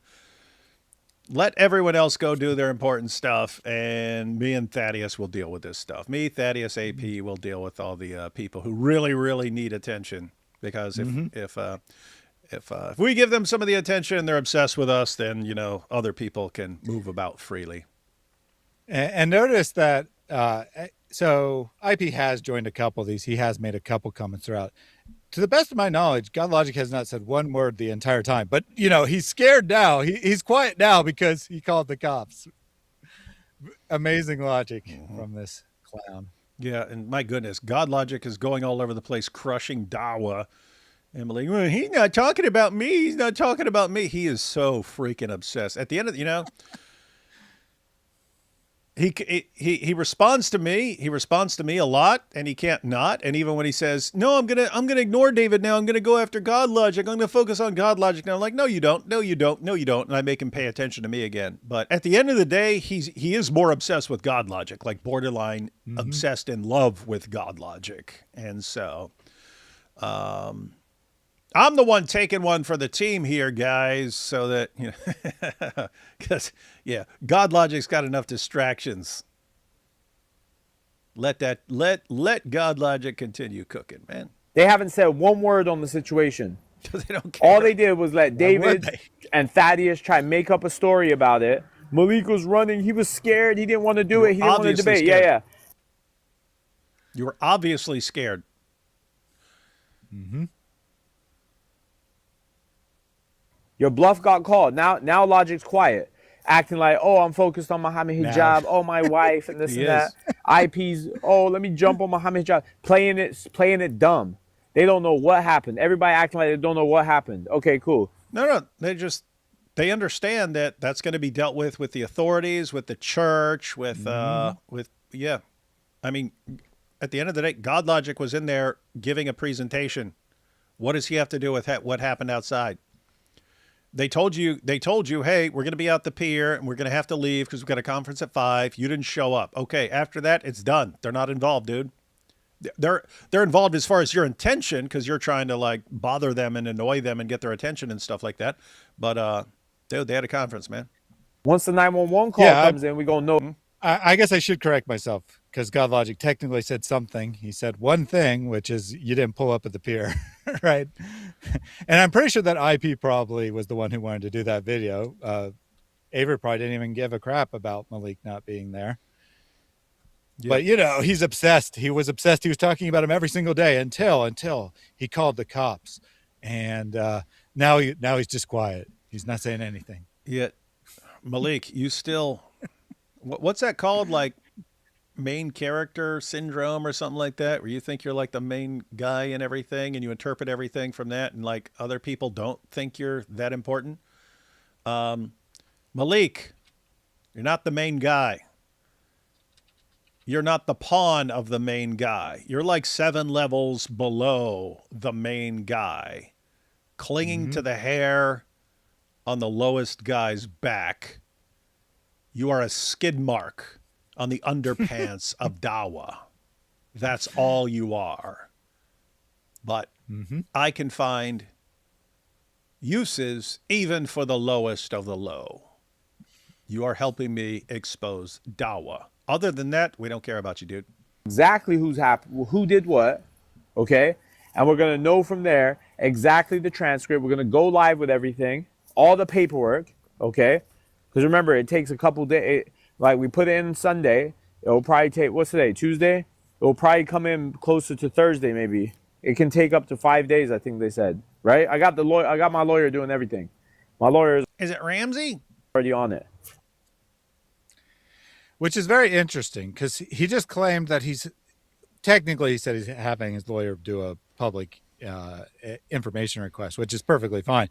But he's implying that his lawyer is cooperating on all his efforts, right? All his little crime schemes, his lawyer's participating in, which if true, his real lawyer is about to be disbarred as well. We're going to open a proper live and we're going to play the 911 call. We're going to identify who did it. And then we're going to take action against not only the person, but whoever was affiliated with the person and the church. So, nice try. Yeah, so, yeah, you're going to take action against the church. One, there's no legal action. None of that. You talked about having a pistol at the pier.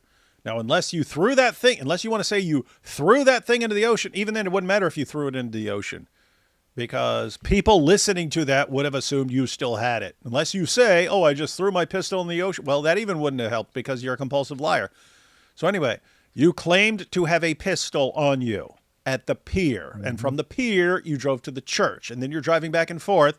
And then people hear you and think you're talking about a sig set and stuff like that. And again, even your own fans in the chat assumed you had a pistol based on what you said. So there's no legal recourse against the church or security.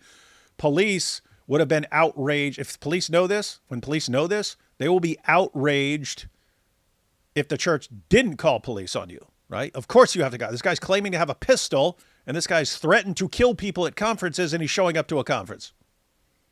Of course you call police, you idiot. So what he really means is we'll find the person's name and we'll dox him or something like that. Okay, well, you're just adding another charge to yourself. You giant moron. But you filed a false police report saying I had a SIG in the car. You called a SIG. I dare you to find on my live once I said I had a SIG. We got it.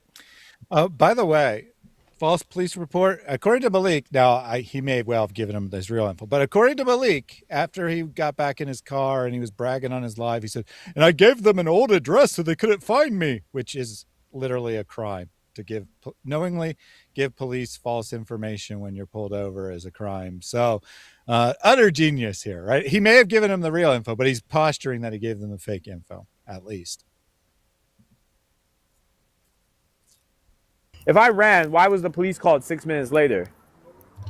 Well, they had to find you because you ran down the street. Why was the police called 6 minutes later? Because you bolted down the street and people thought you had, and security thought you had a gun because you're running your mouth about it. And you're still talking. You're still on TikTok. You're down the street. So they know you're down the street and they think you said you had a gun. And you did say you had a gun earlier. So they called And they police. actually called before he talked to Elijah, not 6 minutes after. They actually called before he talked to Elijah. If I'm running, and Elijah knows I ain't like this is the funniest thing. If Elijah knows you didn't run. We have your video proving you ran. You see Elijah, you bolt down the street, and then you start, hey, can you walk half a mile and go around the corner and then talk to me then? Yeah, I won't run from you then like I just did right there. being like nonchalant about it because he knows I dare you to come out, Elijah, and say I ran from you. Say it with your own two mouths. Properly. I'll say it. You ran from him like a pathetic little coward. Like a pathetic Wait, little can you rewind? coward. What's that? Can you rewind? Because I think he said, say it with your own two mouths. Let's see. Going around being like nonchalant about it because he knows I dare you to come out, Elijah, and say I ran from you. Say it with your own two mouths. Properly. He's got two mouths? I didn't catch that when I was making the clips. Now, wait a minute. Does that mean he has like two different heads and we're just not seeing one? Or does he have like an extra face on the back of his head, under his hair or something like that? Where is this other mouth, man? And why? I'm assuming he doesn't actually have two mouths, that he's not some sort of mutant, but that would mean that Maleek is like fantasizing about Elijah having two mouths and stuff like that. Dude, man, get your Warner fantasies out of our churches and stuff, man. I'll have your address in 10 minutes, Elijah. 10 minutes, I'll have your address. In 10 minutes, I'll have your address. And we can link up. If that's what you want it on. You're trying to be a main character, bro. You're a doink. I'll have your Maleek address. calling someone else a doink? I'm going to dox you. I'm going to dox you. I'm the doxer. I'm doxer, Maleek. I'm the biggest loser anyone's ever heard of. And all you do is sit around looking up pictures of people's kids online. But you're a doink. That was pretty interesting there, though. Other than the doink thing, where there was literally this spring sound effect in the middle, which could make a doink sound, but nonetheless, he said, "I can have your info in 10 minutes. 10 minutes. I can have your address. I can have your address." You're thinking to dox him, right? Because that's what he always does. But then he says, "And I'll be at your house to have a conversation," or whatever he adds after that. But he just threatened to show up at his house. Like, if I find out you're definitely the one who filed the police report, I'll get your address and I'll be at your house. Very interesting stuff. Yep. Watch this. Okay? Watch this. I am going to be at the Santa Monica Pier this Friday from 2 p.m. or maybe a bit later, around 2. Remember, Arabs, they don't count on time. So around 2 p.m. to maybe 6, 7 p.m. I am going to be on the Santa Monica Pier. I'm going to have Cora with me, and I'm going to have Uthman's crew with me, and Uthman possibly, and I'm going to have a couple If you're inviting anyone, Uthman's not going to show up, dude. other people with me this Friday. Okay? Cora's going to be debating whoever's on the pier, right? I'm going to be kind of in the background unless I'm needed. Like, if obviously... There's no scenario where anyone would need you for anything, dude. It's not like there's going to be an emergency situation. Cora's going to be like, "Oh no, Maleek, we need to dox someone right this second. Come over here and dox him." And Maleek like, "Ha, I'm here, Cora. You see, I've been grooming you for all these years just for this situation. I will protect you and dox this person." But this is him calling people out. He says, "Okay, here's the deal, right? I didn't show up when you were in town, but now that you're not in town, I'm going to issue a challenge for this Friday." I'm pretty sure the live stream was either Tuesday or Wednesday. So 2 or 3 days from now, for you to fly back into town, come to the pier, and then I won't debate you. You can debate Cora. You can, so let me see if I understand this, Maleek. They come to your area. And they're out on the pier because they're going to be out there for a conference. In other words, they are traveling from home to the state of California for a conference. They realize, hey, the conference isn't until evening, so they announce we're going to be out at this pier. So anyone wants to show up and debate, we're going to be at this pier. You don't show up. And then you wait until after they leave to show up. And then you know they've gone to the church. And then you go to the church, but you just like drive out in front of it. And then they leave and they go home. And then you say, all right, now I'm going to be at the pier. But, I'll just be kind of in the background, hovering in the background, like the watcher. I'll just be watching. And Cora will be there. Like IP and God Logic are going to go, oh, no. Wait, Cora's going to be there? Oh, yeah. Let's take a flight out there to head to the pier so we can face Cora, who got completely dusted and annihilated by Jai. Mm-hmm. Yeah. And then the other clip, he does claim Warner will be there as well. Oh, the Warner too. Hey, so if anyone needs a take one for the team, we know who it is, the Warner. He'll take one for the team. The Diddy team. Needed, I'm in the mix, but this is Cora's time to shine. I'm there really for her, to support her, right? There'll be, some sisters there, some brothers. She'll be debating whoever wants to be on the pier. Hey, quick question, Maleek. Why didn't you show up with all these people when God Logic and IP said they were going to be at the pier?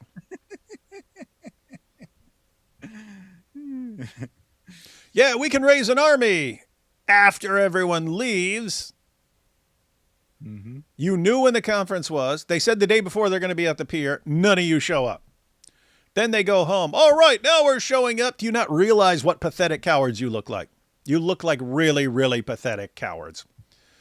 I mean, imagine Maleek comes to my area and says, David, I'm going to be over here. And I don't show up. And then after he leaves, then I'm like, yeah. And he goes back to California. I'm like, yeah, where's Maleek? Now well, here I am. What? No, not here I am. Here someone else is. Yeah. Right? Because he's still not even putting himself I brought someone else. forward. I brought Thaddeus. Yeah, Thaddeus is here. Yeah. What? Come on. Yeah. What a absolute loser, man. Total loser. Okay? Word is that Logic's going to be there. Okay? Because let me tell you why. Did you just say word is Logic's going to be there? Hang on. Let's see. Because Saturday, God Logic's wife, Christina, will be debating Cora on Dr. Daft TV show. It's a YouTube TV show called Dr. Daft. Oh, that's the one where she and three others smoked those that Muslim team that one time. Yeah, and I didn't clip it, but Maleek actually says that. He says, and this time they're not going to just smoke the Muslims like they did last time. I have to say, to be fair, now Maleek comes across as like the biggest idiot of all time. Cora, even though she got dusted completely by Jai, she got dusted because she was facing Jai. If she'd been going against like an average Christian apologist who is talking about Islam or something like that, she probably would have won because she kept bringing up things. Oh, but that's not like I saw like Jai is saying something about Hafs, and she goes, oh, no, that's a different Hafs and stuff like that. Well, guess what? Your average Christian, even who deals with Islam, is not going to know how to respond to that, right? Because you have to go like the Arabic and look up the name. And like Jai's like, no, it's the same Hafs and stuff. What you're talking about is his nickname because of his son and this and that. And the point is, an average Christian is not going to be that quick with that. Jai was basically like teaching her as she went along. But she would do. I think she'd do well in a lot of contexts. But if she's talking to someone knowledgeable and someone knowledgeable about the topic, she's not going to do well. Yeah, I'll be fair as well. I do believe that Cora is actually a rising star. No, thanks to Maleek, of course, right? It has nothing whatsoever to do with Maleek. If she actually is capable of being a Muslim debater and stuff like this, if anything, Maleek would be holding her back. If Maleek is contributing anything, then he would be holding her back, definitely not helping her. Now, she does have the unfortunate disadvantage of being a female, and most Muslims who are interested in Dawah won't want anything to do with that. So I don't know how far she'll get, but she does seem to be, at least for now, a rising star. And I assume that show was recorded today and it will be put on YouTube at some point. But his logic is, I know that at least Christina, but probably Avery as well, will be in town on Saturday. Therefore, they will definitely show up at the pier on Friday because I said I want them to.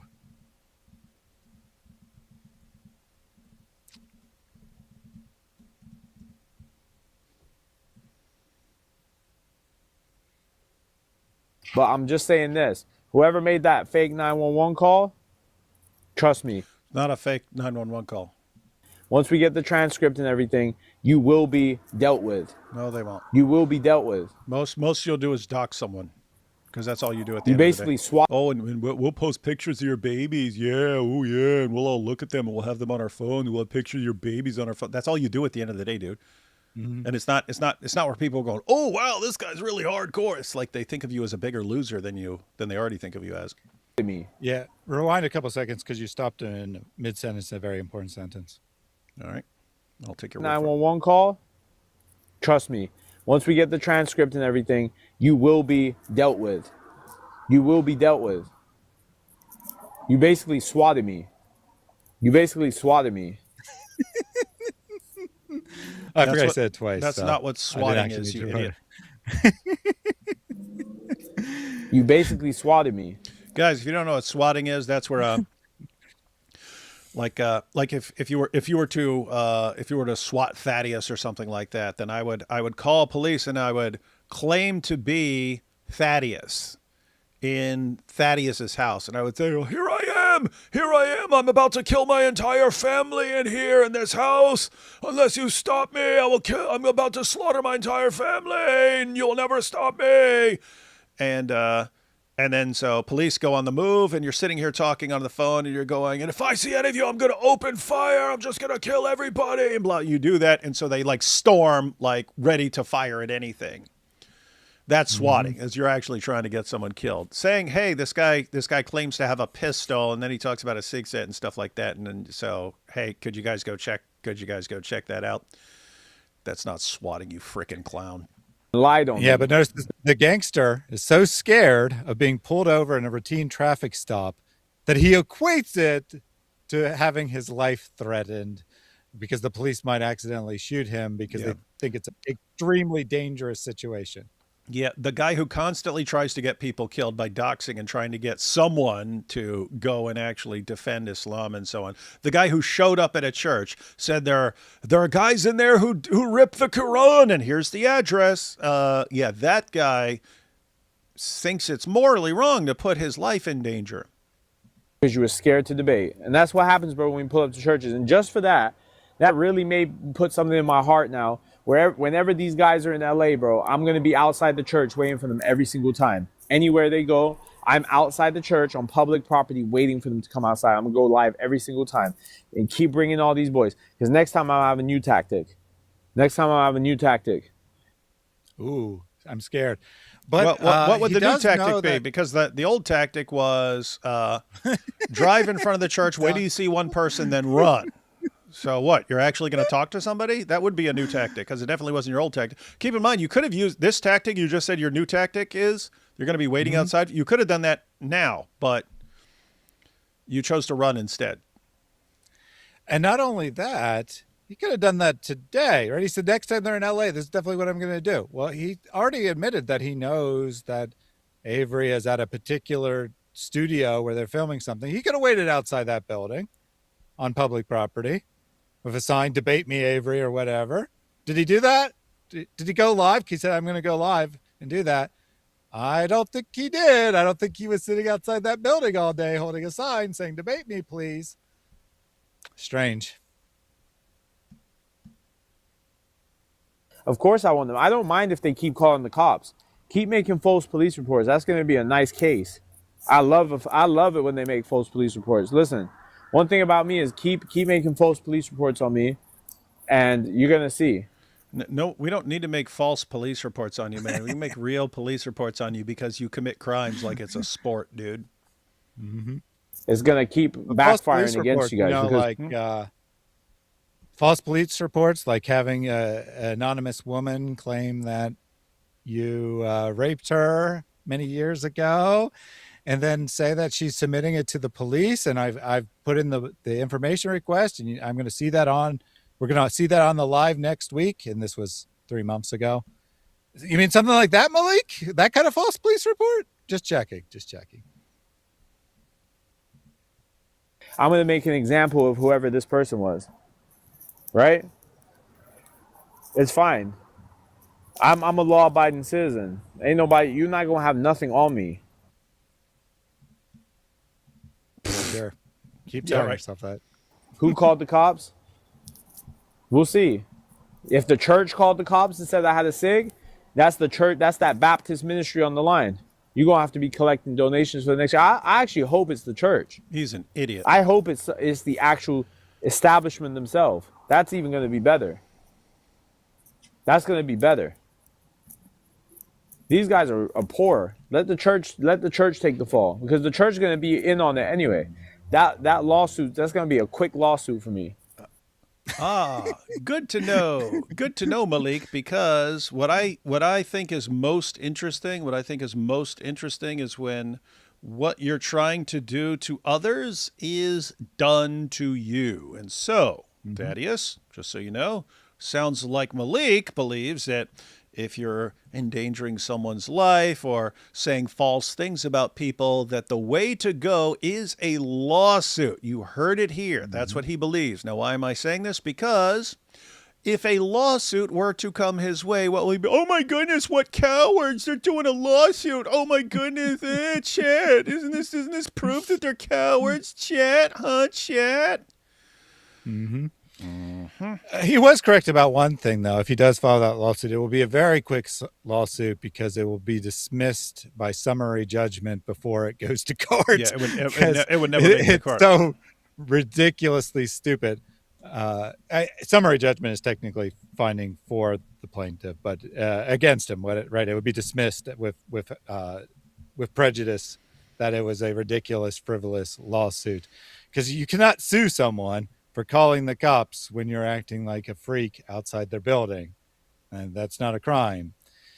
But he seems to think it is. But notice what he did. It was the same pattern the whole time. I'm going to get them. I'm going to destroy them. I'll bury them. And then at the end, we have a lawsuit. We're not stupid, Maleek. People are going to understand that as a threat, a physical threat. And then you tacking on with a lawsuit at the end isn't going to change that. All right, check out these last super chats. D Wood, watch the Aussie movie Chopper. Great movie with Eric Bana in it, and there is a scene about the ear part as well. True story. Oh, not an Eric Bana fan, and the only Australian movies I like are Crocodile Dundee and anything in the Mad Max category. Chopper sounds like it. I don't know. We'll see. I only watch a couple movies a year, so I don't know. You know what I would actually do? I would actually just read the Wikipedia entry on it. That's what I do. I'm like, why am I going to go watch a movie when I could read the whole movie in like 3 minutes? That's my normal attitude. That's hilarious. Nerd Empire. Hey, Mike Winger. So he's scared of the Brides of Christ, church congregation, security, police, pants being pulled up, people walking alone, and car parks. So scared, I know. Let's read that again. So, just to recap, Maleek, the gangsta Club Pyru, is scared of the Brides of Christ, church congregations, security, police, pants being pulled up, people walking alone, and car parks. That is as scared as someone can be. He is the cosmic chicken, man. The cops performed a felony stop on Maleek, as heard on Arthur's stream, meaning guns were pulled on him, but as soon as the cuffs go on, guns are holstered. It was a report of a threat with a weapon, as you would conclude from his live stream where he claimed to be strapped. Wait, Maleek doesn't want his personal info to be set online? Does he recognize no one wants that? Oh, yeah, poor little guy. Poor little guy. To be fair, if a Muslim says pull the strap, could be about the leather ones for the anus. That's true. That's true. And that could be his defense in court. When I say I'm strapped, I'm talking about my leather strap for the anus. Elijah was holding his gun in his pockets. Elijah was holding his gun in his pockets with holes. Maleek was threatened, but strangely, it is the same gun that Maleek wants, like his prophet. Uh-oh. No. Hello, sorry for the late response, but thank you for giving your piece. I'm on the side that you are allowed to defend yourself as a Christian, but I feel like I'm alone with that opinion. Oh, you're not. You're not. Most Christians have that opinion. Yeah. Oh, and you should protect your loved ones and others around you. You should definitely protect your loved ones and those around you. David, the blocker of stalkers. That's what I do by making them stalk me. Quranderwear, Quran undies, coming soon. Good. That's what the world needs. I'd be shocked if Maleek knew the number for 911.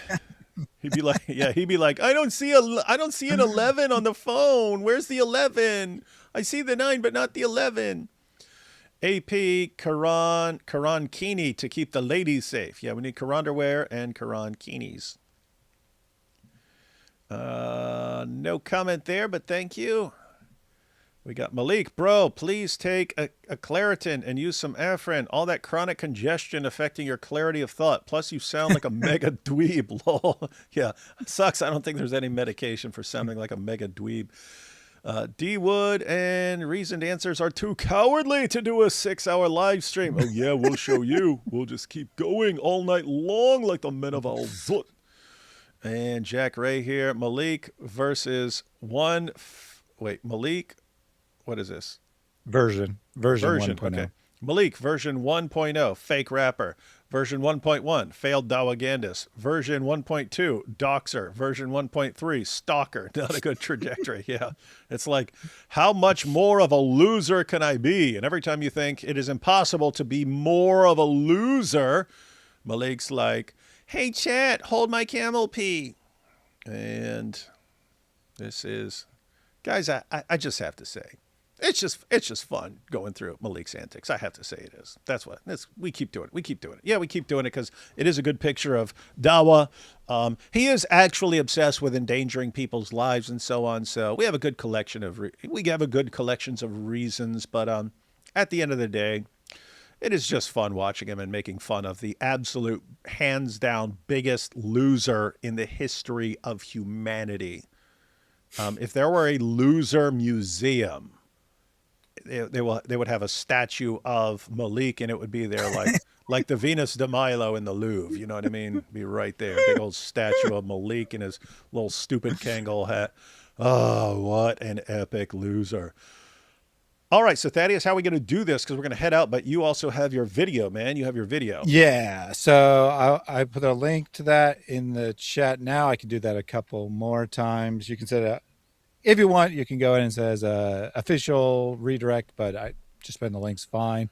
This video is my reaction to the clips of Sam. We did see those clips again earlier, but you didn't see my live reaction from the first time that David plays. It wasn't actually the first time I'd seen them. That was my reaction to seeing them like the second or third time.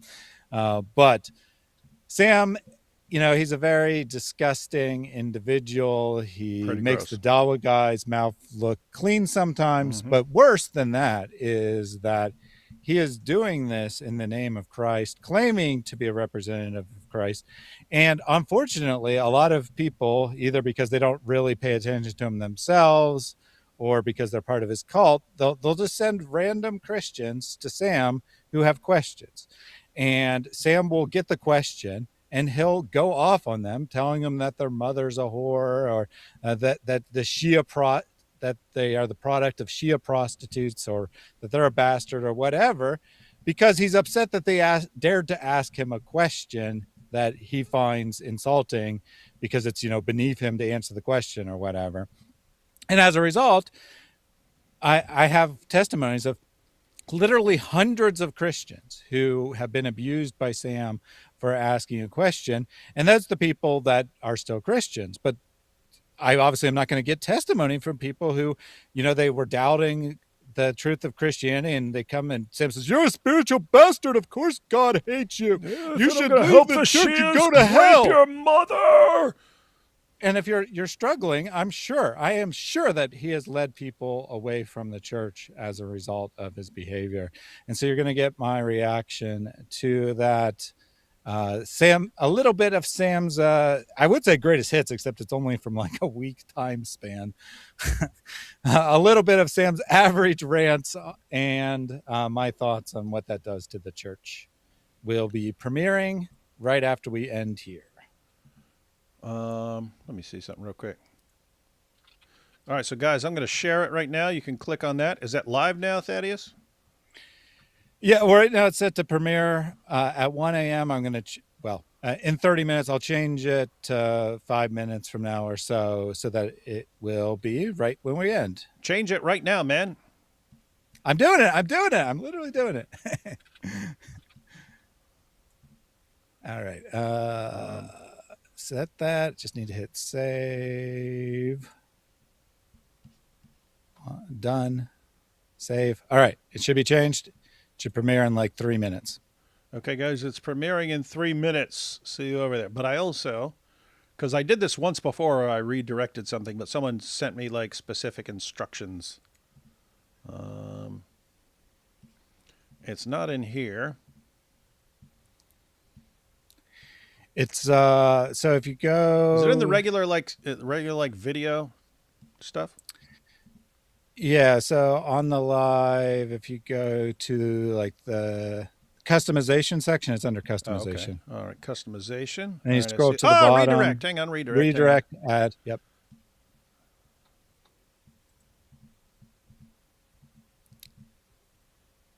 It says no matching results. I guess because it's not live. It could be because I don't know why, but it actually started. So there you go. That could be why it didn't work. What started? Wait, hold on. Yeah, it just started. The premiere just started. So okay. It might. It says video is private. Hold on. Let me see what happens. Amateur hour, man. It was playing for me, so I assumed that meant it was playing for everyone. It's probably playing for me because I accidentally set it to private. Oh, yeah, I clicked on it. It says video unavailable. This video is private. How about you make it not private, Thaddeus? So what happened when I changed the premiere time, it changed to premiere at that time, but it's private instead of... Anyway, I just messed up is the gist of it. Well, how about you fix it? I'm fixing it. 12:35, 4 minutes from now. Video unavailable. I hit save. It should be available now. I can't check because it's always available to me.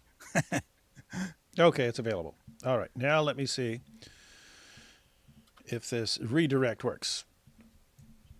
It should work now.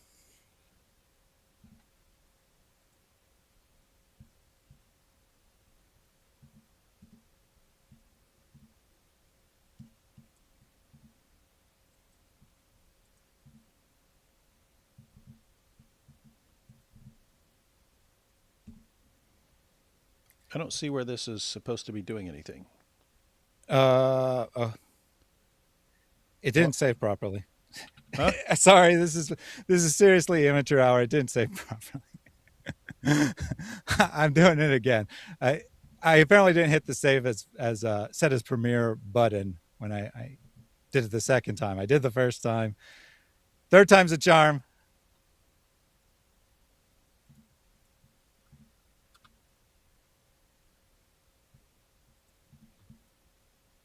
Maybe not. I don't know.